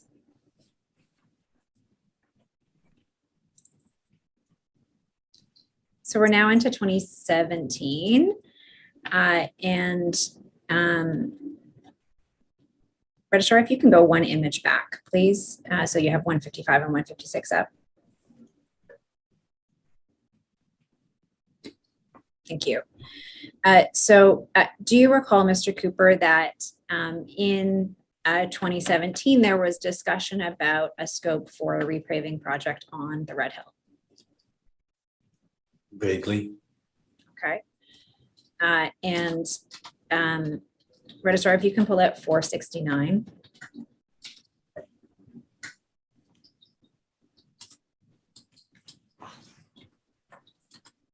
And you're copied on this email. It's from Mr. Ferguson to Mr. Andoga and others talking about the scope that traffic engineering would like to have added to the resurfacing. Does that refresh your memory a bit? I have recollection of it, I think, yes. Okay. And Mr. Ferguson says here, we've conducted a 5-year collision history review of both roadways, and based on that, identified 2 places where barriers would be installed. Do you remember the discussions in advance of this email about the collision history and selecting the 2 areas that Mr. Ferguson references here? No, I don't think I was involved in those discussions. I'm going to close that out, and Registrar, can you go back to image 154 and have 154 and 155 up? So just taking a step back to refresh your memory, Mr. Cooper, if the top of 154, Mr. Warren instructs you to have some information plotted. It's at Mr. Ferguson's request. I'm not going to go back another page to show that. And then you respond and you put some reports into a file, and then you create a map plotting collisions in wet weather. And there are others that you create as well. Is that refreshing your memory in terms of your involvement? Yeah, I remember doing this, yeah. Okay. So you did this. Do you remember the discussions that came out of that in respect to the barriers? I don't think I was part of those discussions. I just simply provided these maps. Okay. Registrar, can you go to page 172, please?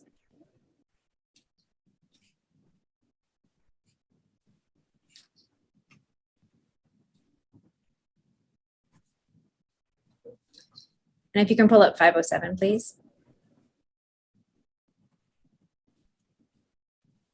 So in March of 2017, you emailed Mr. Ferguson under the subject line info updates report, and you attached 2 documents, one a link of info report and one a Red Hill link barriers information report.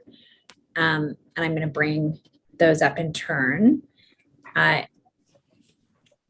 Registrar, can you bring up HAM 44938?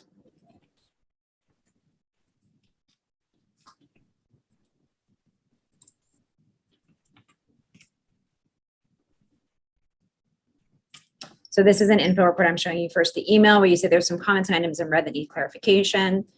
And then Registrar, can you bring up 44940, please?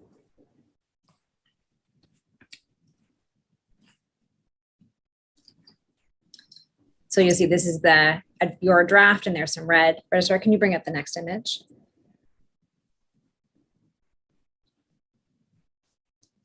So there's some reference to the last committee meeting. You'll see at the top, the Ward 9 Council requested an update on the short-term safety improvements completed to date. And so you attach some appendices. You also, in red, suggest that Martin wanted to have some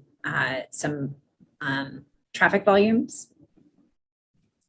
And do you recall just stopping here that after the December 2015 meeting, there had been some discussion about traffic volumes and more particularly speed data coming out of the SEMA 2015 report? Is that ringing a bell?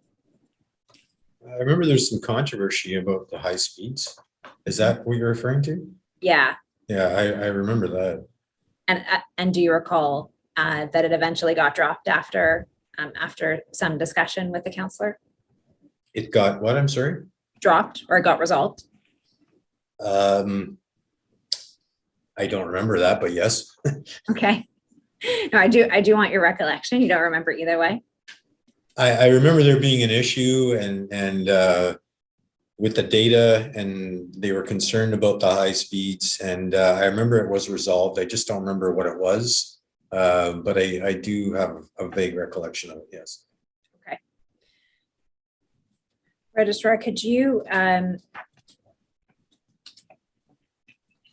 bring up the next two images? Did this update report, did this go to council, do you know, or committee? It did, yes. Is this the final we're looking at here? No, this is your first draft to Mr. Ferguson. Okay. So there's two appendices here, and there's on Appendix A, some things are completed, some things have references to times for completion, and you'll see conduct pavement friction testing, and it says 40,000, it says completed, but I think it's supposed to say completed. You see that? Yes. So what steps did you take in drafting this report to confirm if friction testing had been completed? I used what I already knew, or that I was told it was completed, so I just kept going with that. Okay, so at this point, we're looking at the update from the 2015 SEMA report, which recommended friction testing. Okay.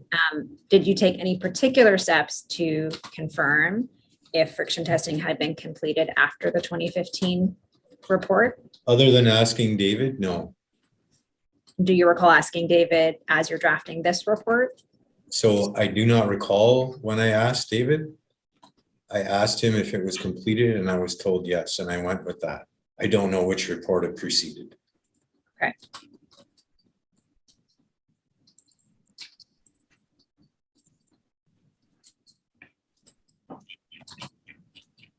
You can close this down, Registrar.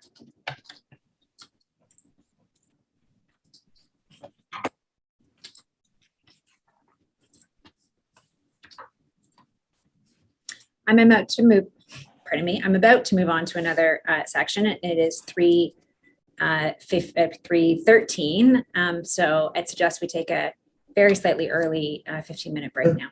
That'd be fine. Let's adjourn until 3:30. Thank you. And can you put our council in a breakout room, please?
Thank you, Commissioner. May I proceed? Yes, please proceed.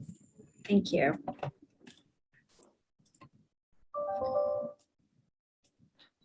Registrar, could you call up HAM 64134, please?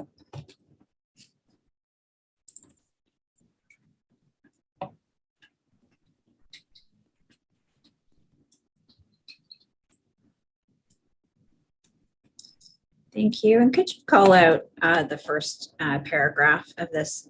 Actually, no. Let me start with the date. This is an email, pardon me, this is a letter that is sent to you by courier on July 18, 2018. It's to your attention from Shillingtons. Do you remember receiving this letter? Not specifically, but I remember being involved with this case. Okay. Registrar, can you call it the first paragraph?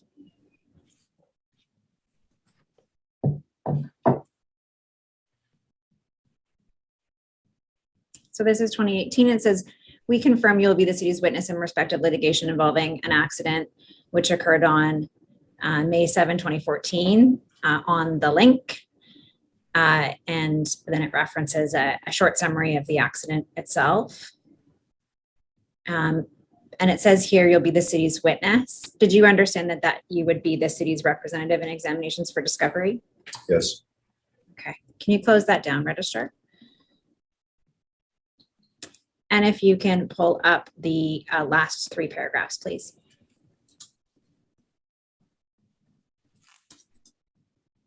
Thank you. So this is sent by courier, and it says, we would ask you to review the enclosed affidavit of documents and Schedule A productions, which we have prepared for the city of Hamilton. If you believe that there are additional documents which have not been included, but should be, please let us know.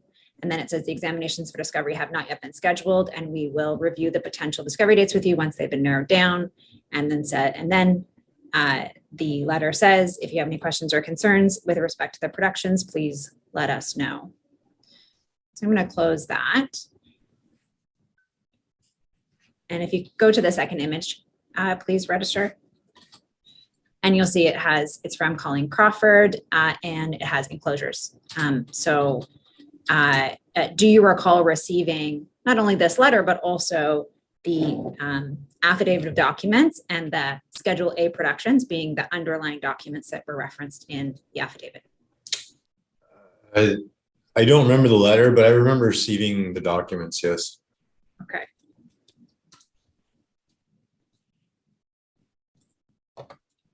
Registrar, can you bring up HAM 64135?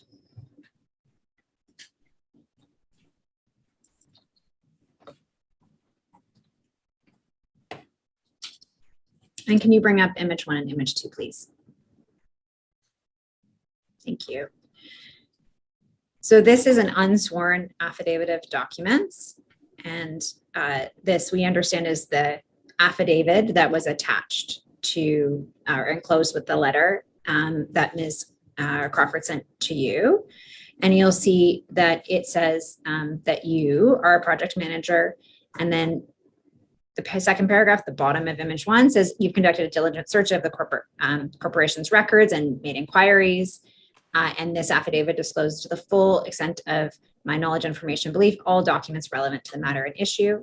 And the Schedule A are documents in the possession, control, and power of the corporation that it does not object producing for inspection. And then there's Schedule B and Schedule C, which are documents that either are being objected to being produced or are not available. Had you seen before you received this affidavit of documents and draft other affidavits of documents? Yes. Like in other cases? Yes. And so you understood that you needed to review the Schedule A documents so that you could swear this affidavit? Yeah. Okay.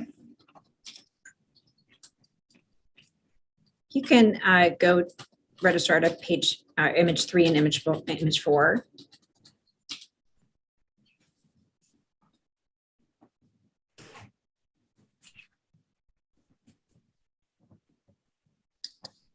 So this is quite a number of documents, and we're not even all the way through it. It's many, many pages long. Do you remember that the volume of documents, underlying documents that you received with this affidavit of documents? I did, and I didn't review them. You didn't review them at the time? I'm not even sure I've reviewed them entirely. I never had time at this time, and it was like summer of 18, I believe, correct? That's right, July 20th. Yeah, that was the beginning of some significant challenges for me personally, and I never got to review these documents. This case, actually. Okay. Did you have any discussions with the law clerk or the lawyers at Shillington's about any of the underlying documents that they sent to you? I don't recall. I don't recall. Okay. Registrar, can you go to page 13 of this affidavit of documents, which I think is going to be image 17?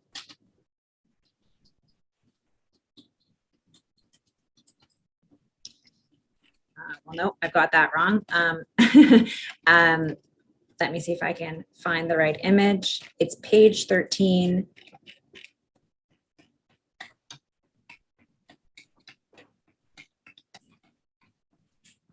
I think it might be image 13. Thank you. And if you can call out the listing under SEMA reports and friction testing report.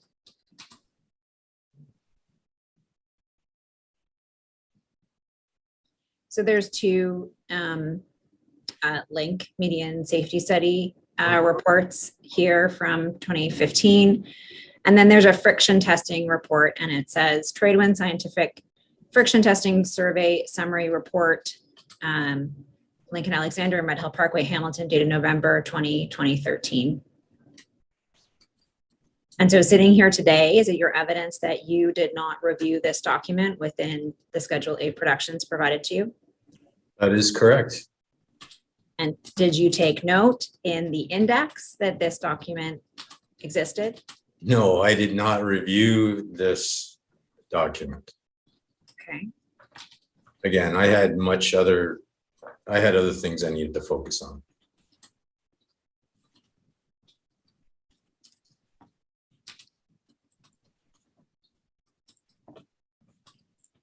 This would have taken a significant amount of time to go through this stuff. It would have. It looks like it's probably hundreds or thousands of pages. Is that fair for your recollection? Probably not far off. Yep. Okay. But you, of course, acknowledge that in order to swear an affidavit of documents, you have to review the underlying documents. Probably should. Yes. Did I swear on these documents? We'll get to it. In 2018, in July 2018, you were working still under Mr. Ferguson. Is that right? Yes. And am I correct, without you needing to give me any details, that you had a period of time where you were not at work? Yes. And what period of time was that from?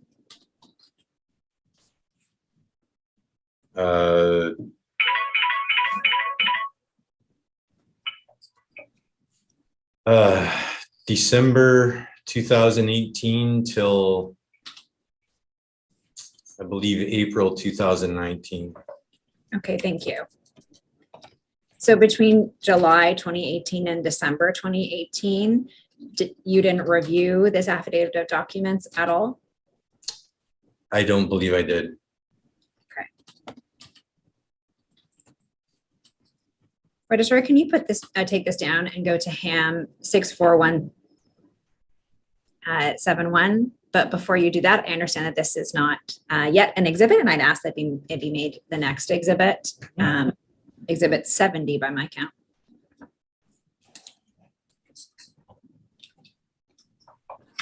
Noted, Council. Thank you.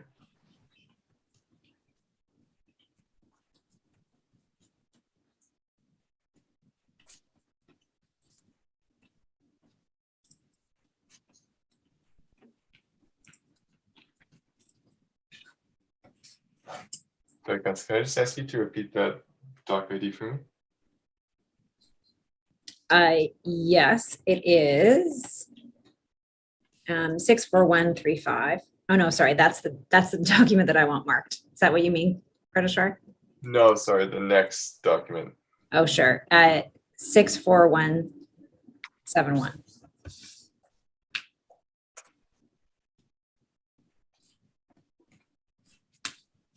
And if you could bring up both images, please.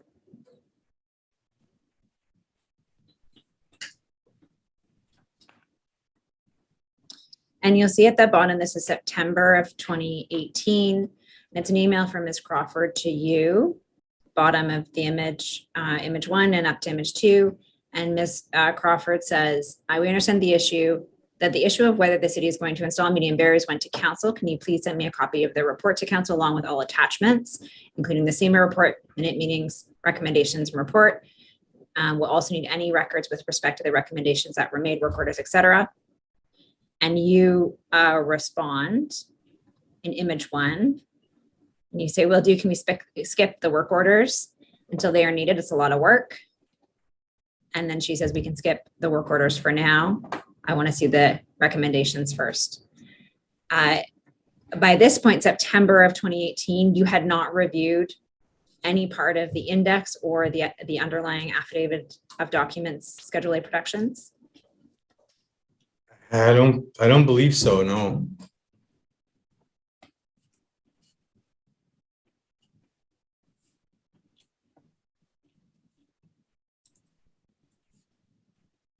And do you recall that you eventually did attend as the city representative in an examination in this matter?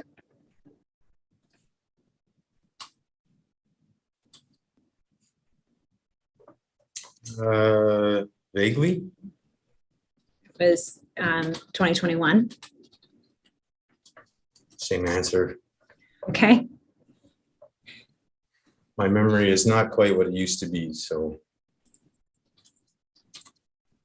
Okay. And do you, can you tell us why there was such a delay between getting the affidavit of documents together in 2018 and the eventual examination for discovery in 2021? No, you'll have to ask legal for that. I have no idea. Okay. That's typical, though. Usually it's years down the road, is it not?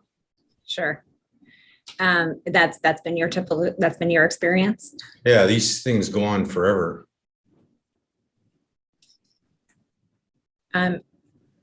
Commissioner, just before I leave this topic, the city has claimed privilege over the transcript of the examination for discovery of Mr. Cooper. I may need to come back to ask further questions about that, but I'm gonna stop at that point and just wanted to let you know. Okay, thank you. And before we leave this, Registrar, can you make this the next exhibit? HAM 64171. Noted, Council. Exhibit 71. Thank you. And I'm told that I forgot to make one of the earlier exhibits that I referred to an exhibit as well. It's HAM 64134.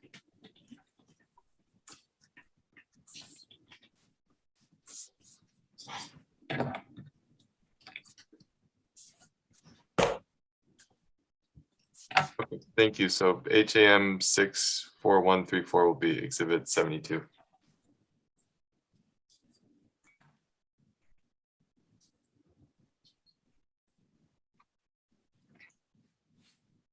Thank you. Okay, Mr. Cooper, I'm going to ask you some questions about this speed study. HAM 1, the speed study.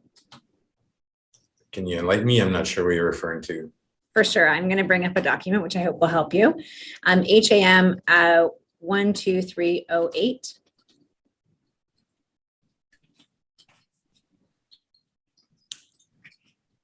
Do you recall that through 2018, you worked with SEMA on the preparation of a study involving speed and in particular speed limits? Vaguely, yes.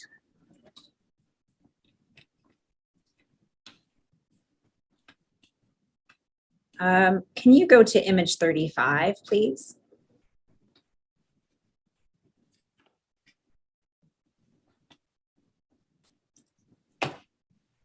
Sorry, it's page 35, image 41. And if you can pull out under summary and recommendation.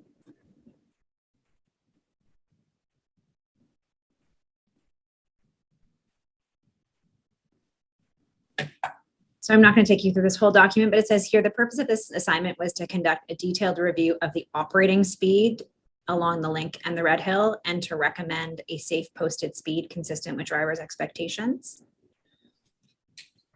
And to do so, SEMA did a comprehensive literature review and to find an appropriate methodology to use to approach the setting of speed limits. Is that refreshing your memory about this project? Yes. And SEMA used 3 methodologies and also did a 24-hour speed traffic data collection. Do you remember assisting them with that? I don't remember assisting them, but it makes sense they would do that. I can see that here. Okay.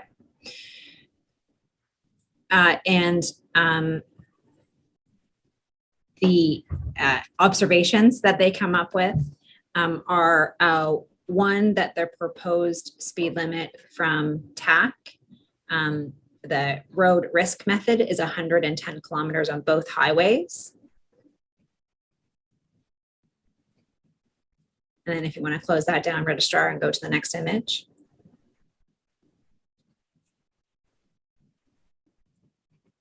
Thank you. And with respect to the Red Hill, assessing different types of methodology, the Northwestern approach suggested zones of 90, 80, and 110. And using the US limits 2, the recommended speed was in zones of 90 and 100 kilometers an hour. And SEMA says the speed limit of 110 is not recommended along these highways. And in addition, the variable speed limit zones will create enforcement, operational, and safety issues along both the link and the Red Hill. And so it was proposed by SEMA that both approaches were close to the existing 90 kilometers an hour, and that it was recommended to maintain the existed posted speed of 90 kilometers an hour along the entirety of the Red Hill. Do you recall SEMA giving you those recommendations? Yes. And did you think that the recommendation to maintain the existing speed limit was a prudent one? Yes. And did you have any concerns about the potential of having speed limit zones as suggested by the Northwestern approach or the US limit approach? I didn't give them a lot of consideration, but yes, I would have concerns for which were outlined here. They'd be my same concerns. That is, having variable speed can create enforcement, operational, and safety issues? Yes.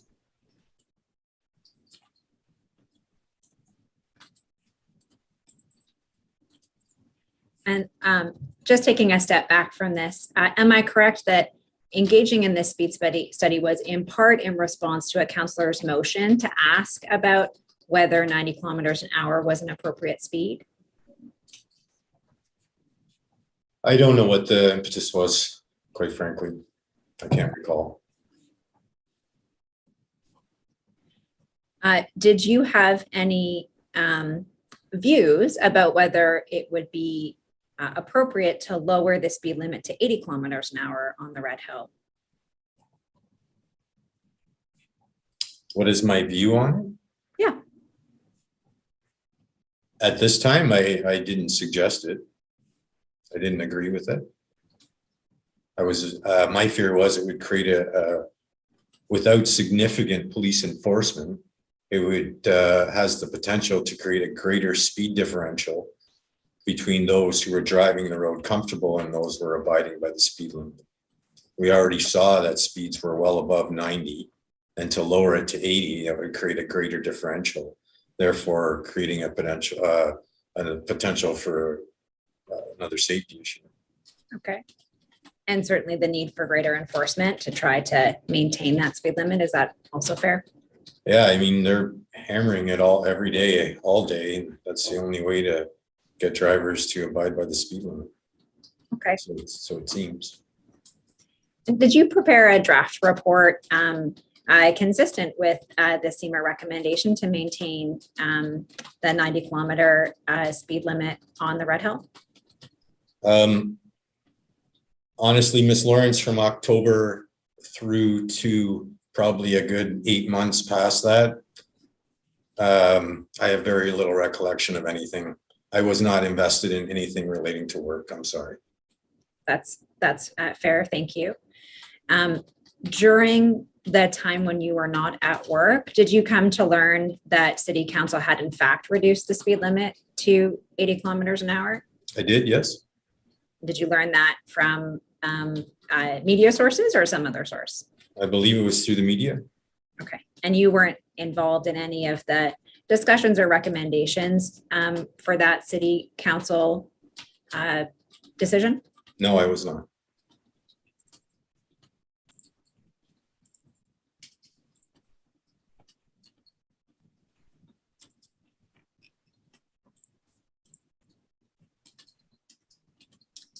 Thank you, Mr. Cooper. I know it's been a long day. Those are my questions for you, and I understand that Ms. Contractor may have questions, and Commissioner, I understand that the other parties, at least at the last break, did not have any questions for Mr. Cooper.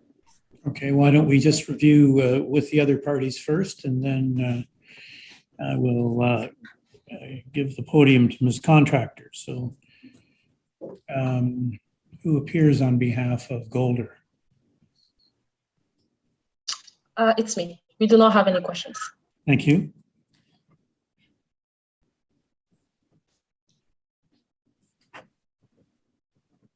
We have On Mr. behalf Back. of the MTO?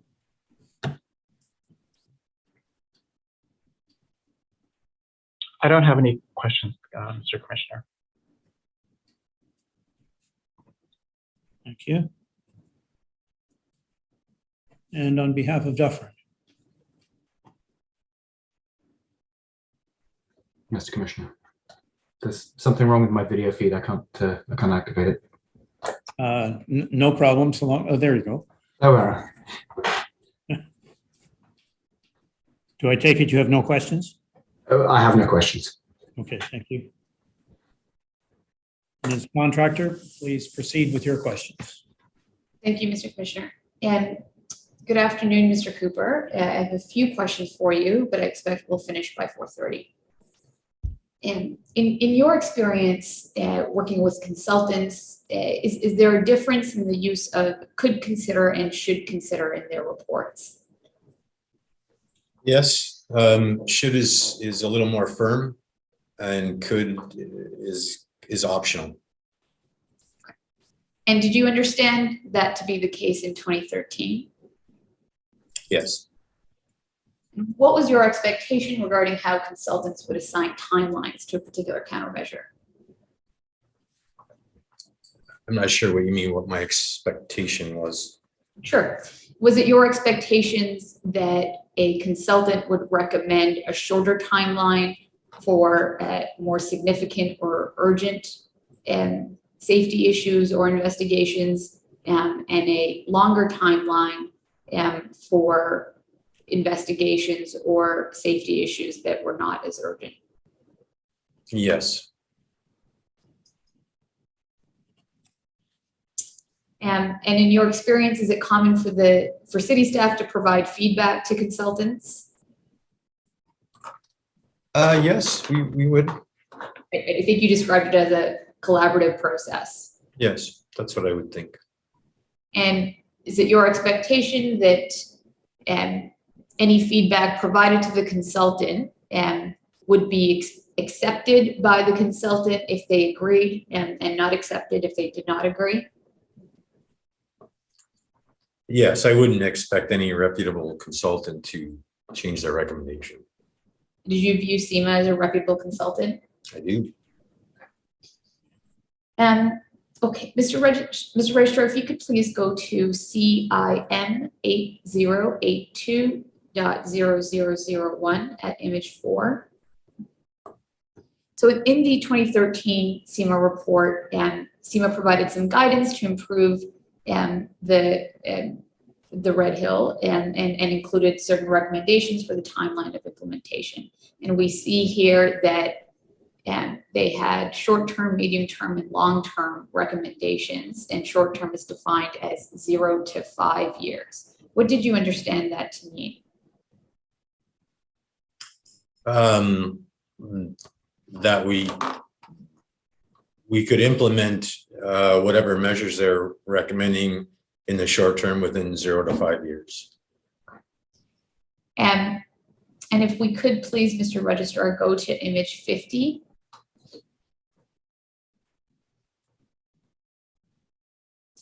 And if we could please call out 6.1.1, including the cost benefit ratio section, please. So, Mr. Cooper, this is the section in the 2013 SEMA report in which SEMA provides guidance with respect to friction testing. And you'll see that the last sentence in the first paragraph, because of the high proportion of wet surface conditions and SMB collision, the city could consider undertaking pavement friction testing on the asphalt to get a baseline friction coefficient for which to compare to design specifications. What did SEMA's use of could consider tell you about their recommendation regarding friction testing? That it was an option we could choose to do or not. And we know that friction testing was a short-term recommendation. What did that timeline tell you about SEMA's recommendation regarding friction testing? 0 to 5 years to me isn't urgent. It's not something that should be done immediately, and we could do it within that timeline if we so chose to. So based on that, am I correct that you understood SEMA's recommendation regarding friction testing was for the city to consider conducting friction testing at some point in the next 5 years after the report was finalized in 2013? Yes, based on this, it says we could consider. So yes, exactly that. And if we could please, Mr. Registrar, go to image 66. And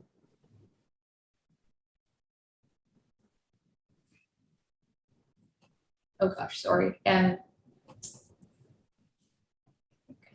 Wrong reference. Just give me one moment.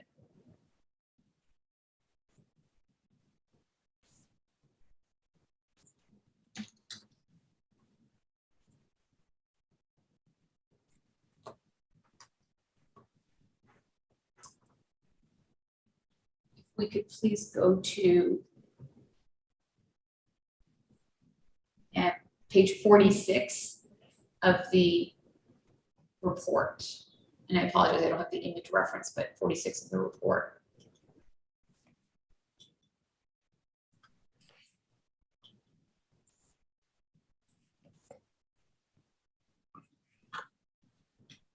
Perfect. And if you could please call out that first section.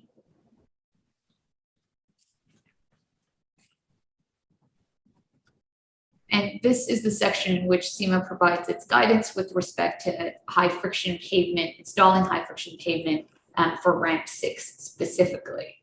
And you will see that the last sentence, SEMA states that the city could consider installing high friction pavement treatment on approach to and through the curve at the end of the ramp. So similar to friction testing, what did SEMA's use of the could consider tell you about their recommendation regarding high friction pavement? Same thing. We could choose to do it or not within 5 years. I'm still not sure I agree with this recommendation. And again, we just did some improvements not too long prior to this, so it's a little premature at this point. Right, and that's because every countermeasure can have a positive and negative impact, and so you'd have to kind of weigh the risks and benefits. And at this time, the city had just implemented some countermeasures, and it was worthwhile to see what the effect would be. Correct. And so based on just the wording of the report, was it your understanding at the time that what SEMA was recommending here was that the city could consider installing high friction pavement on ramp 6 at some point in the next 5 years once the report was finalized in 2013? Yes. And if we could please, Mr. Registrar, go to HAM 24142 at image 3.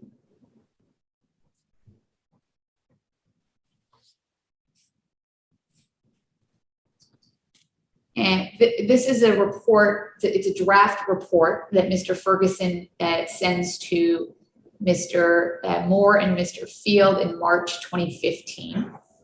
And you'll note that it states under the Mud Street or beside the Mud Street interchange that the installing high friction pavement, the recommended countermeasure, and then beside that in the status column, it states to be reviewed and completed during friction repaving. And I appreciate that your evidence was that this is a countermeasure that engineering services would have dealt with. And did you have any concerns with the city deferring this to any future repaving? No, I did not. Why not? Well, we still had those changes that we were looking at. There was a number of other things that we did to attempt to make it better.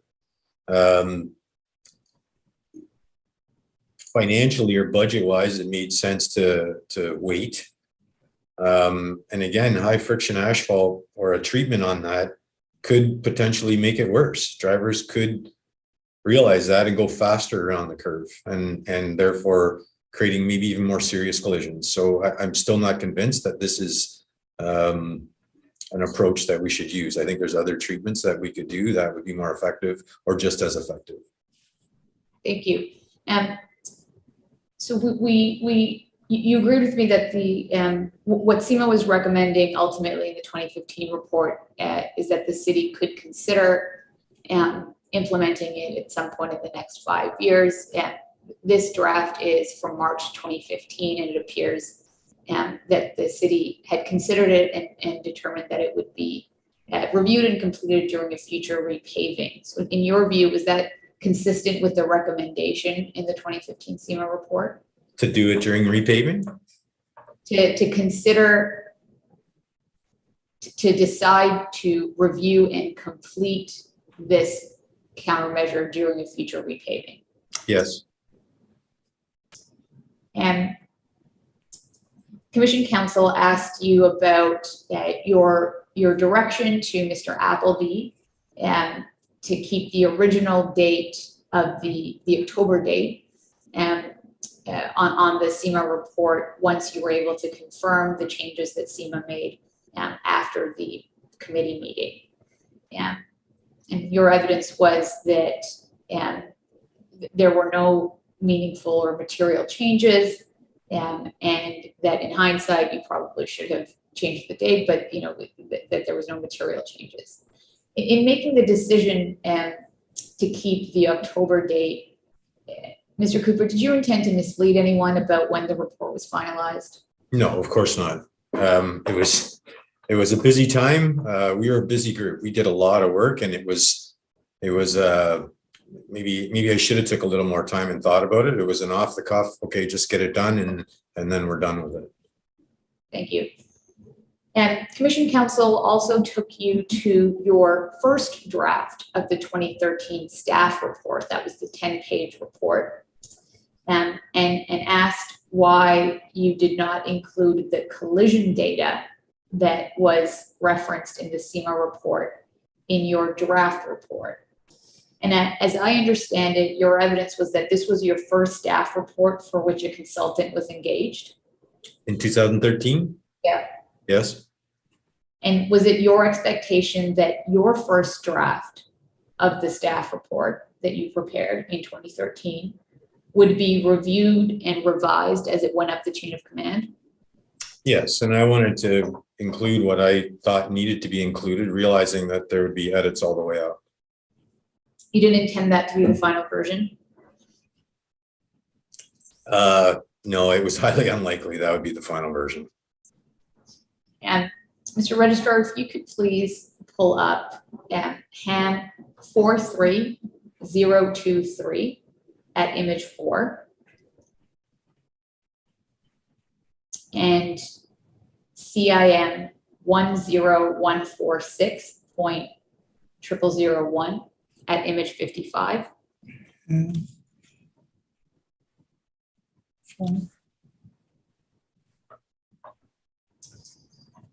Mr. Cooper, Commission Counsel asked you about your involvement in the 2015 SEMA report, and I believe your evidence was that you were not that involved, other than perhaps providing some data and drafting the first draft of the staff report, which we see on the left-hand side of the screen. Commission Counsel asked you whether, sitting here today, friction testing was a recommendation that was in the 2015 report. You stated that you could not recall whether it was in the report offhand. Commission Counsel asked if you would have put in that kind of recommendation into a draft staff report if it wasn't in the SEMA report, and you stated, I doubt it. Looking at the draft of the staff report on the left and the draft of the SEMA report, which you would have had at the time on the right-hand side, is it fair to say that you simply copied the table in the draft SEMA report into the draft staff report? Yes. And excuse me, Mr. Registrar, if you could please go to OD7, image 69, paragraph 212.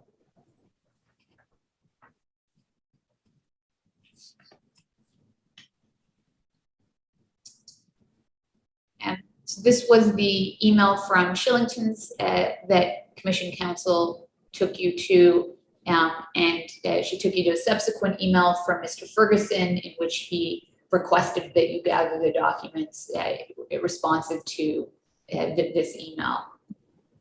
And Commission Counsel asked if, in preparing these documents, whether you asked anyone if friction testing was completed. Mr. Cooper, did you understand this email to be asking you whether friction testing was completed? No, I don't see any mention here of friction testing. This is just historical information that we had on file. And did you review the pleadings for this matter to assess what was relevant and what was not relevant? I don't recall.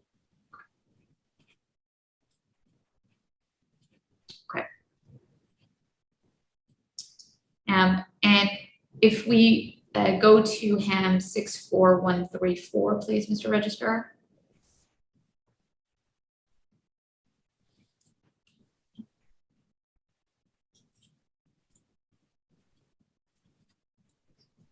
So Commission Counsel took you to this letter from Mr. Thompson with respect to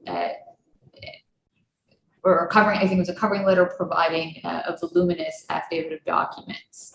And you'll see the third paragraph from the bottom and the fourth, sorry, the second and third paragraph from the bottom. Thank you, Mr. Registrar.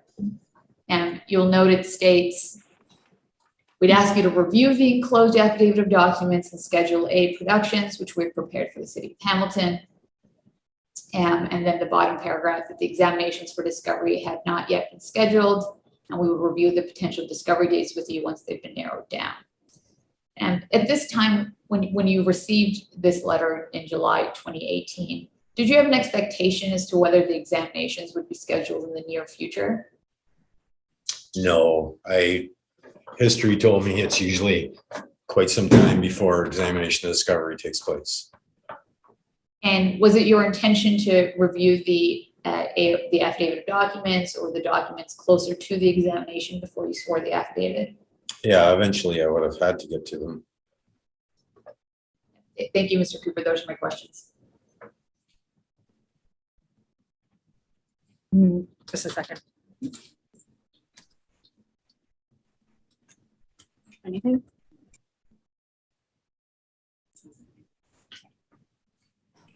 Ms. Lawrence. Thank you. I have no questions in re-exam. Okay.